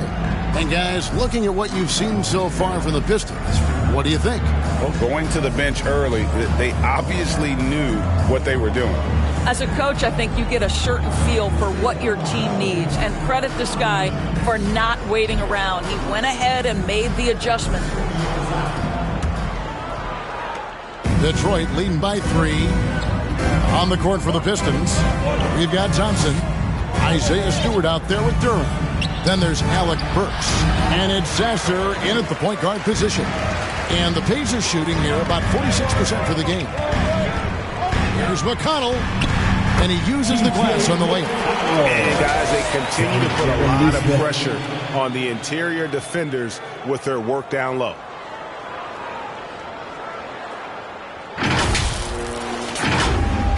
Here's Sasser. Hey, Greg, we love watching T.J. McConnell on the floor. It's like watching a guard from a couple decades ago. And Kevin, this guy's just an old school point guard. His focus is on defense and passing, and rated both of those as an undersized guard in today's NBA. Oh, how about the deft touch right there, guys? He just guided that ball back up and in. Just a fingertip touch on the ball. Hands it from downtown. Boy, when he's on a roll, Benedict Mathurin is a really tough cover, guys. And around a minute gone here in the second quarter. Pass to Thompson. Now Burks. No scoring in this one. Over Mathurin. Pistons keep it alive. The second chance effort. And Stewart finishes it off. And the Pistons lead by 2. Second chance points have really been an issue here defensively. On the wing, Mathurin. And no good. Had a chance to take the lead there. For Detroit, they've gone 2 of 5 from the field here in the second quarter, shooting 40%. And now we've got some time to check in from the sidelines. You got for us, D.A.? Thank you, Kevin. The Pacers are a team on the rise, and their point guard, Tyrese Halliburton, has a lot to do with that. Coach Rick Carlisle said his will to win is spectacular for a young player. He's the motor, the engine who drives our team. People look and say we're fun to watch. He's the head of the snake. He sets the tone for that in a big way. Kevin? In a big way. High praise. Hey, David, thank you. Thompson finds Stewart. And foul on the shot. He'll shoot 2 at the free throw line. And with the big collisions we see in the paint, and Greg, there are some have argued for changing the charge rules. Did you see that? You know, there's talk of extending the restricted area. I've even heard some say ban charges by help defenders. I like the former idea. It seems less extreme.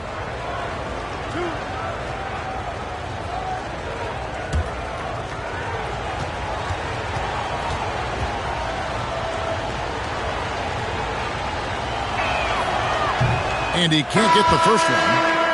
Halliburton's checked in for Indiana. And a switch here also for Detroit. Harris is checked in for Alec Burks.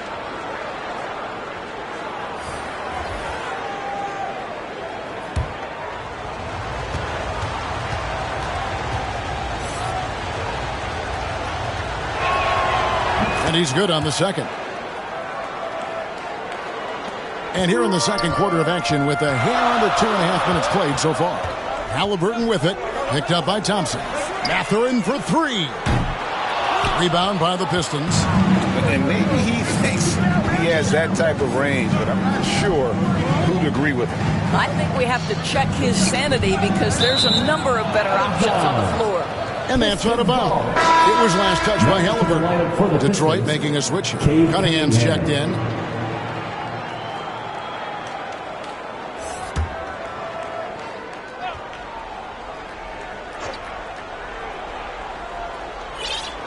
And we're now a little over 2.5 minutes into the second quarter.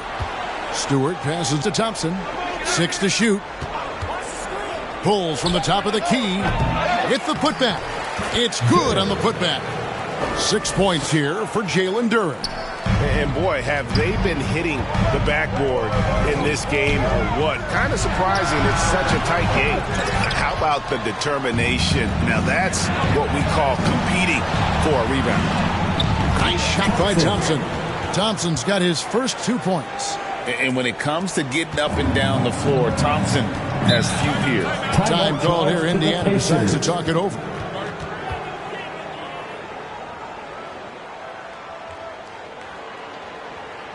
Here are your Indiana face mates. Get loud.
Here we are in November, and let's see how things are going out east in the early season.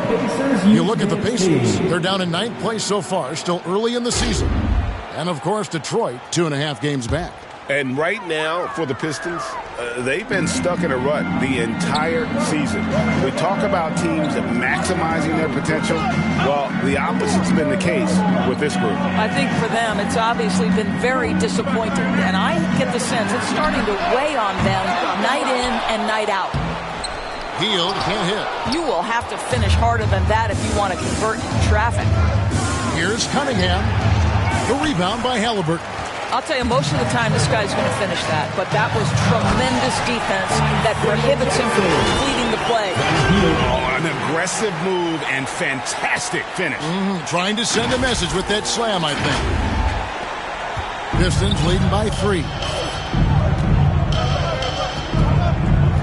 Here's Cunningham.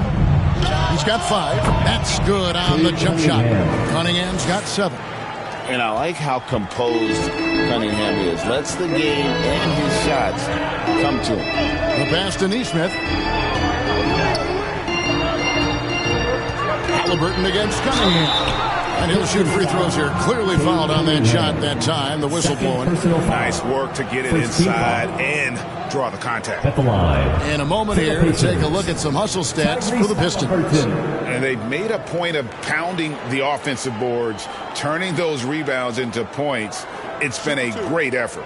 And the other thing that's working for them tonight, getting out into the open floor. A lot of the damage coming in transition. That one is off.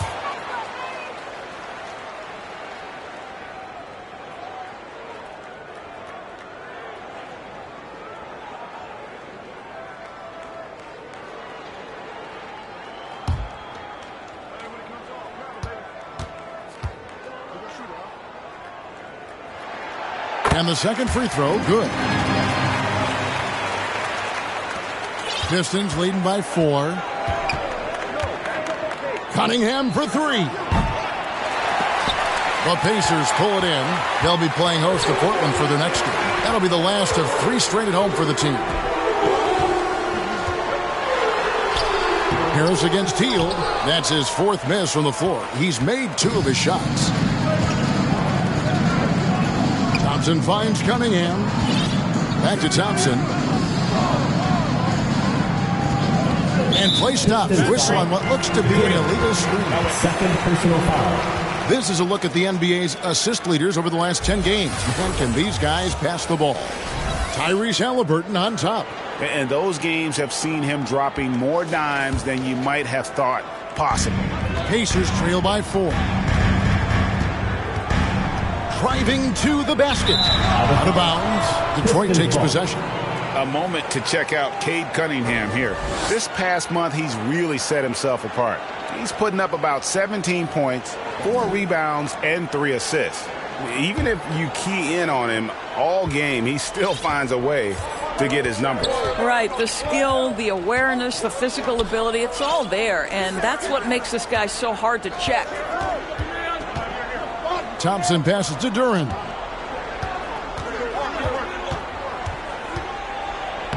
That's in. He's now 3 for 3 and looking sharp. Well, there's an aggressive mentality in play. Working close, find a way to score. Here's a look at what's coming up for the Pistons. On Monday, they'll head back home to host the Washington Wizards. And then on Wednesday, they'll go up against LeBron James and the Los Angeles Lakers. And that game against the Knicks, it's the second game of a back-to-back, and you know they're going to be feeling the effects of it. Playing that much basketball in that short amount of time really takes a toll. That's good from Halliburton.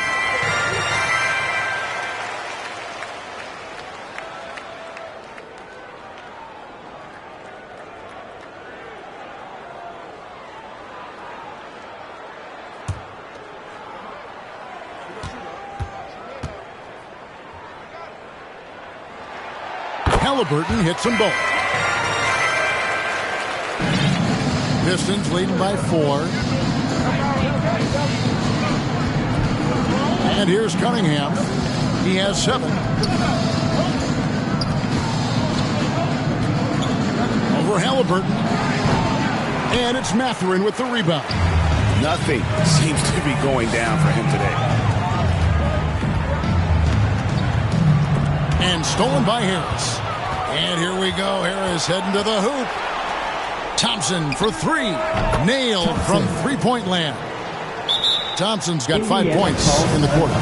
We know how good Thompson is with the ball in his hands, but he can get fire as well. Timeout called the Pacers.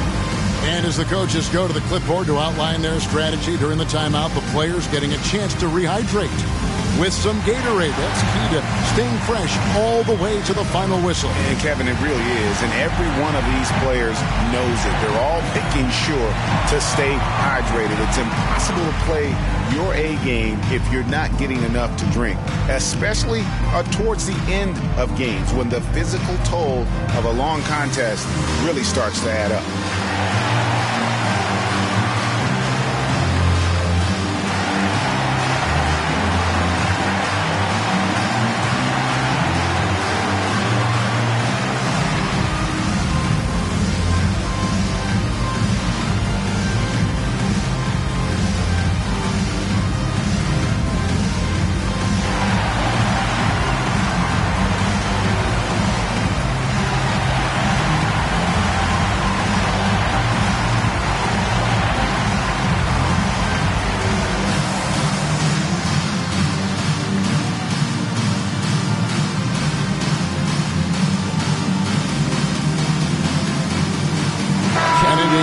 Change here. Brown's checked in. Pacers trail by 7. Now here's Halliburton over Cunningham, and no good. Trying to use the glass. And this has been an outstanding display on the boards, and it's a big part of why they have a lead in this game, doing the dirty work down low. Well, you like that he shakes off that rocky first period and knocks down a shot. Nice. Here's Halliburton. Played in with a nice touch off the glass. Halliburton's got 5 points in the quarter. Well, you have to understand how to score when you're in the paint and you are 6'5". Tyrese Halliburton, he knows the way. And so it's Cunningham. He'll bring it up for Detroit. From 11 feet away, and Detroit again with the bucket. Unwilling to let up even for a moment. That's his killer instinct, just fanning the flames. One thing I enjoy is watching players who don't pay attention to the score. You lock in on the moment, you play the right way.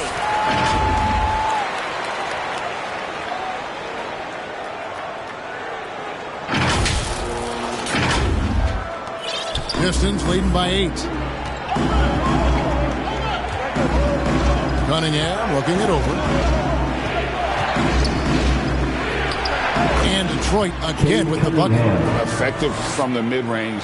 For Cunningham, it's about shooting with confidence. Passes it to Brown. Three-pointer. That's good. And it's Halliburton with the assist. Halliburton's got 6 assists in the game. Detroit's gone 2 of 3 when they've stepped beyond the arc in the second quarter. Thompson outside. Cunningham against Halliburton. From the arc, clock at 6. Cunningham's shot is off. Well, they have the advantage, but you still feel like this guy needs to find a way to get himself going. Halliburton drives in. The kick out to Brown. Some nice passing here by Indiana. And so it looks like the Pacers will retain possession here. A split second late, but almost came up with a steal there. Absolutely appreciate the effort, though. He really went after it. So close.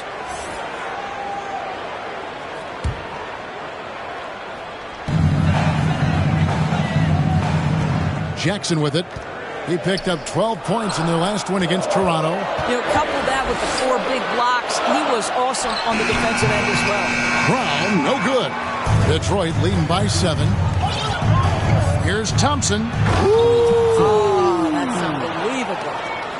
Man, his athleticism is really off the charts. Love seeing Thompson punching home like that. Nice job capturing the moments on the AT&T 5G Slam Cam. Halliburton kicks to Heel. It's good from long range. Heel's got 9 points. It's first triple of the second quarter, third of the game.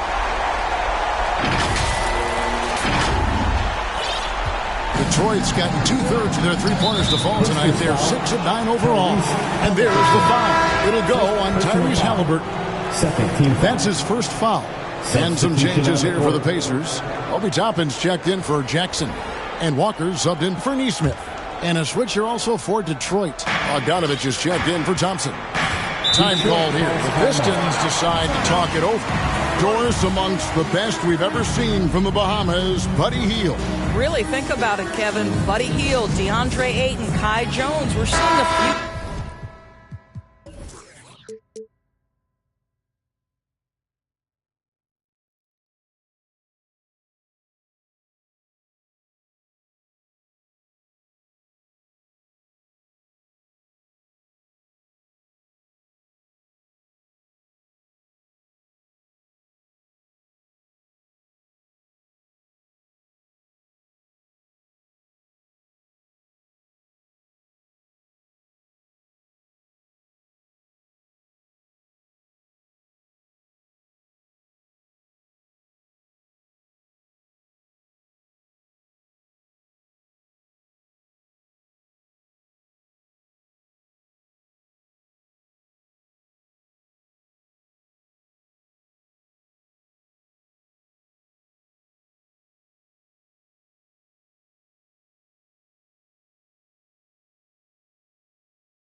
Successful men.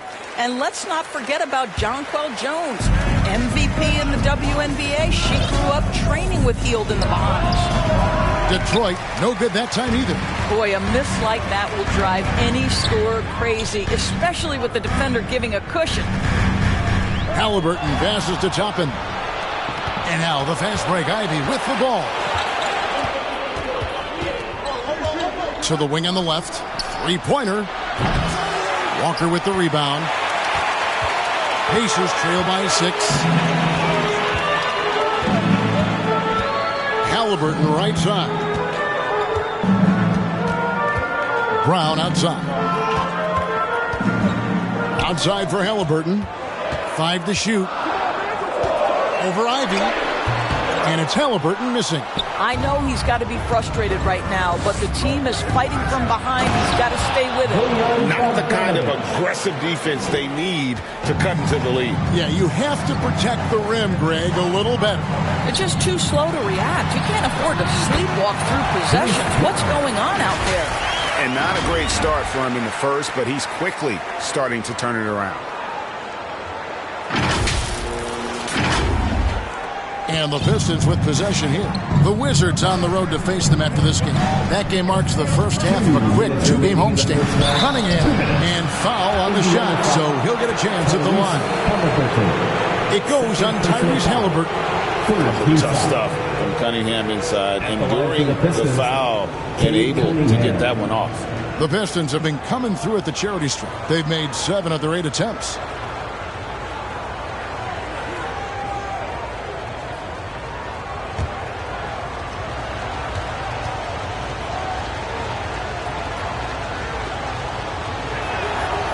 Good from Cunningham. T.J. McConnell, he's checked in for Heel.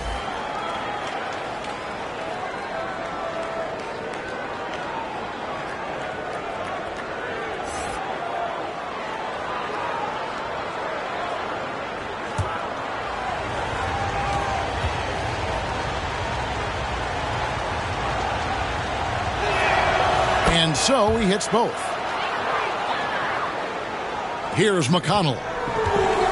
And with an update from the sidelines, let's check in with David Aldridge. Thank you, Kevin. The Pacers are forming chemistry. Tyrese Halliburton said in recent years they were saying the locker room was a quiet place, not many conversations. We've tried to impact the culture and create a different atmosphere. It's genuine. We appreciate and love each other. We want to see each other succeed and prove people wrong. Kevin? Yeah, no, you agree with me. They are on their way. The Pacers have scored 6 points from their 8 attempts at the line so far. Take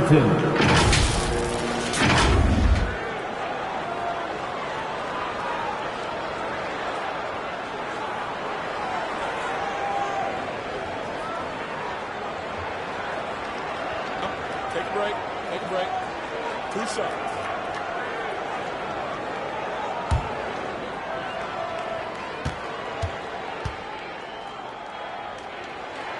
And the first one at the line is good.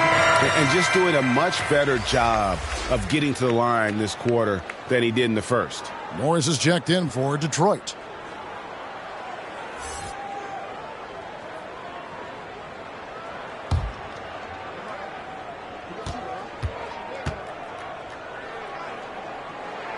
Halliburton hits them both. Here's Morris. 1:33 left to play in the first half. And Morris throws it down. And credit the screen for giving him the space he needed to get to the rim. For sure, GA allows him to come in with the sledgehammer. Boy, that's a play you just practice time and time again, and that's the result of the work put in. Sometimes a player is born with a passer's mindset. He deals it with conviction. Detroit leading by 8. Pass to Morris. Pass delivered. The shot's good on the assist by Morris. Morris has got 4 assists in the game.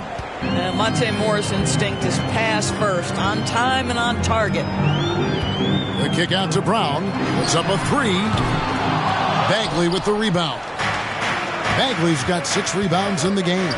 Here's Bogdanovich. Count it. And he's now 8 of 9 from the floor. You love the strong shooting of Bogdanovich, a polished player with a scorer's mentality.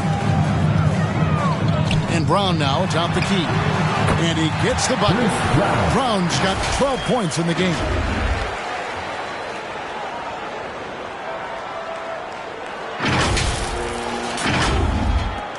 .32 seconds left in the first half. Indiana foul. T.J. McConnell. First personal foul. First trip to the line for him here. And he's putting together a solid year at the free throw line. 79% overall.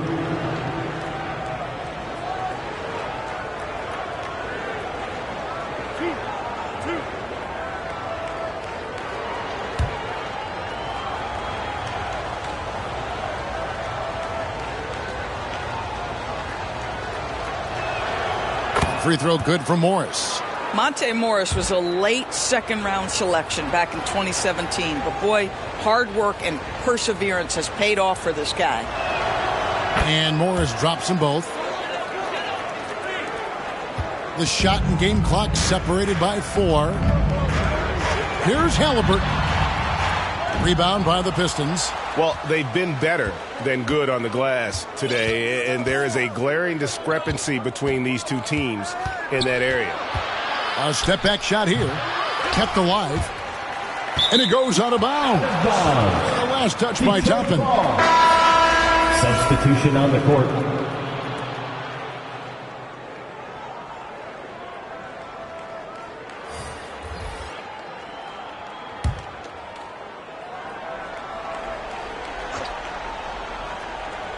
Here's Bagley. This is the most they've led by, 13 points. Livers the pass it to Burks. Over Mathurin. Well, Benedict Mathurin has all the tools to get stops. That's a great contest. And so is Detroit, looking at a 13-point lead heading into the next quarter. Their transition game has been in full effect. And now let's catch up with David Aldridge, who's standing by from the sideline. All right, Dave. Thanks, guys. Coach, where do you look to shore things up at the defensive end of the floor? They're hitting us in some different areas, so we got to give help on the inside. And with the guys we have playing tonight, we got to be real persistent, real together. Got to find that chemistry very quickly. Thanks for your time. Back to you guys.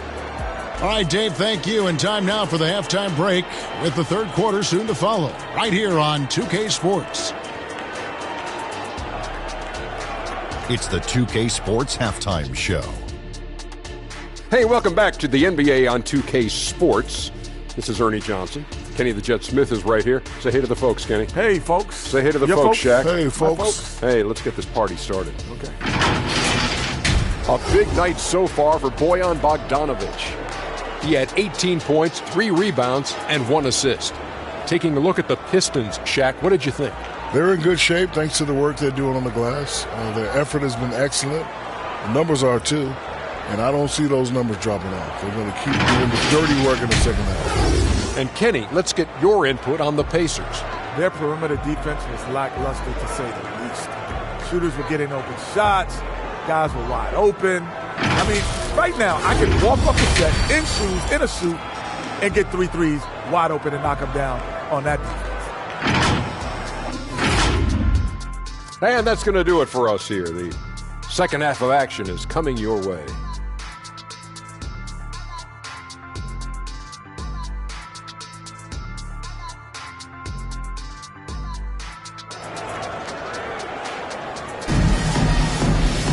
And as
dive into the second half. We'll find out if the next two quarters are any different from the first two.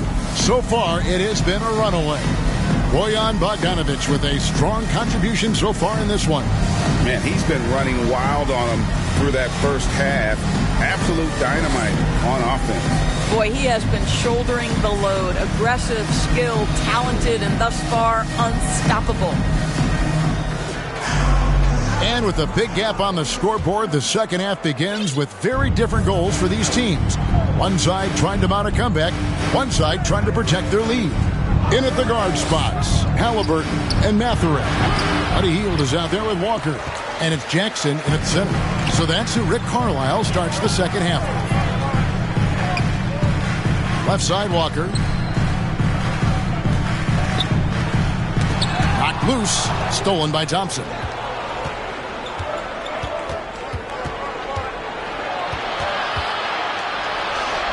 That's good. Basket number 5 on a 5-for-8 night shooting. And they're forcing the ball inside, and it's working like a charm. Here's Halliburton. Nails the baby hook. Halliburton's got 13. And obviously his momentum from the last game has carried over here tonight. No, I think that's the one thing every player is searching for. Consistency. They're giving this guy a chance to carry the offense once again. Thompson outside. In the corner, it's Harris. And another three for Detroit. Great awareness by Thompson, wanting to find his open teammates whenever he can. Cunningham against Halliburton. And the call on the shot sends him to the line. Third personal foul. First team foul. The Pacers have made their free throws at a pretty good clip. They've hit 8 of 10. Indiana, Tyrese Halliburton.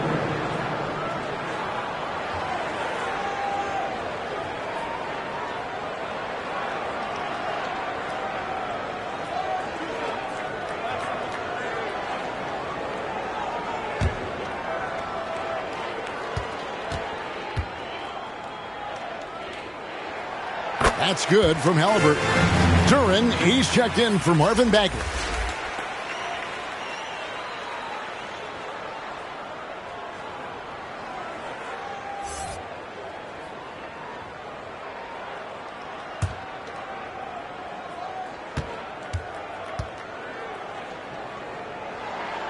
Halliburton hits them both. Now Cunningham. 13 points in the game. And there's the pass to Thompson. Cunningham against Halliburton. Back to Thompson. Passes it to Stewart. Down to 5 on the shot clock. Cunningham's shot is off. Didn't hesitate for a second to get a hand up on that deep ball. Well, tremendous effort, tremendous timing, the ability to alter shots on the perimeter. That was beautiful. Here's a look at some stats for Harris. His last 10 games, averaging about 11 points, 3 assists, and 2 rebounds. I mean, the numbers aren't bad on their own, but he knows that he can help this team in a bigger way. And sometimes it comes down to the flow of the offense. One night it's your night, another night perhaps it's somebody else's.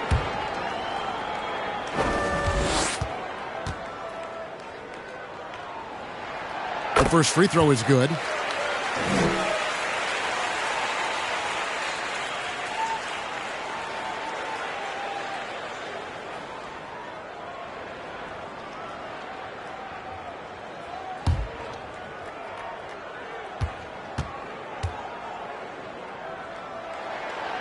Halliburton hits them both. Detroit leading by 12. Thompson passes to Cunningham. Over Halliburton. Tried to bank it in, but he misses. And Halliburton's got the ball here for Indiana. There's the dish to Walker. Outside for Halliburton.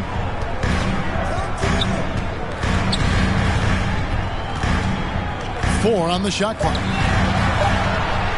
18 feet out. And it's Mathurin missing. I'm sure if he had the chance to do that possession over again, he would not have taken the shot. And Cunningham with the basket on the assist from Harris. Cunningham's got 15. No doubt Cunningham is adjusting to NBA defense, but he takes a confident shot there. And a wide open look for Mathurin. And once again off the mark by Indiana. The Pistons have gone 3 of 6 in the third quarter, 50% from the field. That shot wide open. Cunningham's got 4 points this quarter. And how about the aggressiveness from Cunningham? Reading the defense and then just punishing them with that pull-up. Got that bucket in no time at all. Well, that's a case where your teammates are showing trust in you, and he comes through with flying colors. Time called here. The Pistons decide to talk it over.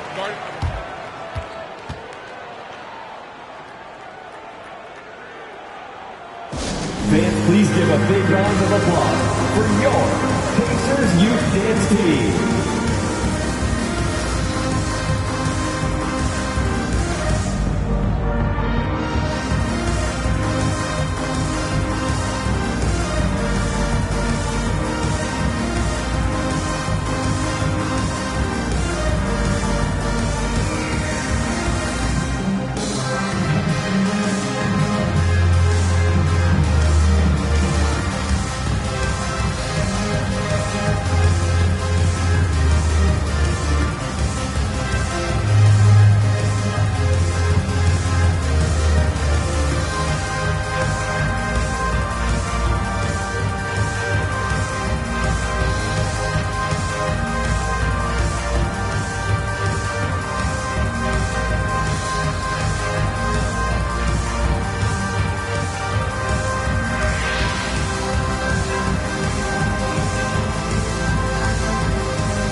We've seen some defensive wizards among the NBA's freshman class this season.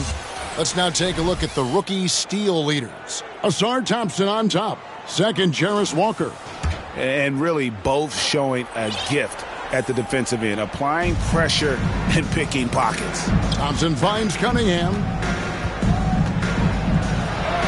And the layup's good off the glass. Cunningham's got 6 here in this quarter. And you think that bump is going to stop him. Not a chance. Cunningham too locked in. Back to Halliburton. And contact on the shot, so he'll be shooting free throws here. First personal foul. It's on Asar Thompson. At the line for Indiana, Tyrese Halliburton.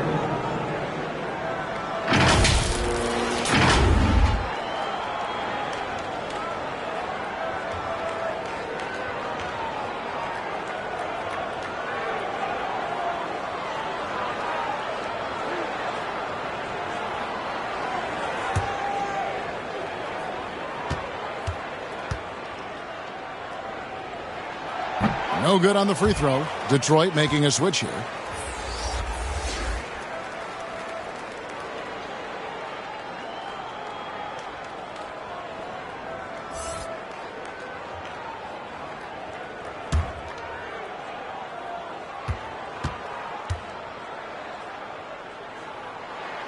He hits the second from the line. Just over 3.5 minutes through the third quarter of play now. To Stewart. Here's Sasser. Still scoreless. He lobs it up. Oh, a nice defensive play to disrupt the alley-oop. Halliburton outside. Mathurin for 3. Rebound, Detroit. Turing's got 11 rebounds in the game. Nesmith, he's checked in for the Pacers. Aaron Nesmith.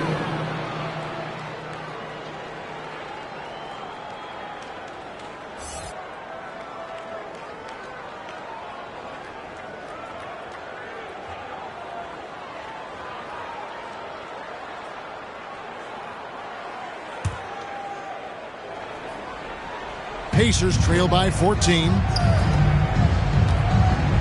Here's Mathurin.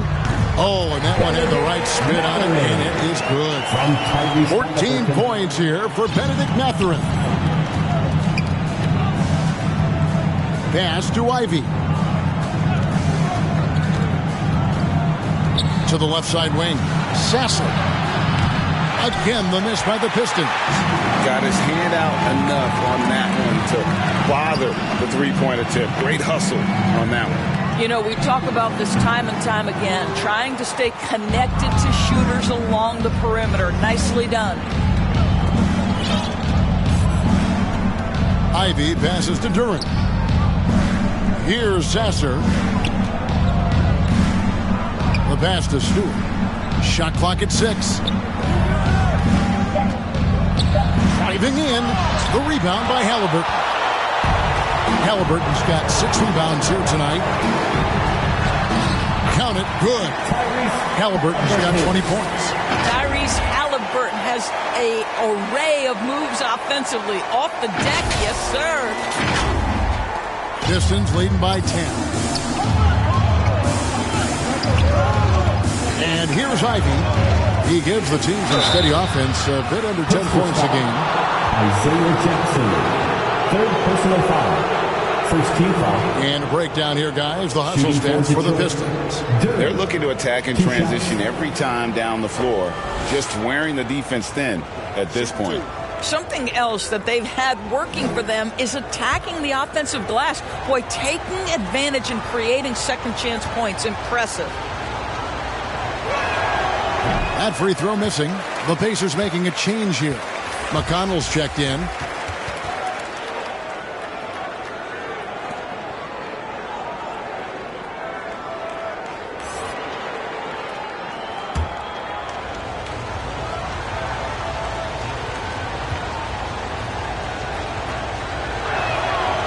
And he misses the second one as well, so he is 0 for 2 that time. Pacers trail by 10.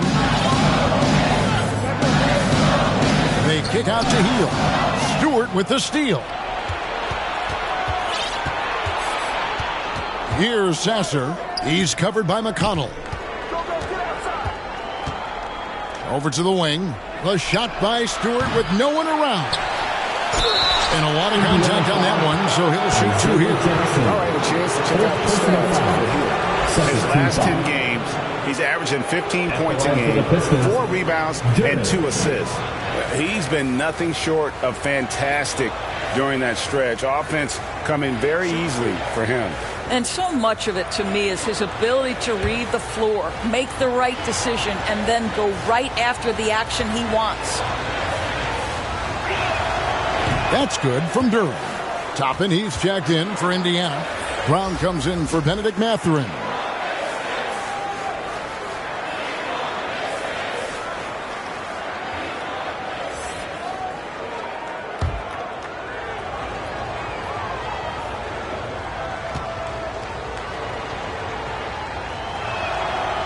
That one is no good. Pacers trail by 11. On the wing, Heel. Guarded by Harris. Heel can't hit. Boy, that's too easy to miss, but somehow he finds a way to do it. And the basket by Harris. Harris has got 5. I think it might surprise people that Joe Harris does not mind contact on the interior. That's a nice shot. Wow. And that'll be 2 free throws coming up. Officials on the call with the foul. 5th personal foul. 4th team foul. This is his first free throw of the game. Gotta admire what he's been able to do at the free throw line this season. How about over 90%?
Free throw is good by Toppin.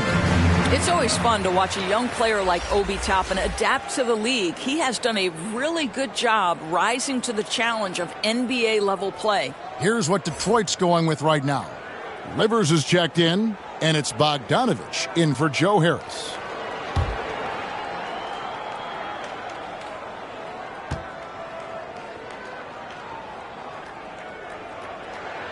And both free throws good for Toppin. Boy, a really soft touch on display. It is a luxury to have a big man who can hit from the line at a consistent rate.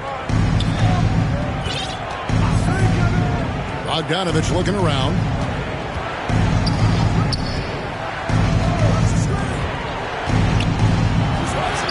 It's number 9 to fall. He's only taken 10 shots. I don't think there's much more you can do. Bogdanovich is too skilled and too strong on these finishes with contact. Passes to McConnell. Here's Neesmith.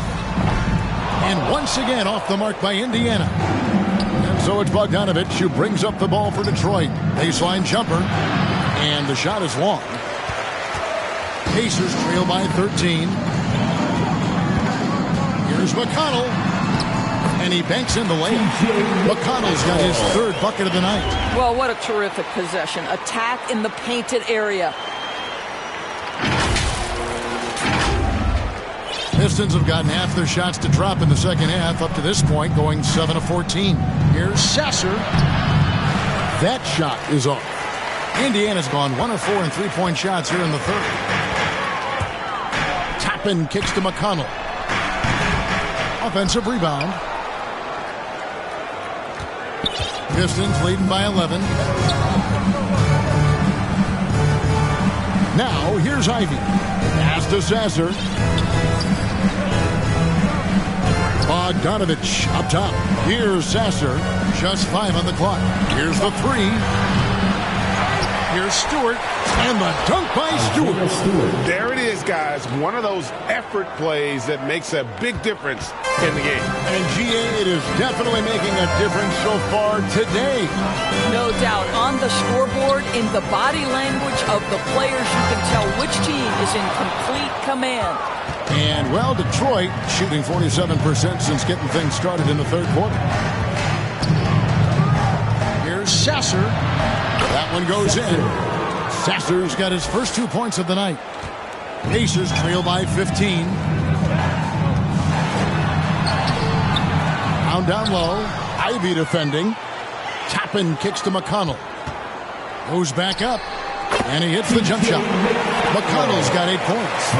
The shooting has really been there for him today, but he may have to take it upon himself to continue to carry this team and try and get out of this hole. Ivy finds Bogdanovich. It's rebounded by Indiana. Well, we didn't see the same kind of control we're used to seeing from him. This guy is usually a tremendous finisher. Brown trying to free himself up. Healed, can't hit. Pistons leading by 13. Outside Bogdanovich. Pass to Sasser.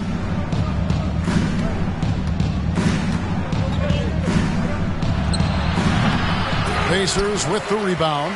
McConnell's got rebound number 5 here tonight. Here's Neesmith. Detroit foul. With a break in the action, let's go to the 2K leaderboard for a look at this season's stingiest defensive teams. 5th on the list, the Pistons. I mean, terrific rim protection. I mean, they rotate and help on the inside as well as anybody. And, of course, you want to keep offenses on the outside shooting jump shots, and that continues to be the goal. That's good from Neesmith. Walker's checked in for Buddy Hield. And the Pistons making a change here.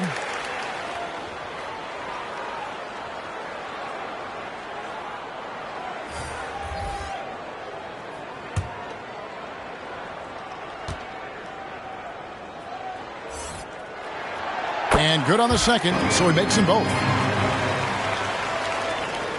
Pistons leading by 11. Morris looking over the floor. On its way from Burks for 2. The shot's good on the assist by Morris. Morris has got 5 assists tonight. Greg, taking a look at Monte Morris for a second. You got to be inspired by his terrific story.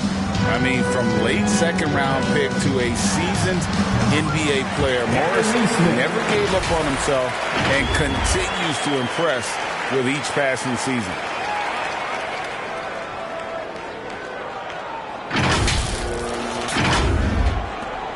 Burks with it. Looking at his numbers, he's averaging about 6.5 points a game.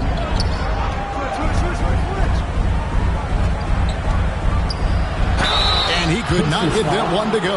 Out of contact, and he'll go to the line for 2. It's going to be on Obi Toppin.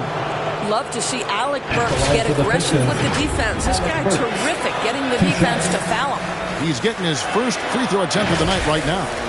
And from the line, he's knocking it down about 71% of the time, and that's a percentage that needs to go up.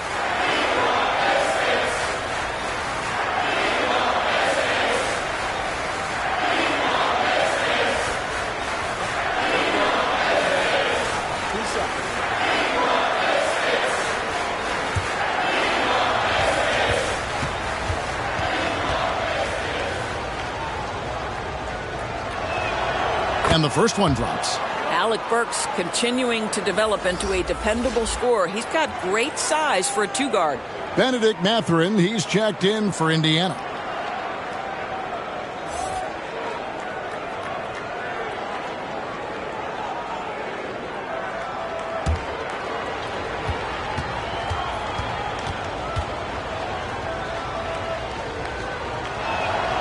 Both good from the line that time. And it's McConnell with the ball. He'll bring it up for Indiana.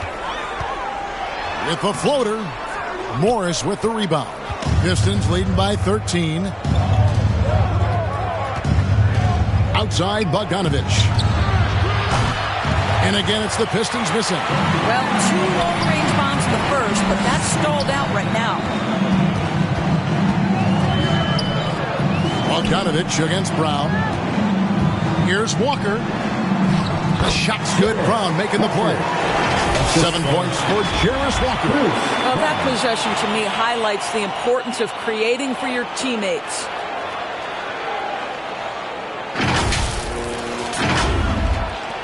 1:15 left in the third. Burks the pass to Bagley. Kicks it to Morris. 2 points. That one goes. Morris has got 10 points. What a terrific play by just a tremendous all-around player. This guy makes it look easy. Brown wide open. He fires. Jump shot is good. Now that's a bad shot until it goes through the net.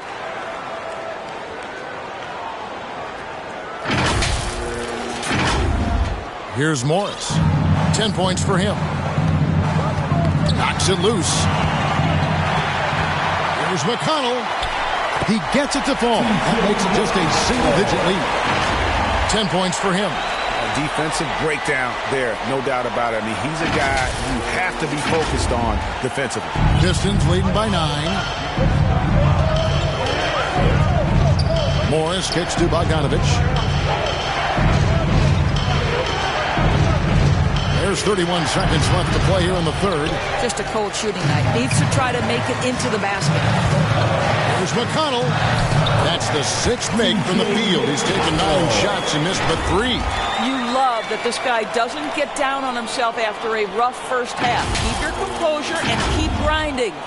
Detroit's gotten 1 of 6 3-pointers to drop since coming out of the locker room at halftime. I always like to hold for the last shot right here. Well, that's great execution if you can do that, because it takes any chance at momentum away from your opponent. 3 seconds left. And he gets the whistle. 2 free throws coming up.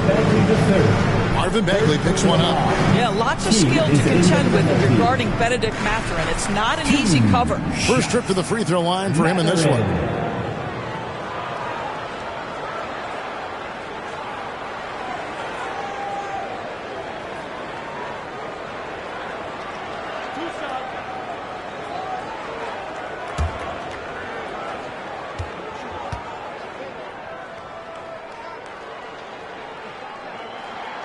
First free throw is good. When you think about Benedict Mathurin and all he offers offensively, has a polished shooting motion and plenty of confidence.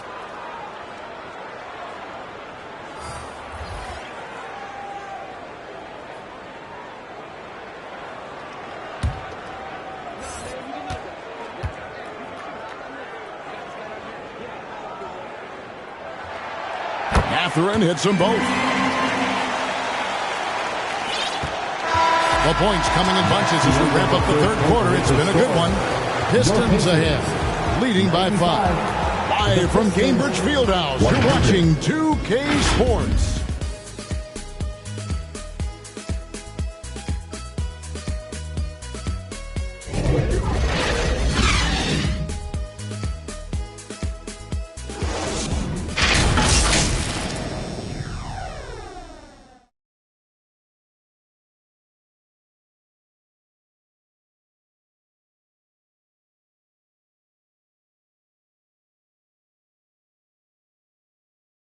Rick Carlisle had some words for his team.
Let's hear what he had to say. Hold your ground. Hold your ground. Your job is just to stay in front of this guy. Don't blow by. Well, preaching strong defense there, GA. I mean, basic fundamentals. He doesn't want to see anyone on his team get burned on that end. And with these teams locked in a very close contest, this fourth quarter promises to be a good one. And on the floor for Detroit here in the fourth. Marvin Bagley is out there with Thompson. Then it's Cunningham. Then it's Duren. And it's Burks in a two-guard.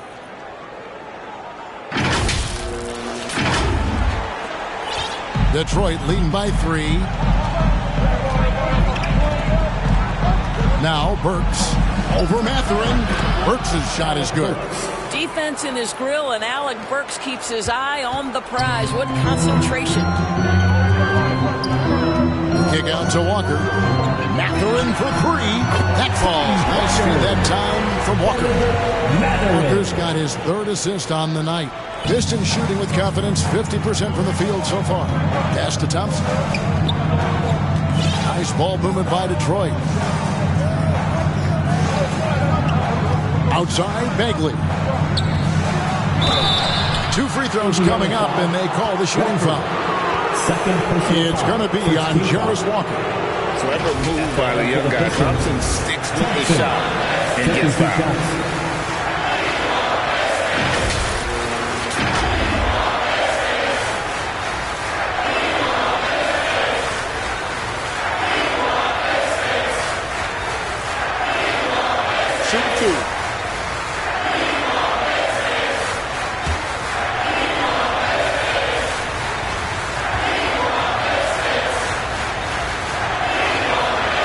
Free throw good from Thompson. And just like his twin brother Amin, Asir Thompson is an elite athlete, can do anything on the floor.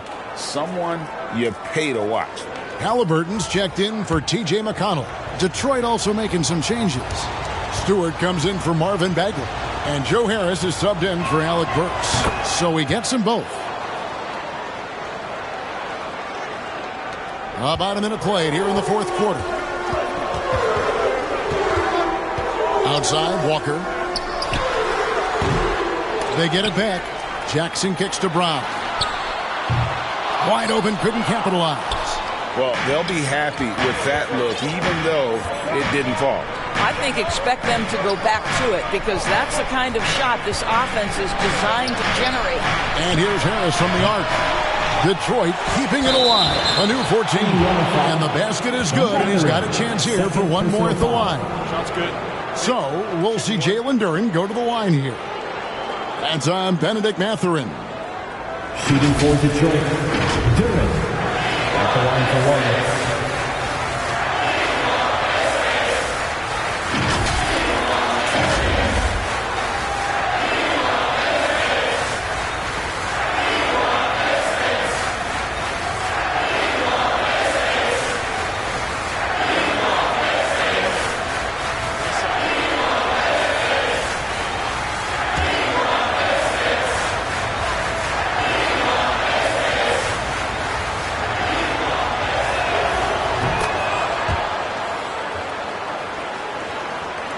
First minute and a half of basketball played here in the fourth quarter.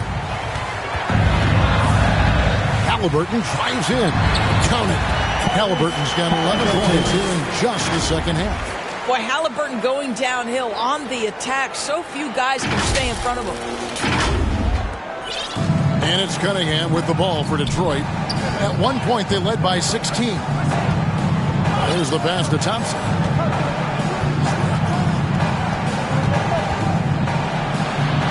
Lays it up and in on the nice reverse. Thompson's got 4 points in the quarter. And the combination of his quickness and soft touch around the rim really allows him to pull off shots like that. A lot of players don't have the reverse in their arsenal. Here's Cunningham, and there's another one for the Pistons. I love the mentality of Cunningham tonight, looking for his shot, and boy, is he producing. And the Pacers call time here. He does not look happy. Their defensive rebounding has been putrid, and they're giving up a ton of second chance points.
Toppin comes in for Walker.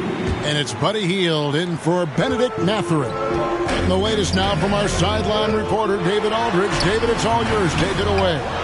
Well, during the break, I listened in on Rick Carlisle's huddle. Now, Coach talked all about fouls in that huddle. He reminded them, play defense with our feet. Beat them to the spots. Hands straight up. Don't give them a chance to blow the whistle on us. Back to you guys. Thank you, David. Gotta respect that Cunningham takes charge. Something happened and drawing the contact.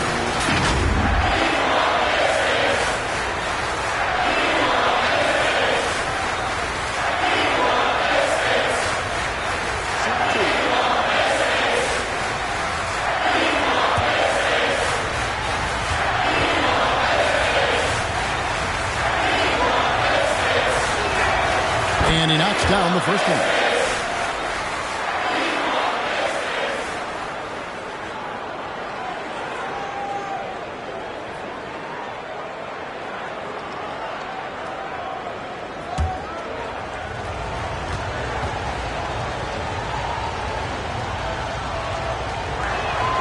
That one falls, so he hits both of them.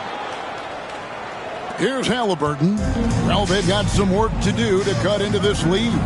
And no need to get away from the game plan, though. But plenty of time to get back in it. Back to Toppin. And so it looks like the Pacers will retain possession here.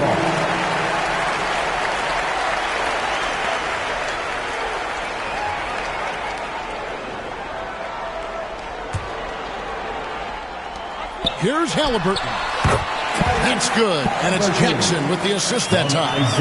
Halliburton's got 13 points here in the second half alone. Yeah, the defender all over. Isaiah Jackson, 5th personal foul, 4th team foul. Shooting for Detroit, Durant, taking 2 shots.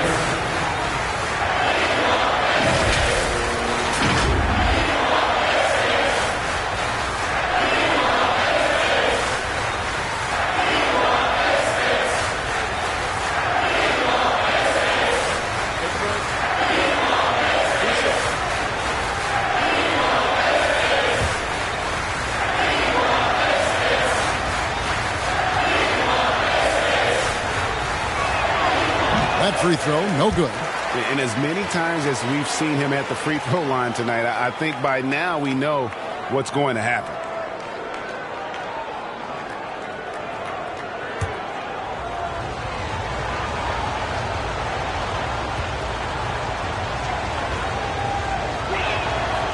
Good on the second free throw.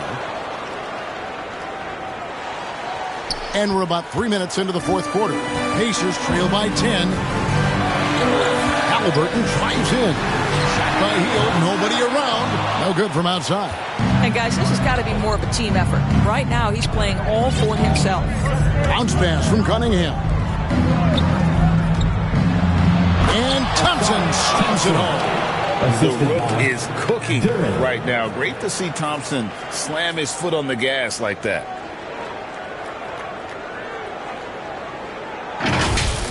And on the AT&T 5G Slam Cam, you can see how impressive that move was.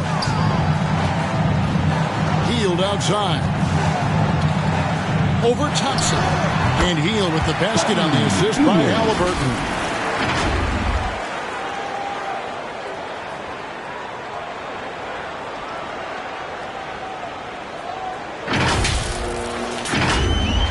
Fourth quarter of play, and over 3.5 minutes have gone by.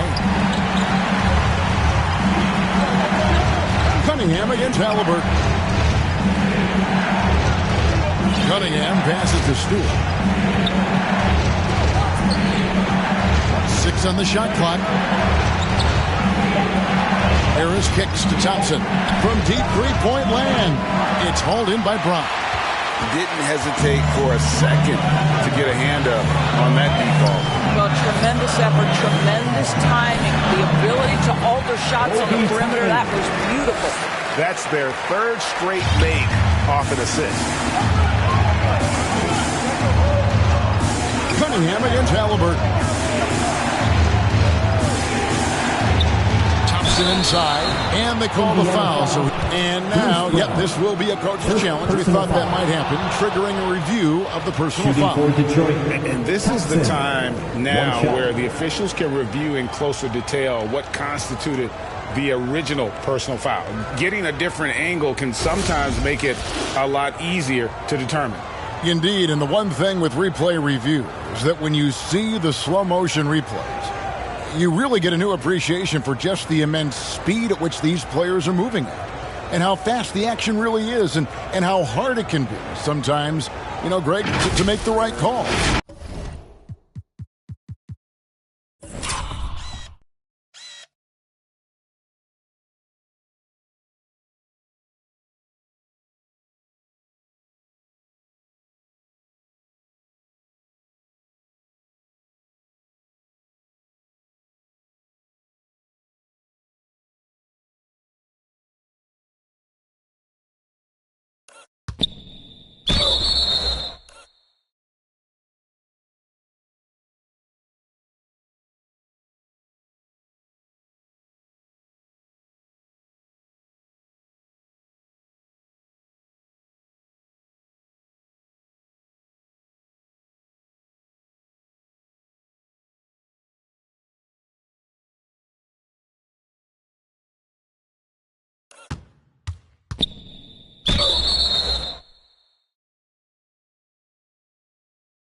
And the announcement on the review is that the foul was called in error. So they have determined to overrule the original call.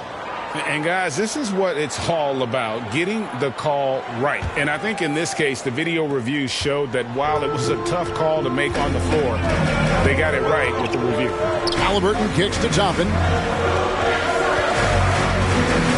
Into the lane, and Toppin throws it down. Well, you see the run, jump athleticism of Obi Toppin. He gets to the rim in a hurry. Detroit leading by 8. Cunningham outside. Right wing. Here's Stewart. No good on the triple. And so it's Halliburton who brings up the ball for Indiana. In the corner, it's Toppin. Offline with his 3. Detroit's gone 0-3 so far in the fourth quarter from long range. And a wide open look for Cunningham. Detroit, no good that time either. Boy, he'll usually knock it down if he's left that wide open. Just comes up empty. Up again, and Hield able to finish. Most shooters have a knack for scoring the basketball. Buddy Hield getting on the offensive glass there. Passes it to Cunningham. driving the lane. Rebounded by Jackson. Jackson's got 6 rebounds in the game. And it's Hill off the drive. And that one is off. Good D by Thompson. He dishes it to Cunningham.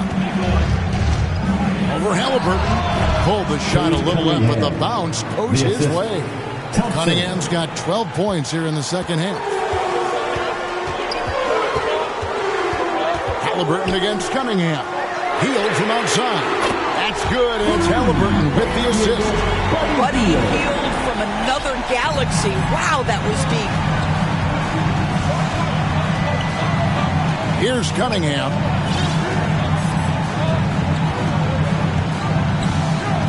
Pass to Stewart. Thompson surveying the floor. 4 on the clock. From beyond the arc. The Pistons rebound. The momentum continues to go their way. Pretty much the story of the game. Cunningham hits the bucket. Cunningham is not shy about mixing it up down low. He's got a great feel around the rim. Fires, high post. That one's in there. The Detroit lead is cut down now to just 5 on the basket from Halliburton. I really like the way he's playing in this half. He looks so much more aggressive and confident. Cunningham for 3. They grab their own miss.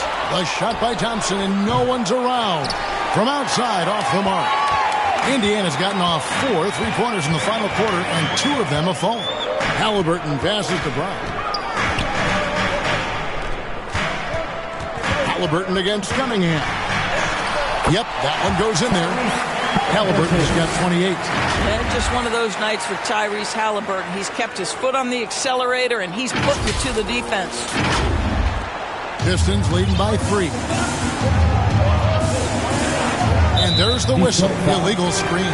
Boy, not on the same page there. In a possession ball game, that's a big mistake. When a pick like that is questionable and creates that much of an advantage for the offense, you have to blow the whistle. I don't think there's any question. There are so many rules that favor the offense these days. You've got to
pull things out when an illegal screen is set. Jaden Ivey, he's checked in for the Pistons. And now, a moment to present the New Balance Player of the Game, Cade Cunningham. And, guys, he's been about as close to perfection as you can be. The intensity he's played with has been amazing. Just no let-up. And as fired up as he's been, he's never let his emotions get out of control. Things really clicking for him at the offensive end. They're making good decisions, not wasting these opportunities. Walker. Rebound, Detroit. Cunningham passes to Harris. Back to Cunningham. Harris outside. Pass to Stewart. 6 to shoot. Ivy, no one around him. Again, the miss by the Pistons. Boy, this guy just can't buy a bucket, and yet they have the advantage. Jackson has the open look. Can't tie it up as that one's no good. And if he thinks that's within his range, then you know what? He's got a low basketball IQ. I'm a little surprised he would even attempt that shot. Much better to swing the ball to somebody else. Rebound, Detroit. Duran's. Pistons leading by 3.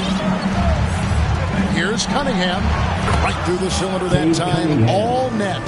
Cunningham's got 29 in the game. And he had all of us at the table quivering. What a move by Cade. It's deflected. From past the arc. And the rebound goes to the Pacers. Matherin's got his 5th rebound right now in the game. Well, he had 1 3-pointer in the first half, but so far in the second, he's come up with goose eggs. Benedict Mathurin, not a guy who's going to get rattled right in the middle of the action in the big-time moment. And the Pistons with possession here. At one point, they led by 16. Now a timeout called by Detroit. There can only be one. If they're getting serious, let's find those fans.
Thompson's checked in.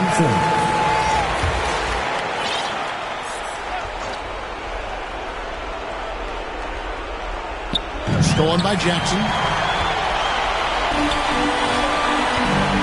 Halliburton against Cunningham. Halliburton passes to Mathurin. Outside, Walker to tie it up. It's hauled in by Harris. Harris has got 4 rebounds now tonight. And they've controlled the glass throughout this game, but it's still close. Back to Cunningham. Over to the left wing. Stewart. Good, and the assist goes to Cunningham. And the Pistons lead by 6. And the lack of effort to fight over the screen there makes that an easy shot. You know, we see this all the time. You're basically, as a defender, hoping the man misses rather than putting in the work to get over screens. And the crowd is loving this long-range bomb attack that we're seeing here tonight, coming right back to answer a 3 with one of their own. Halliburton against Cunningham. Some solid defense there from Jackson. Indiana's gone beyond the arc 7 times here in the fourth and been successful 3 times. Halliburton for 3. Detroit with the rebound. Stewart's got rebound number 9 now. What an effort here tonight. Cunningham against Jackson. Here's Durant. Good for the 5th time in 5 shots. He remains perfect. This guy just isn't missing today. I mean, what a day he's had from the field. And his shooting is the only reason this game is as close as it is. He's been Mr. Reliable offensively. They kick out to Hield. Drills the three-pointer. Hield's got 10 points in just the second half. Just a massive bucket by Buddy Hield, the guy who has never been afraid of these moments. The Pistons lead.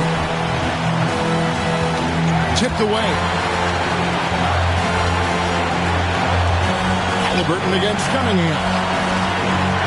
From downtown. And it's Mathurin with the rebound. Halliburton passes to Walker. 54 seconds left in the fourth quarter. To tie it up. It falls. A huge shot to tie it up. And that one sends the bench into a frenzy. I'll tell you, these guys have worked so hard together. Everyone pulling in the same direction. Beautiful to watch. And so it's Cunningham with it. He brings it up for Detroit.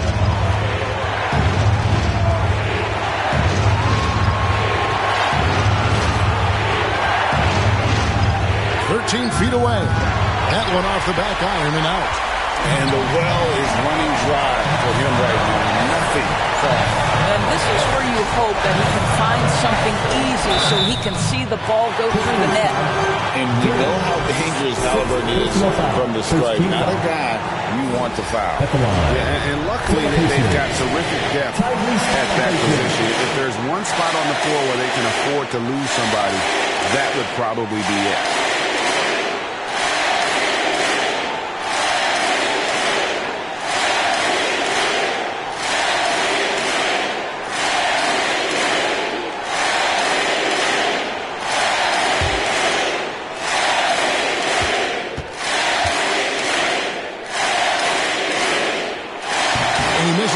One boy, he wanted that one to fall. Well, Tyrese Halliburton is a skilled free throw shooter. Pressure is on. Can he continue that theme? Bruce Brown, who's checked in for the Pacers.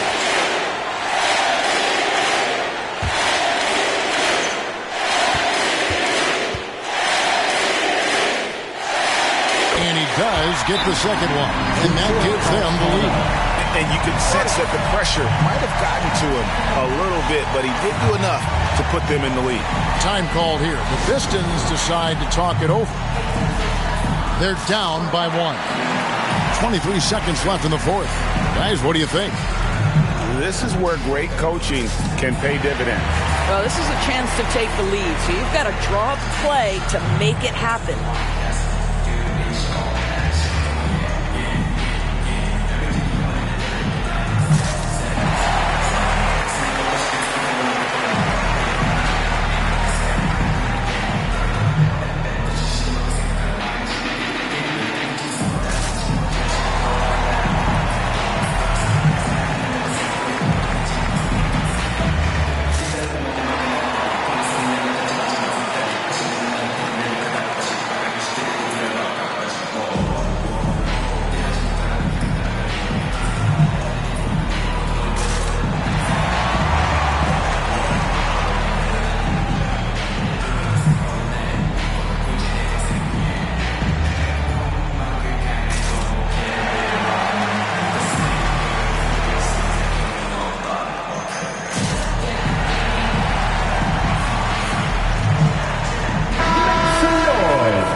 Seconds left in the game. Here's Cunningham. The putback. Good. Always keeping an eye out for rebounding opportunities. Thompson, just a rookie, but already showing some experience. Time called here. Indiana decides to talk it over. They're behind by 1. 15 seconds left to play in the final quarter. Here's what's your take? Yeah, always intriguing to see what a coach draws up in this situation. What you want is to create a clean, high percentage look if that's at all possible.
Seconds left in the fourth quarter. Halliburton against Cunningham. It falls! Fearless move by Tyrese Halliburton. The game is complete and the mind is ready. Cunningham for three. Can't get the three to fall. So a close game sees Indiana take this one. What a show they put out here at home tonight. I mean, these are those games that feel so great to win, and really, it's like a knife in the gut to lose. You gotta love being on the edge of your seat and just wondering what's gonna happen. How is this thing gonna play out? And that'll do it, folks. For Greg Anthony, Doris Burke, and David Aldridge, this is Kevin Harlan. Thanks for tuning in. So long, everyone.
And we know the 2K community is always looking for ways to improve their shooting. So this tip is for you.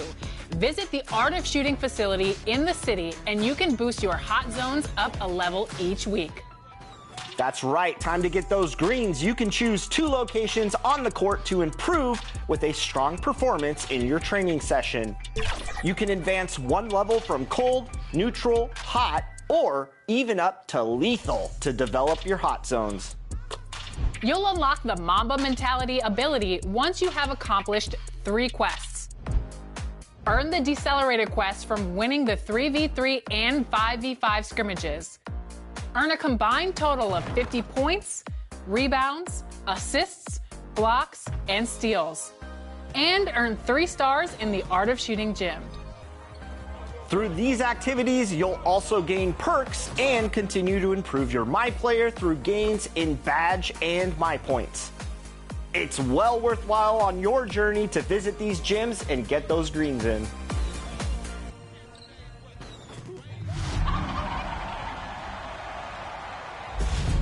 Hey, happy Thanksgiving.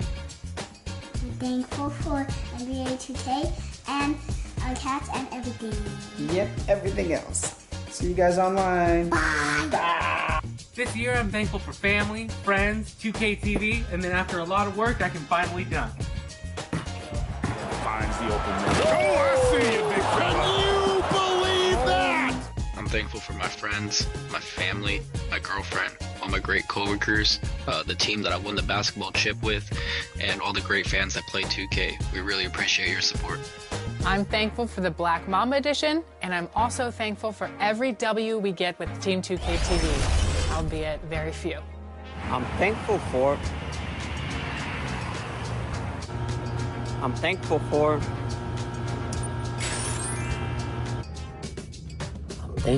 some peace and quiet.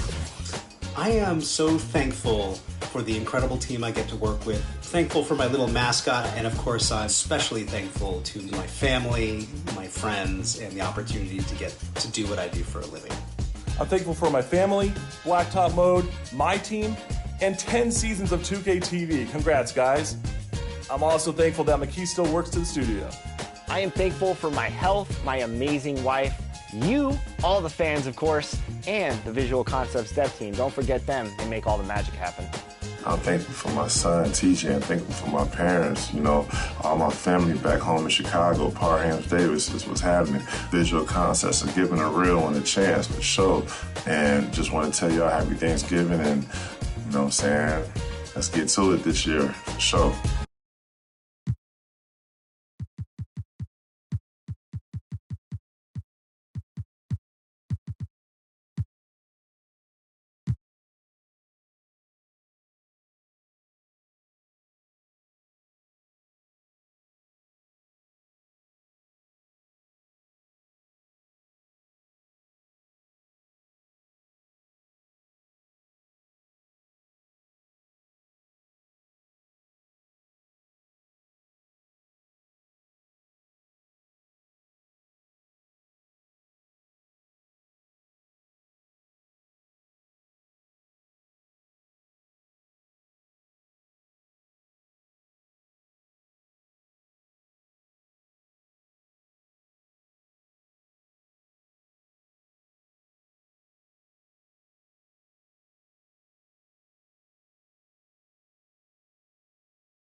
Up next, the Clippers taking on the Pelicans. For the Clippers, not the start to the season that this team wanted, but they can turn it around with a win at any time. We'll see if that starts tonight. Pelicans, Clippers on 2K Sports.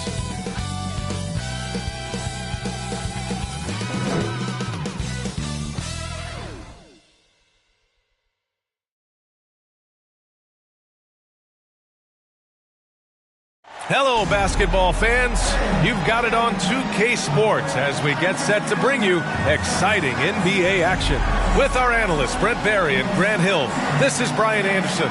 along with reporter Allie LaForce. A look at the starting group for the Pelicans. Jones is the 2 with Ingram at small forward. Cody Zeller is out there with Jonas Valanciunas. And it's Lewis in at the 1 spot. And for Los Angeles, George and Kawhi, the talented forward pair.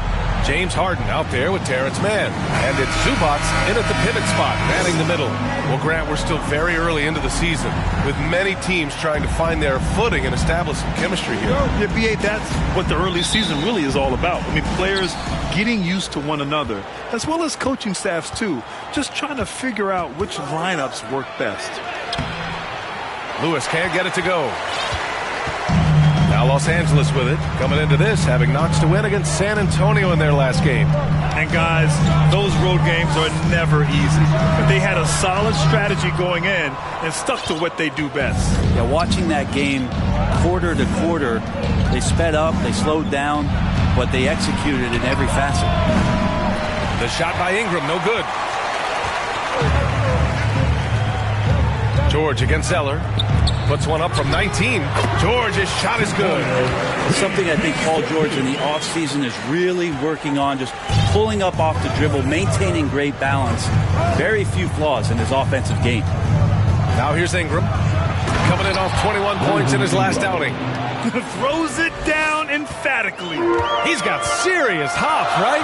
You add that to his ability to penetrate, that's 2 easy points. Good work there as it goes. Yeah, getting it done inside. Harden proves he's more than just a perimeter player. First quarter, just over a minute played. Here's Lewis. And it's the Clippers with the rebound. For him, it's harder to miss that shot than it is to make that shot. I think he was anticipating a bit of a bump there. Leonard for 3. Buries it from 3. Always a threat from range. You give Kawhi those looks. That's at your own risk.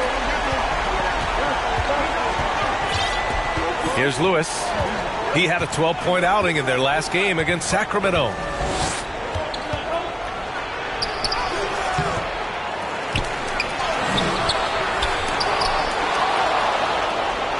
Pass to Valanciunas. And they finally get it to go. A full night's work on the boards and one trip down the floor. And punishing inside Valanciunas, getting room to do damage. Harden, a pass to Zubac. Here's Mann, defended by Jones. Here's George. Again, the Clippers score. Shooting 4 or 5 to start the game. That's got to be a feel-good. Here in the first, just under 2.5 minutes played so far. Well, New Orleans hasn't made the playoffs in consecutive years since 2008, 2009. You know, B.A., that was back in the Chris Paul era. They only reached the postseason twice with Anthony Davis. But in recent years, injuries have prevented them from reaching their potential. Well, the effort and the power that Valanciunas can play with puts him in great position to grab rebounds like that. Harden, the pass to Mann. Shoots. Rebounded by Ingram. I know it's about defending the post and the three-point line these days, but still got to be active in the mid-range area, and the defense gets away with one there. Lets it fly from 18. Nice shot by George. George has got his 3rd basket of the night. The Pelicans trail. Pass to Valanciunas. Outside Jones. Oh, and there's the whistle on the shot. So 2 free throws for him coming up. It's going to be on Ivica Zubac. The young guy taking it right at him. Jones doing what he can do to earn the foul. Shooting 2.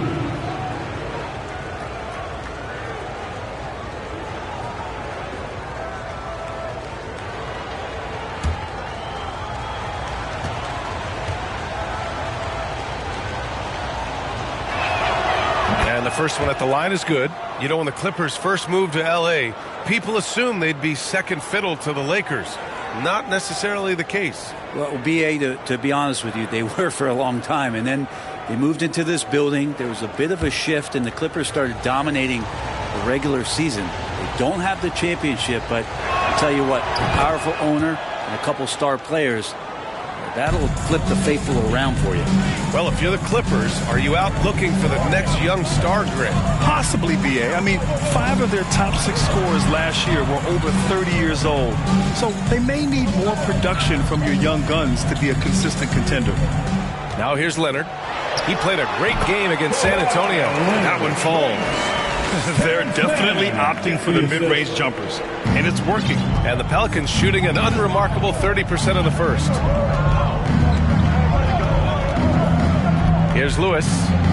Hasn't gotten one to fall yet.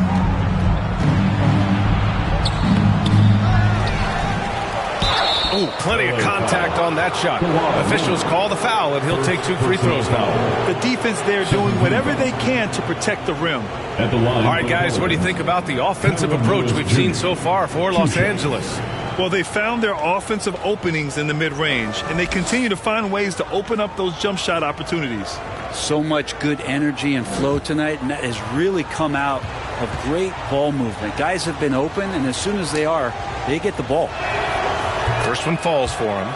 Brent, when you look at the Pelicans' 2023 season, health played a big part in their ups and downs. No doubt about it, B.A. So difficult to build a winning culture, or at least a consistent competitive culture, when guys are in and out of that lineup. So consistency is a key. If they get that for their coaching staff, this team has a real chance to make some noise this year. That one's no good. You know, Grant, what's interesting about the Clippers, they play solid defense, even though they're not overly disruptive. Well, B.A., think about this. So many veterans, they know how to position themselves. They know where the help is coming from, too. And, of course, they know when to pick their spots. Love the assertive attitude from Jones, wanting to continue to improve in his jump shooting. Pass to George. Jacks up a 3. Lewis with the rebound. Lewis has got 4 rebounds now. And it's all tied up. Yeah, hopefully that settles them down after starting the game 0 for 6. The Clippers have gone 6 of 9 and finding their rhythm now. Harden, the pass to man. Now George. Leonard up top. Over Zeller.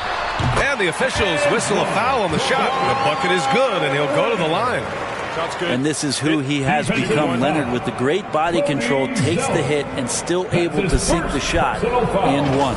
Those 2014 NBA Finals featured tons of Hall of Famers. Tim Duncan, LeBron, D-Wade. And maybe the guy who was unintroduced but now introduced as one in Kawhi Leonard. Man, he just stole the show, winning the series MVP. Did an unreal job on LeBron defensively. Shot 58% from 3. What an all-time two-way performance, B.A. Find the lane. Find the lane. One shot.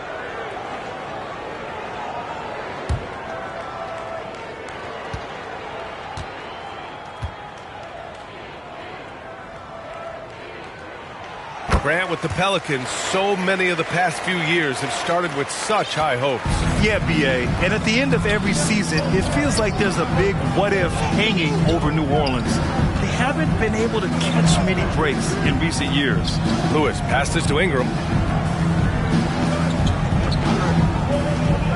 Over George.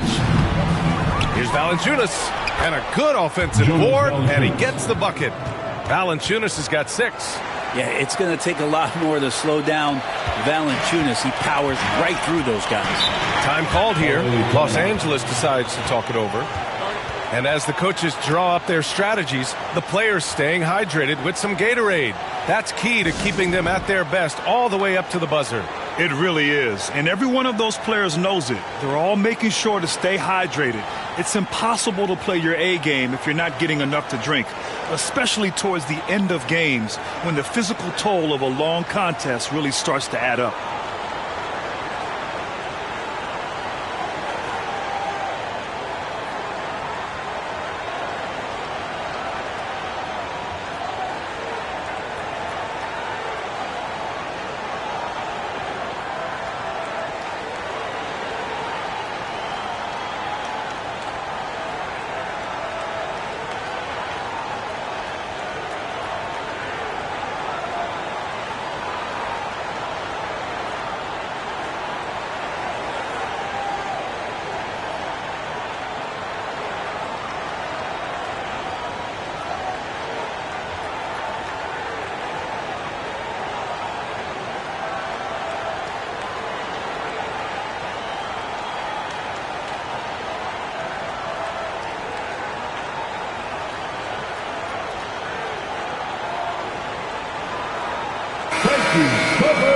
A group of teams that love to run.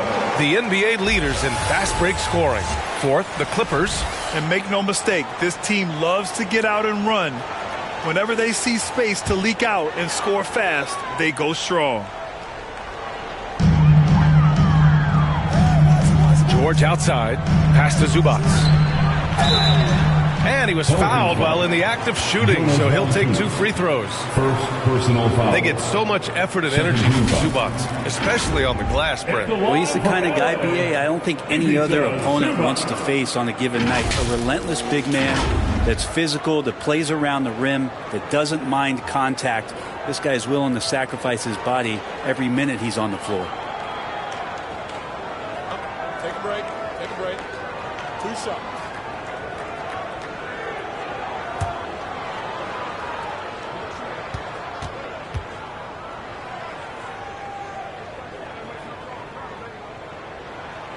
That free throw, no good.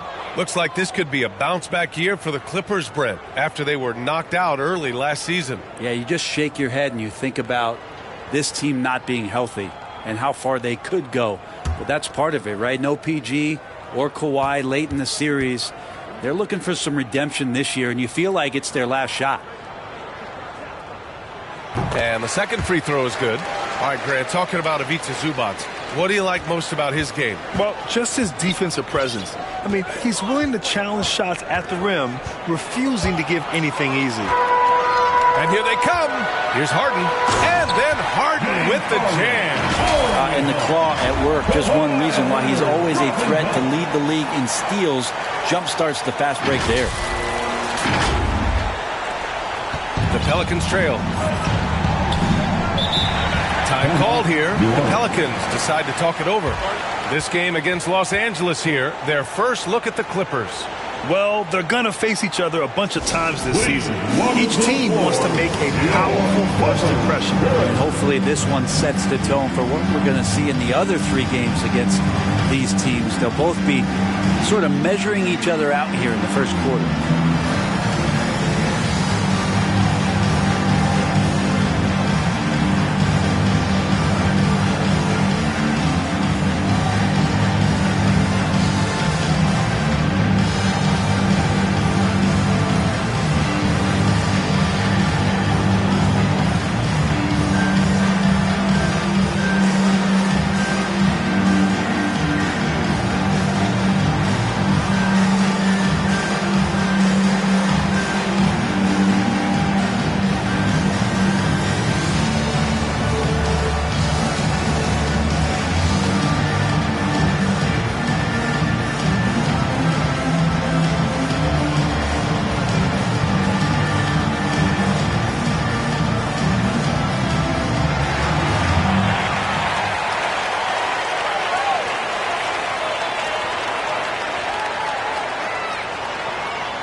Tice is checked in for the Clippers. Let's make some noise.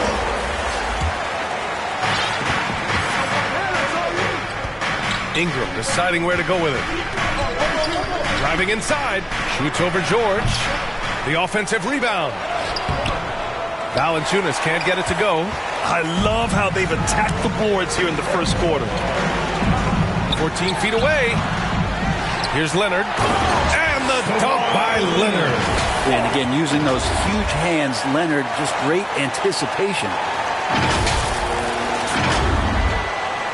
Here's Hawkins. Coming off a 12-point game. Outside Jones. Pass to Zeller. Back to Jones. 6 to shoot. The putback. Controls the rebound and the putback. And Valanciunas loving that easy, too. The Clippers in the lead. Outside Harden.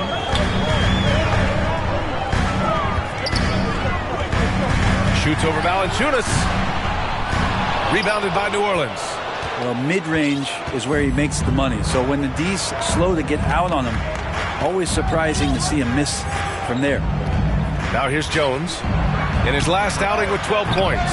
Valanciunas, great positioning on the putback. Valanciunas has got 10 points in the game. Hey, he's doing whatever he can right now to pump up his teammates. On the wing man, the three is up. And the rebound goes to the Pelicans. Valanciunas has got rebound number 7 tonight. Left side Ingram.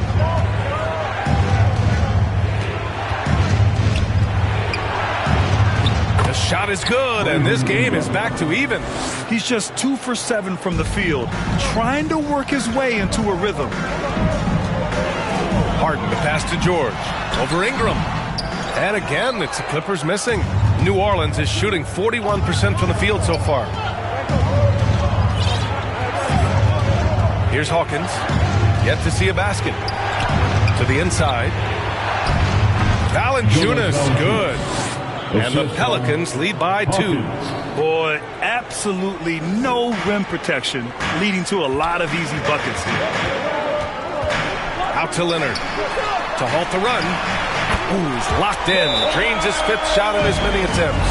Flat out taking the game over, and there's no way he's going to give it up. Now a timeout called by New Orleans. And things are always changing throughout a...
Teams have to adjust on the fly. And timeouts are a wonderful opportunity to just settle in and recollect the thoughts of your entire team. Not just the guys playing, but the entire team. Here's Hawkins. And so far, he's averaging 7 points a game. Here's Valanciunas from 8 feet away. Drops it in. He's got 14. More points coming from inside. In that respect, they've been the more aggressive team. Westbrook. And he converts the layup. Don't say this much about guards, but big boy strength there as Westbrook does not give in to the aggressive defense. Here's Hawkins. Pass to Valanciunas. Here's Daniels.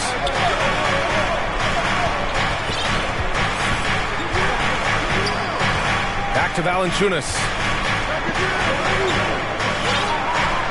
Here's Hawkins, pounded by Westbrook. Shot clock at 5. Takes one from 10 feet, deflected. They're playing with a lot of energy tonight. We can see that in their dominance on the glass.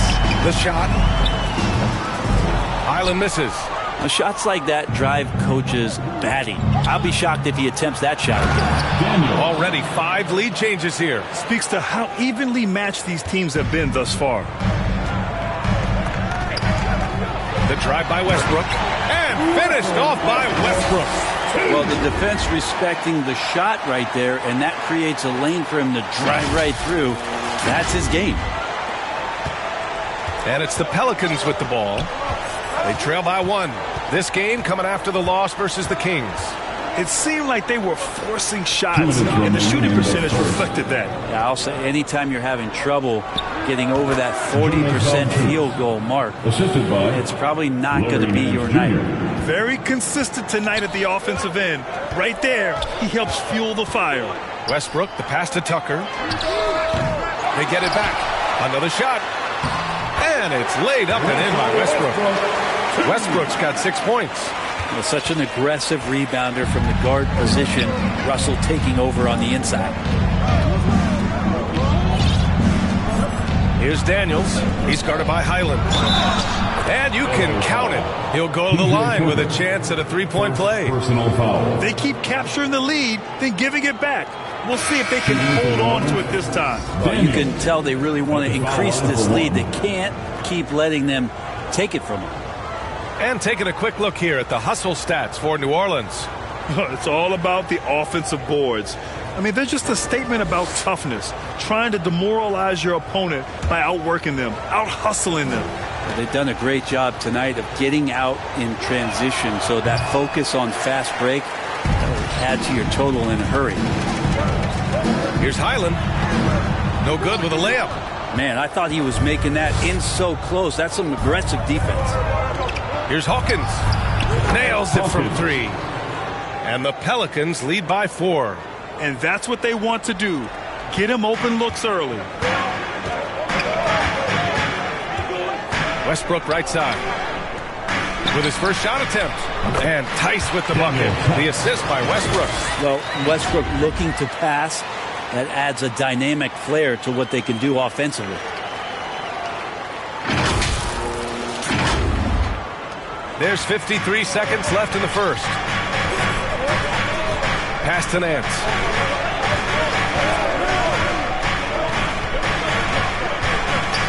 Floats one up. Rebounded by Russell Westbrook. And so it's Westbrook who will bring it up for the LA Clippers. Trailing by 2.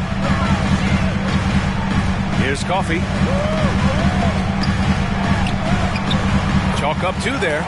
Credit their discipline. They've been working for high percentage shots. New Orleans has gone 1 of 2 from 3-point land so far. 3 seconds separating the shot and game clocks.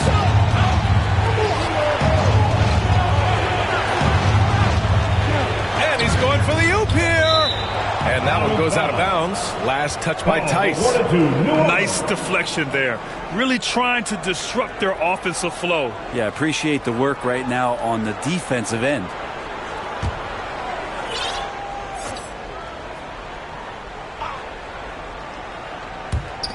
$12 seconds left in the first. That one drops for him. You got to do better than that on Larry Nance Jr. Outstanding at keeping his balance even after getting hit. Now here's Westbrook. Here's Coffey. What a play! He drains it at the buzzer! It just nails the 3. Way to close the quarter. Well, you love nailing the last second shot. Always a feel-good moment. And so it's Kawhi Leonard making highlights for the Clippers. His fingerprints were all over that quarter. 13 points, leading the charge. Back to the game after this break.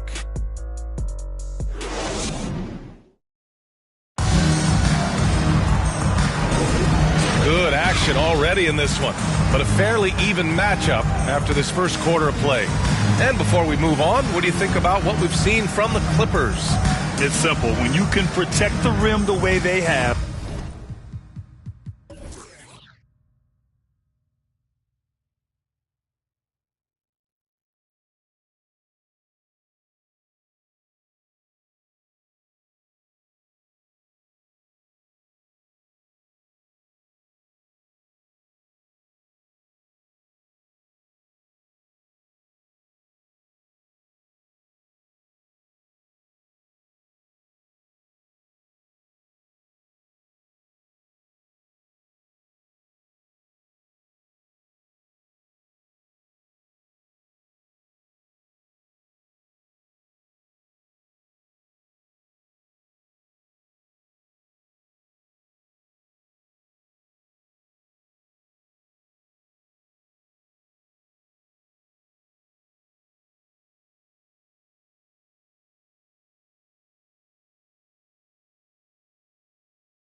it's a big advantage. Yeah, you can't be careless with your shot selection out there because some of them are getting thrown back. And Grant, you talked about it early in your playing days, blaming yourself for the Pistons not winning. Talk about that pressure on the best player to deliver wins. Well, B.A., the pressure's real, and it's tough to keep perspective and just control what you can control. When you're tasked with leading a team to victory, you expect it first and foremost from yourself. George and Kawhi, the talented forward pair. Russell Westbrook out there with James Harden. And it's Zubac in at the center, filling out the middle. So that's the lineup on the floor for the Clippers.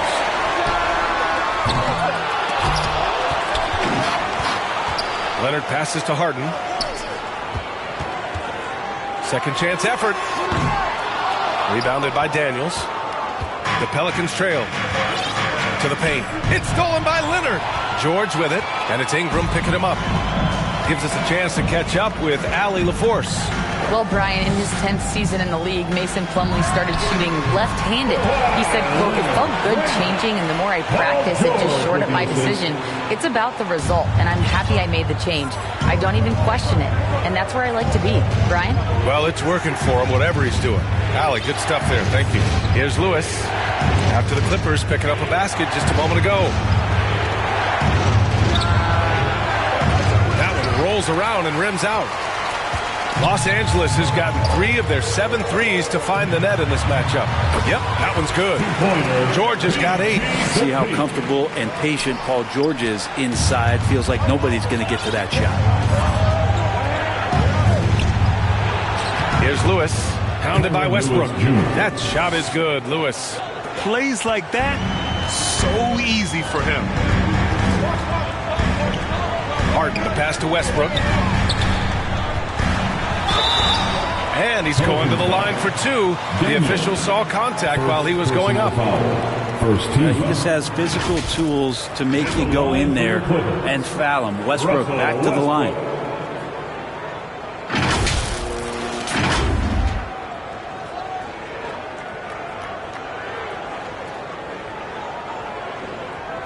Take a break. Take a break. 2 seconds.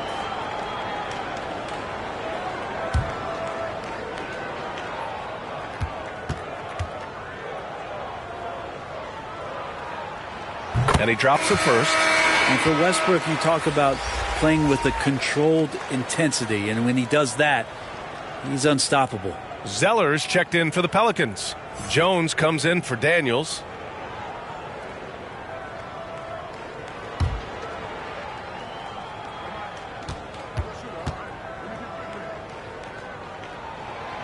Good on both. For New Orleans, they've gone just 1 of 3 to begin the second quarter. Ingram, the pass to Zeller. Here's Jones. It's hauled in by the Clippers. Well, that's a shot they want just about on every possession if they can get it. He doesn't make them all, but still very much a high percentage look. Time called here. Los Angeles decides to talk it over. And one thing I've learned through the years is no matter the situation, there are always adjustments you can make. Yeah, not just there to pump up or to discipline players. You got to make sure that the coach makes the proper adjustments and has his team in the right mindset to carry it out.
He's checked in for James Harden. And let's pause for a moment to recognize the teams with the best three-point shooting.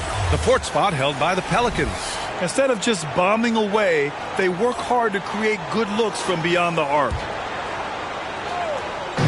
New Orleans on D. 7-point differential. And here's Westbrook from the arc. It's good. Set up beautifully by George. Westbrook's got 11. They're starting to pull away here as their shots keep falling. Start to feel their confidence. That's the difference between the success they're having now and the struggles they faced earlier.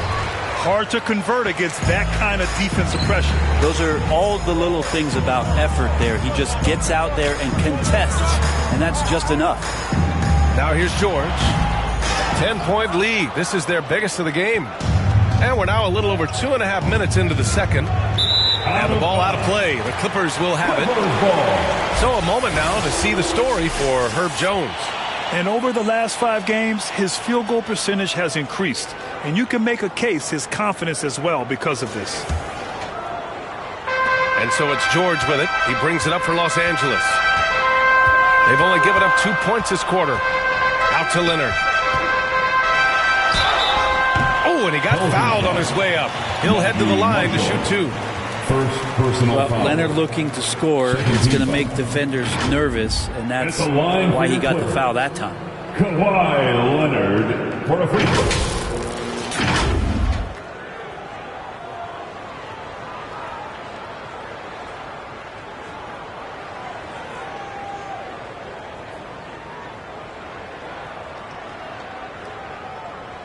Shooting 2.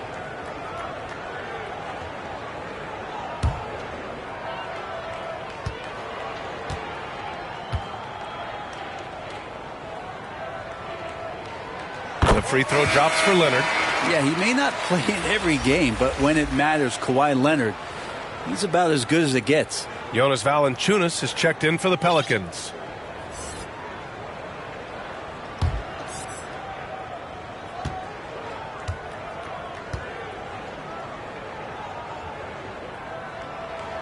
And Leonard drops them both.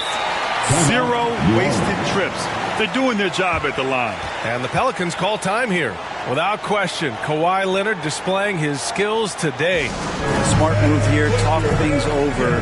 He's really eating them up, and they've tried a few different looks defensively. Nothing quite getting it done.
Checked in for Zubats, and Tucker is subbed in for Leonard.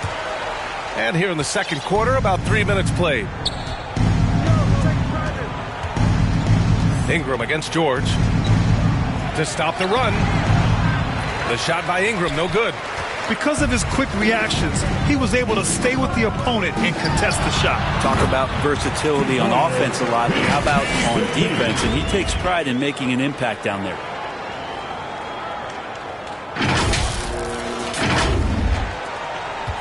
For New Orleans, they've gone 1 for 6 in the second quarter. Not great. When you think about Paul George, still regarded as an elite two-way player, Brent. Yeah, you get that dynamic play on the offensive end where he's capable of 35 points any given night, but defensively shutting down a team's perimeter all-star, that is rarefied air for a star player in this league. Westbrook, the pass to Tice, fires from the corner, and there's another one for the Clippers. Intelligent ball movement. The offense looking one step ahead there. Boy, the Pelicans have really had a tough go here. Here's Lewis. Tice grabs the miss. This feels like it's snowballed a little bit on them. The more he tries to shoot his way out of this slump, the worse it seems to get. They need him to get it together. Westbrook, the pass to George. And that one comes off the assist by Westbrook. George has got 12 points. That's a tough shot for a lot of people, but PG makes it look easy. Well, New Orleans shooting around 44%. Not bad. Here's Lewis, pounded by Westbrook. Here's Valanciunas, and rejected. And he recovers it, outside for Ingram. And the Pelicans miss again. The other team just looks more in sync and is riding the momentum. Well, the other team is scorching hot, and they come down on this end and can't find a way to get the embers going. And the whistle blows. It's going to be on P.J. Tucker. That's foul number 2 for him. New Orleans has gone 0 for 2 from outside in the second quarter. Trying to find a spark here. Yes, indeed. A rough stretch offensively. They could really use a basket. Here's George. Book it again. 7 for 12 and going at the defense. That's been typical of their performance today. They're sharing the ball and creating good shots. Here's Lewis. Oh, and makes it with the kiss. Lewis has got 4 points in the quarter. Now, say what you will about the value of the three-pointer, but those close-in looks are always plan A. Every trip down, get to the paint, get deep, score. Coffee can't get it to go. Great job of closing the space and getting a hand up. Yeah, as good as you can do without getting a block there to defend. Here's Lewis, pounded by Westbrook. Rebound by the Clippers. Westbrook's got 6 rebounds now in the game. George with it, guarded by Valanciunas. George scanning the floor. Rebounded by New Orleans. Outside Jones. To the middle. And Valanciunas with the bucket on the assist from Jones. He's really carrying the load, but no man can do it all by himself. George outside. And count that. 2 points and a chance for one more at the line. Defensive foul. The early years when Paul George came into the league with the Pacers, you wondered how his frame would fill out. It's filled out nicely. So for the Clippers, Highland comes in for Coffee, and it's man in for Westbrook.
That's good from George. You know, over his career, Paul George has racked up more than his fair share of accolades, Grant. Well, he's a fixture at All-Star Weekend, that's for sure. Now, he's made the All-Defensive team more than a few times. He's had an outstanding career. That's his third personal foul. 17 foul. At the line for the Pelicans, Hawkins, 2 shots.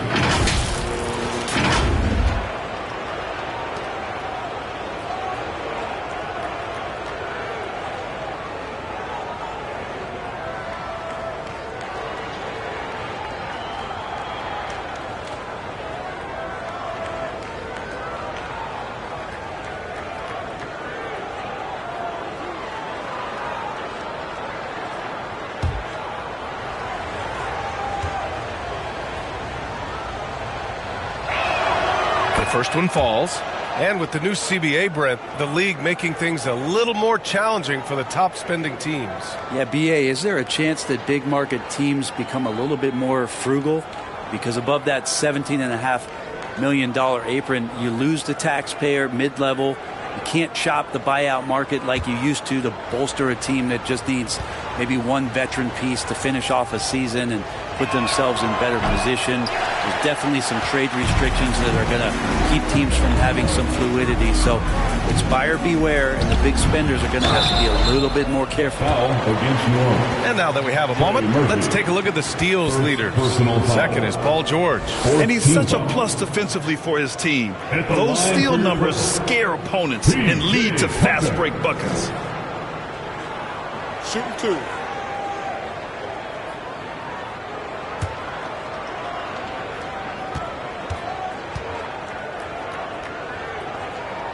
First free throw is good. And they've capitalized well from the free throw line. Their percentage is impressive.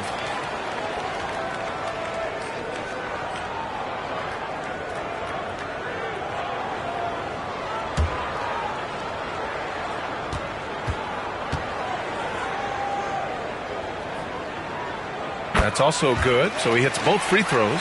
And P.J. Tucker, one of those guys that we talk about as a journeyman throughout his NBA career, but there's no doubt that he's made positive impact and touches wherever it is that he's played. Here's Hawkins. Good. Hawkins has got 6.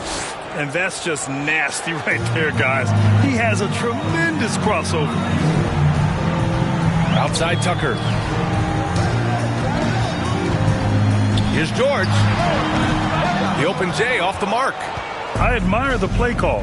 They just couldn't capitalize. Yeah, an efficient offensive possession. They found the look that they wanted, just didn't go in.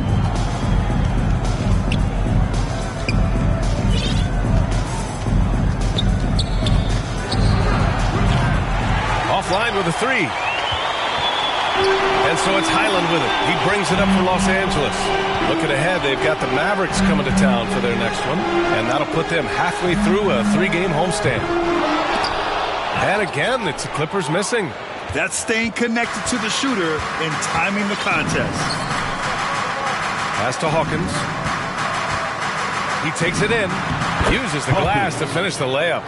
Hawkins has got 5 points now in the quarter. We've seen that more than once today. An effortless basket inside. Here's George. Valanciunas with a rebound. Valanciunas has got rebound number 13 tonight with that one.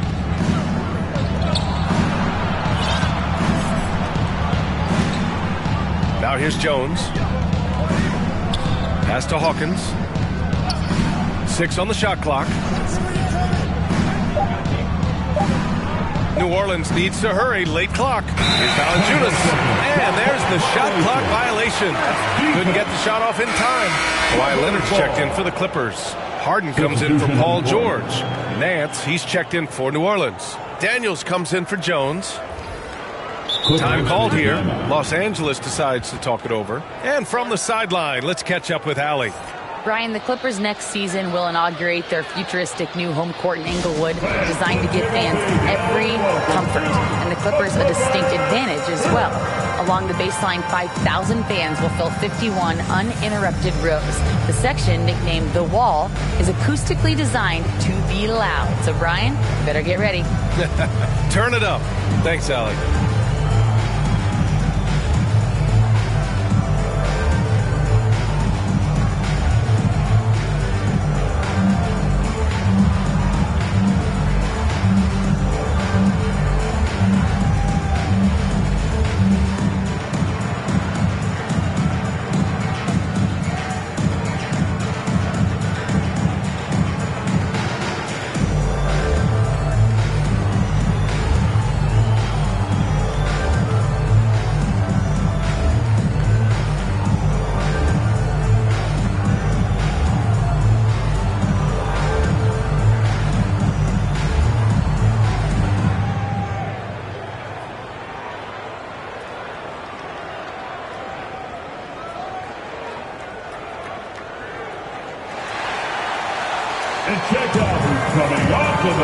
Clippers making a switch here. Zubac checked in. Los Angeles has gone 1 of 4 from three-point land here in the second. Nice shot by Harden. Harden's got 8 points. Like a matador. Olay! There was no defense. That has to be one of the easier shots I've seen tonight. Yeah, feels like Christmas right now, just gift wrapping points. New Orleans has gone 0 for 3 from deep to begin the second. Here's Hawkins. And it goes. As the official calls the foul, count it, and he'll shoot one more at the line. Marshall, he's checked in for Zeller. Hawkins.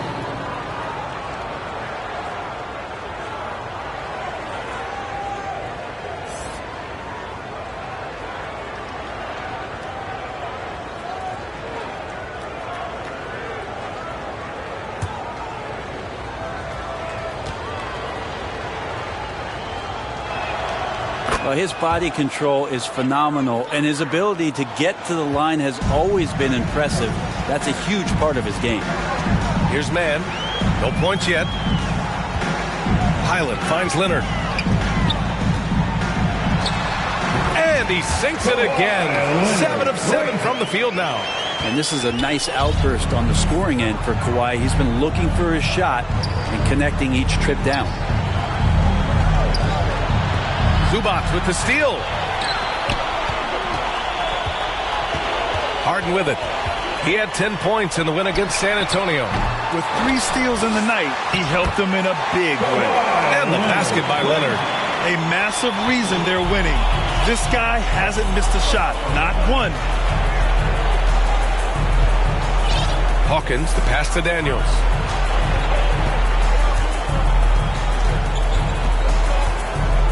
The kick out to Nance. And the Pelicans miss again. And for Los Angeles, they're shooting it very well. 52% during the second. Man, the pass to Zubac. And it's slammed in by Zubac. Nice movement on the screen and roll. Zubac good at angling his body in those sets. Gets the assist.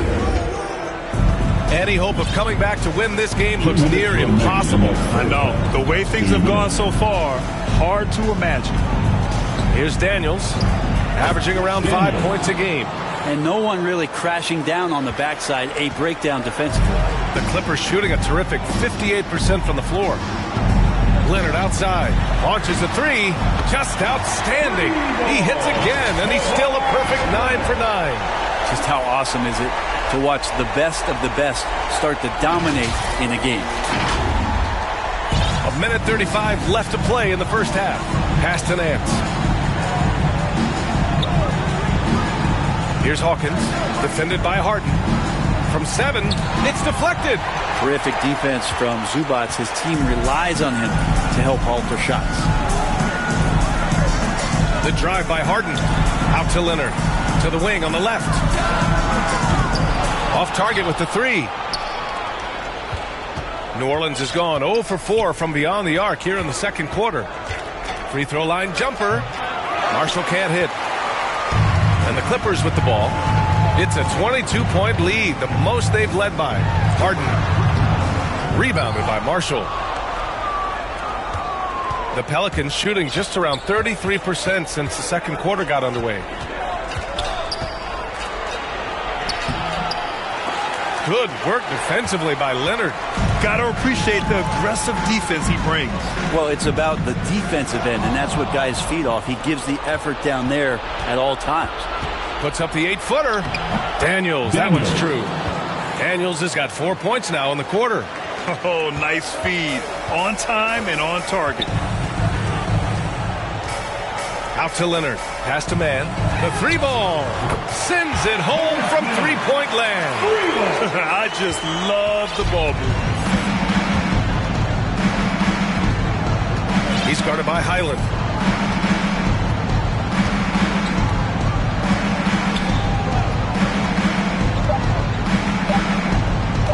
From deep three-point land. That misses. Would have counted had it gone. And through the first half, a pretty lopsided affair. The Clippers on top, opening up a huge gap. Now a minute to check in with Allie LaForce. She's courtside. Hey, Allie.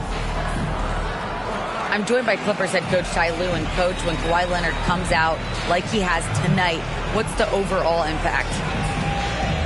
It impacts our team. I think, everything opens up. Guys are less on edge.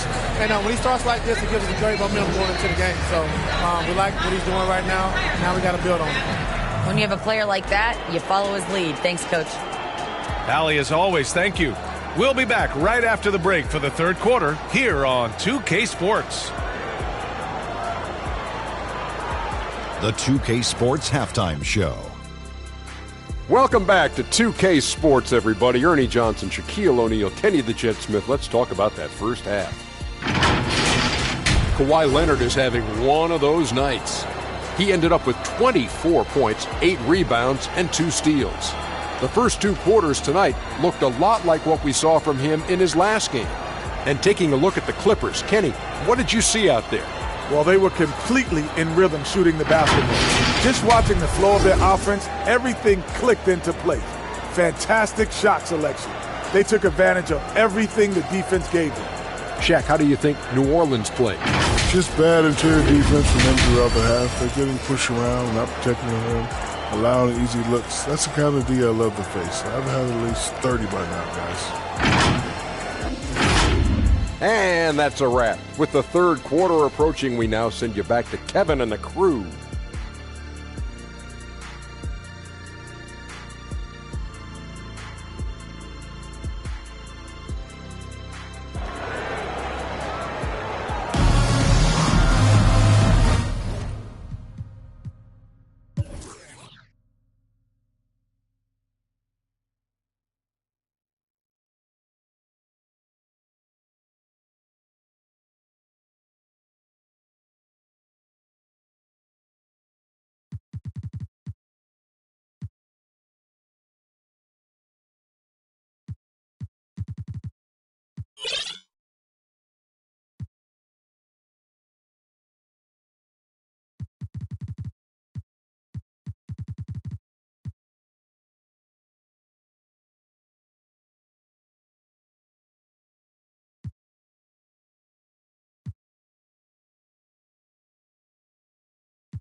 And with a big gap on the scoreboard, the second half begins with very different goals for these teams. One side trying to mount a comeback, one side trying to protect their lead. It's been one outstanding game from Kawhi Leonard. He's been a real difference maker today in terms of reeling in offensive boards. And the team appreciating all of that dirty work going on. His activity has been phenomenal. And there wasn't too much drama in the first half, but maybe things will tighten up here in the second. So for the Pelicans right now, Jones is the 2 with Ingram at small forward. Jonas Valanciunas out there with Cody Zeller. And it's Lewis in at the point. All right, let's check out the best NBA teams from the field this season. In third, the Pelicans. The basketball IQ this team possesses is special. They don't rush anything on the offensive end. They take their time and stay patient trying to find the best shot possible.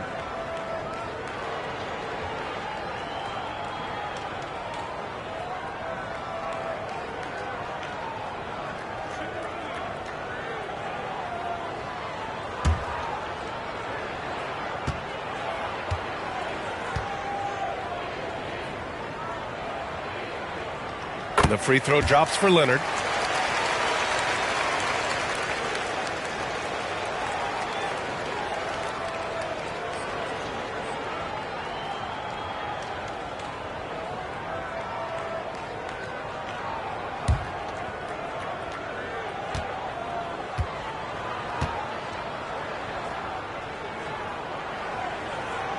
And he's good on the second.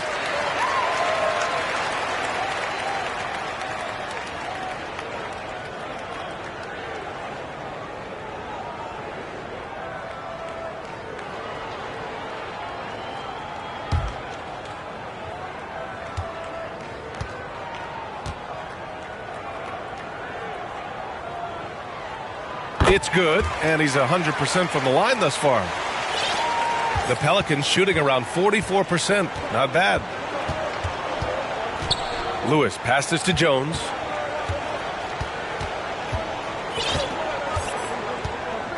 Pass to Valanciunas. Oh, that was pure. He's got another one. Now 10 for 12. They're not messing around. 5 of their last 6 buckets have come from the interior. Harden with it, guarded by Valanciunas. Harden, the pass to Leonard. Here's George. Yes, and it's Leonard with the assist that time. Leonard's got 3 assists tonight.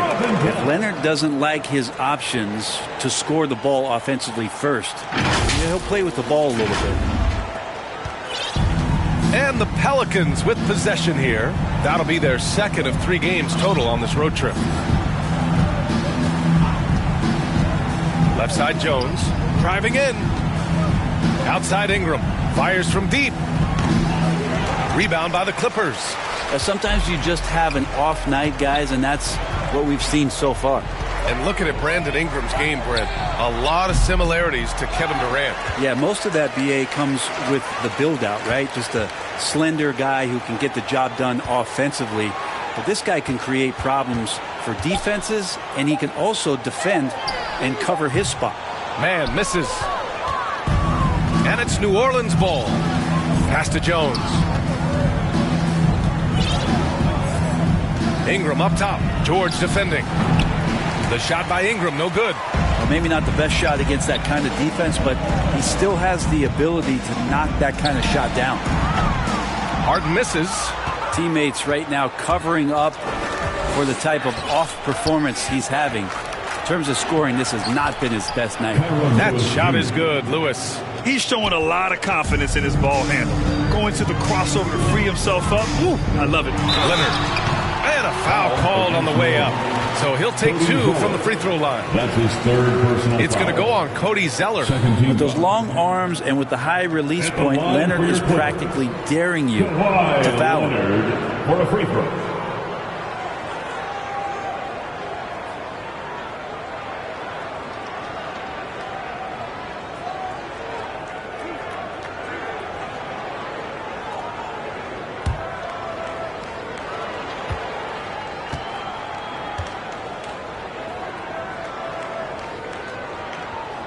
And he makes the first.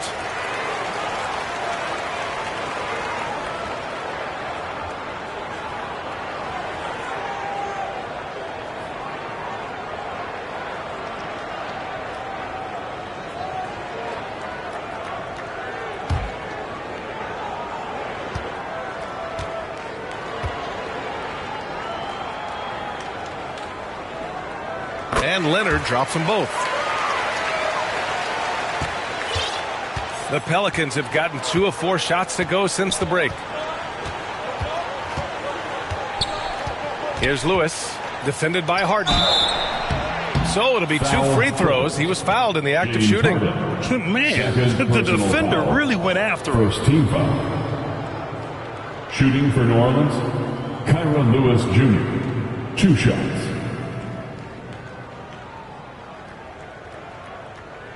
Take a break. Take a break. 2 shots.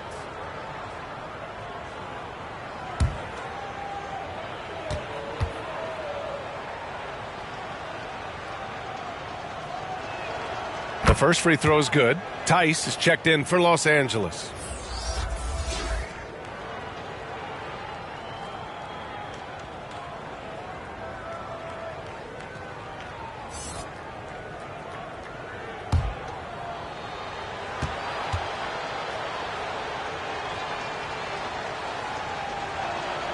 He's perfect from the line this time.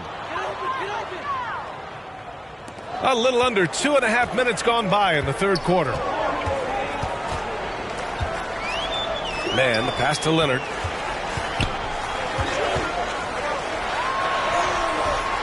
No good that time. Ooh, Zeller with some nice D. Trying to get it going. Only 1 for 5 to start the second half. Here's Lewis. And he drops in the layup off the glass. Lewis has got 6 in the quarter. Wow, he doesn't make those kind of plays too often. Sweet move inside. And Harden's got the ball here for Los Angeles. Pass to Leonard. Over Zeller. And it's Leonard. That time on the assist by Harden. Leonard's got 31 points. And Kawhi Leonard will gladly take that look.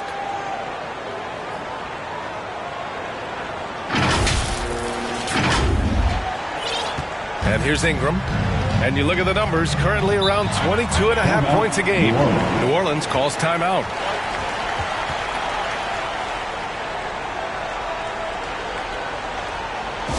And your Clippers, U16.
He's checked in for man. Thank you, Ken Booker.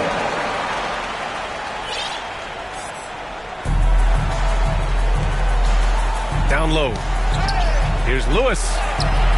And he makes it on the layup. Lewis has got 8 here in this quarter. Well, any possession that ends in a shot from that range after good player and ball movement, that's a good one. Westbrook outside. 3-pointer. And the rebound goes to the Pelicans. Valanciunas is for New Orleans. They've gone 4 of 6 from the floor in this third quarter. Here's Lewis. 15 points in the game. The shot off that time. Harden, the pass to Tice. Yes, and a nice assist from Harden. Harden's got 3 assists now in this one. And remember, James Harden is usually a front runner in the league in assists. He has great vision. The Pelicans shooting at 45% of the game so far. Here's Lewis. That shot missing. Harden with the defensive effort. The Clippers have gotten just 3 of 8 shots to go in the third quarter. Out to the right wing. Here's Tice. And that one goes out of bounds. Last touch by Tice. And now a chance to look at the small forwards who have been on fire all year. Fifth is Brandon Ingram. And some of the best scorers in the league play the 3 spot. You just marvel at the talent level of this group. I don't think in terms of offense there can be any more potent group of players in the league. Having one of them on the wing means having someone that can carry a team offensively for extended periods of time whenever necessary. Looking to end this cold spell. Outside Jones. And he was camped in the lane there. He gets a 3-second call. A chance to check out the Los Angeles Clippers' upcoming schedule. On Saturday, they'll take on Kyrie Irving and the Dallas Mavericks. Then on Monday, they'll be taking on Nikola Jokic and the Denver Nuggets. And for their matchup with the Warriors, no question they'll be amped for that one. Eager to prove themselves against a tough opponent. Harden with a bucket. Clever move by Harden. He pulls up fast before the defense can react accordingly. Here's Lewis, defended by Harden. Takes it inside. Kept alive. Outside for Ingram. Another shot. And he hits the jumper. Ingram's got 6. Brandon Ingram showing off the ways he can score. You know he's playing well, and he's this patient to do so. Timeout called, the Clippers. Come on now. Let's get wild.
Tucker's checked in for Kawhi Leonard, and it's man in for James Harden.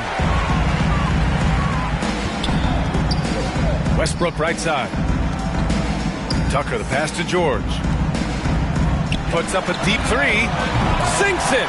What range from downtown. George has got 22 points. We've seen George hit some threes from way downtown before, and he's at it again. Outside Jones. Pass to Valanciunas. Over Tice. The little short-range fadeaway is off target. The Clippers have gotten 5 of 10 shots to go. Westbrook, the pass to man. It's George on the wing. Over Ingram. George, no good. Well, the Pelicans shooting about 42% on the third. And here's Jones. Here's Lewis. He's got 15. On the take. The putback. It's good on the putback. And I know Valanciunas can be an enforcer on both ends of the floor, but right now it's all happening on the offensive end. Westbrook, the pass to Tice. Pulls up. And that one comes off the assist by Westbrook. Tice has gotten 4 this quarter. Of all the action happening there, it's the assist that jumps out to me there. That's just a great hook and a great setup for the bucket. He slams it home and gets some extra camera time chilling on the rim. Yeah, he did spend a little time up there, didn't he?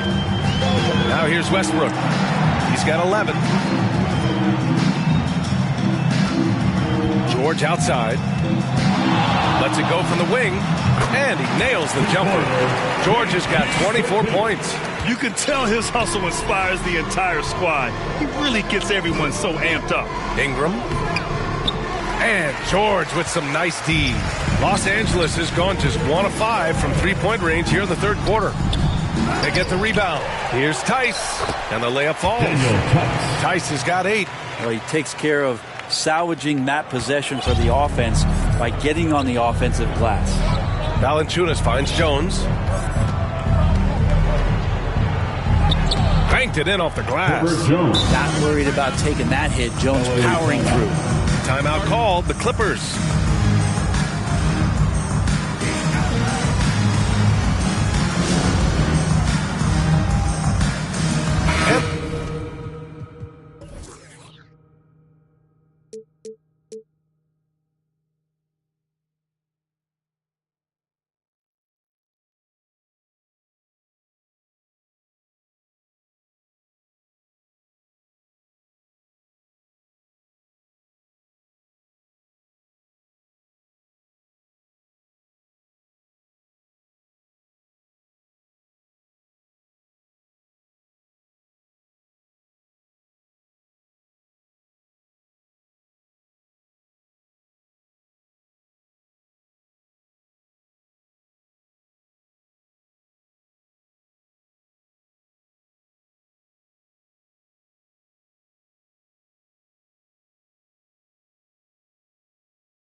The Pelicans going with a whole new group out there.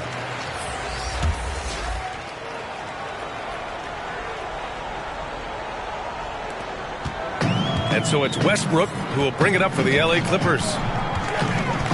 Pass to man. Westbrook outside.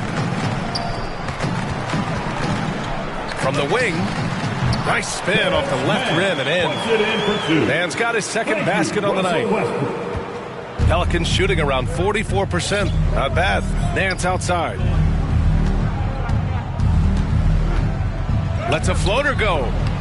It doesn't go for him. Well, Los Angeles shooting an excellent rate of 56% in the third quarter. George outside. Nance pulls down the board. And the Pelicans shooting 44% since the third quarter got underway. And Larry Nance Jr. is an impressive player, mainly because of his all-around game.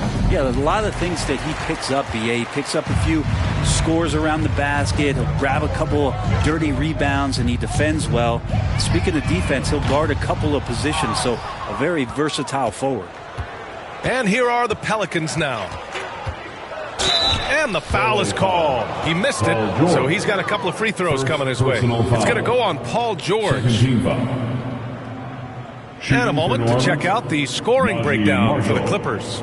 Well, how about the work they've done from the in-between area? They are making it rain, and the storm ain't over yet.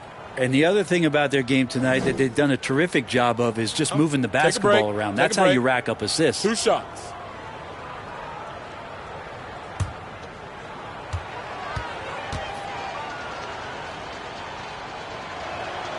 And he knocks down the first one. So for the Clippers, Zubats, he's checked in for Tice. Coffey comes in for George. And it's Highland in for Mann.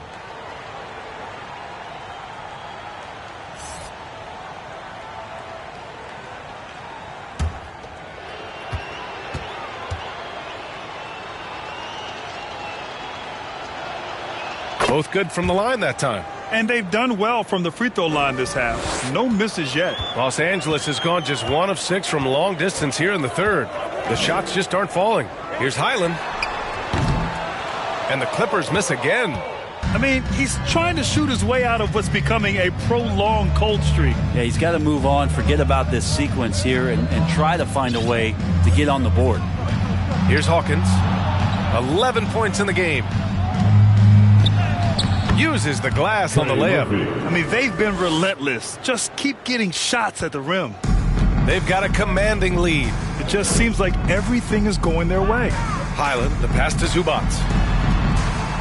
Here's Coffey. Hey, expanding his range. Sinks the tray. Coffey's got 10. A nice dime from Zubats. His floor awareness is solid.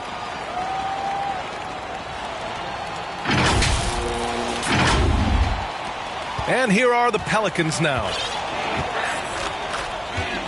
Pass to Hawkins. Nance with it.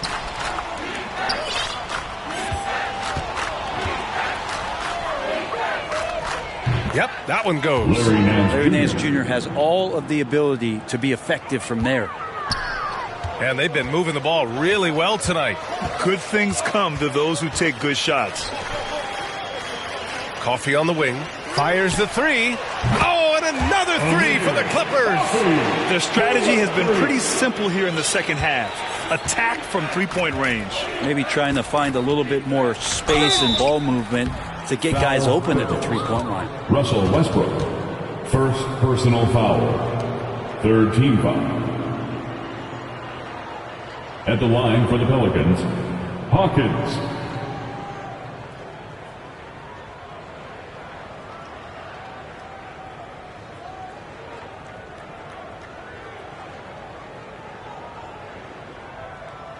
Shooting 2.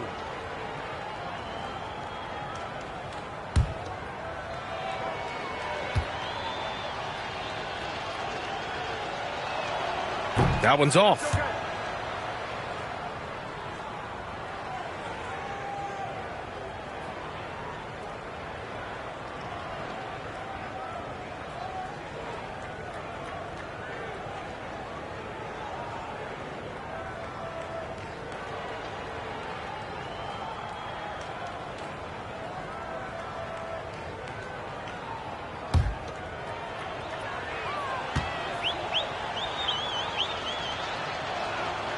And he sinks the second. They're finding a rhythm from the line as they try to cut into this deficit. And it's Westbrook with the ball for the Clippers. And he got the whistle on the way up. So he'll be headed to the line for a pair. First personal foul. And really strong at the line since the break. At the line for LA, Russell Westbrook.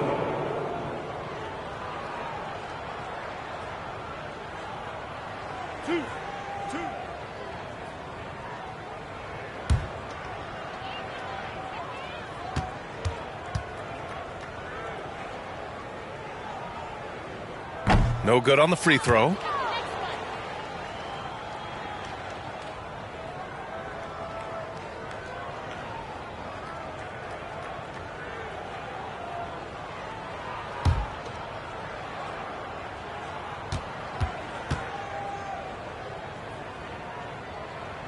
Good on the second one. Minute 32 left in the third quarter. Here's Marshall. And he's going to the line for two. The official saw contact while he was going up. Personal foul. Fourth team foul. At the line for the Pelicans, Najee Marshall.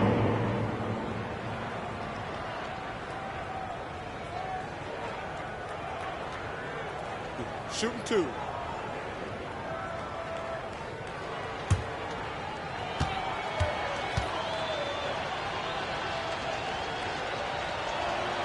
And the first one at the line is good. They've definitely made free throws look easy here in the second half.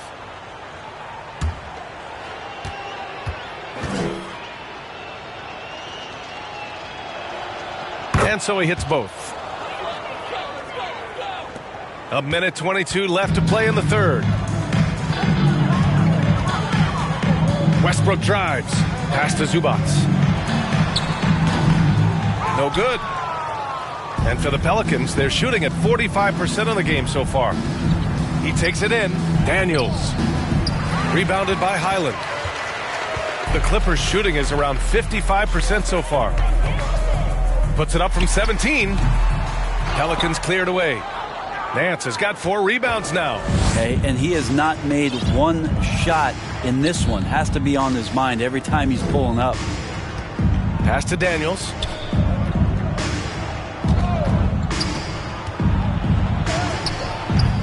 The Clippers grab the miss. Now Westbrook. 12 points for him. Oh, trying his luck from deep. Here's Zubac. And it's slammed in by Zubac. That's what Zubac is here for, making plays in the trenches. Pelicans shooting just about 43% in the third. Pass to Marshall.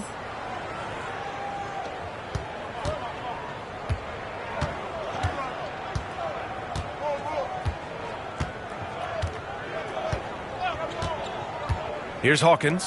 Beyond the arc. That shot off the mark. So disruptive defensively out beyond the arc. Yeah, you got to like how he hustled to guard out on the perimeter, definitely respecting the shooting ability. At the end of the third quarter, a huge lead. This one may have already been decided. Clippers ahead, delivering the blowout.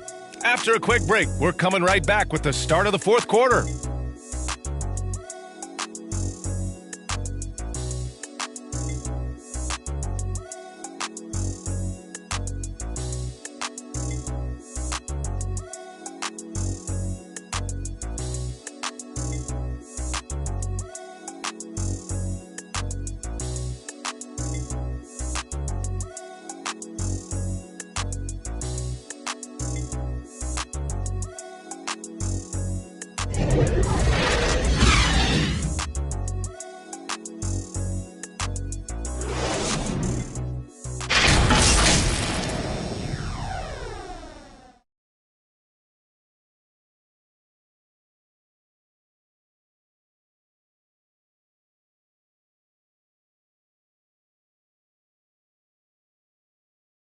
And a worthy candidate tonight as we take a look.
look at our State Farm assist of the game.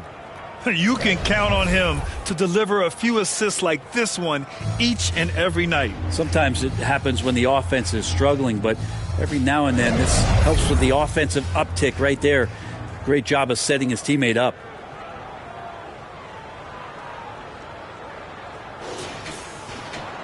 Well, there may not be a lot of drama down the stretch as we head into the fourth quarter, but stranger things have happened. We've got Norman Powell, James Harden out there with Bones Highland, and it's Diabate in at the 5. That's who's out there for the Clippers. Now here's McCollum. And the layup is good off the glass. McCollum's got his first 2 points. That's a great read on the pick and roll by McCollum. The defender backing up leaves him no hope of affecting that shot. The ball's knocked loose. Highland, the pass to Harden. It's Powell on the wing. It's good. Off the assist from Harden. Harden's got 4 assists now tonight. In today's game, you can never afford to get beat in the three-point battle. New Orleans is shooting around 44%. Not bad. Here's Marshall. Powell covers. Marshall can't hit. Nice rebound. Trying to match the other team's intensity right now. Shoots from the baseline. Harden, good. With the defender in his face, this is exactly what Harden does. Creates just enough space to get his shot off.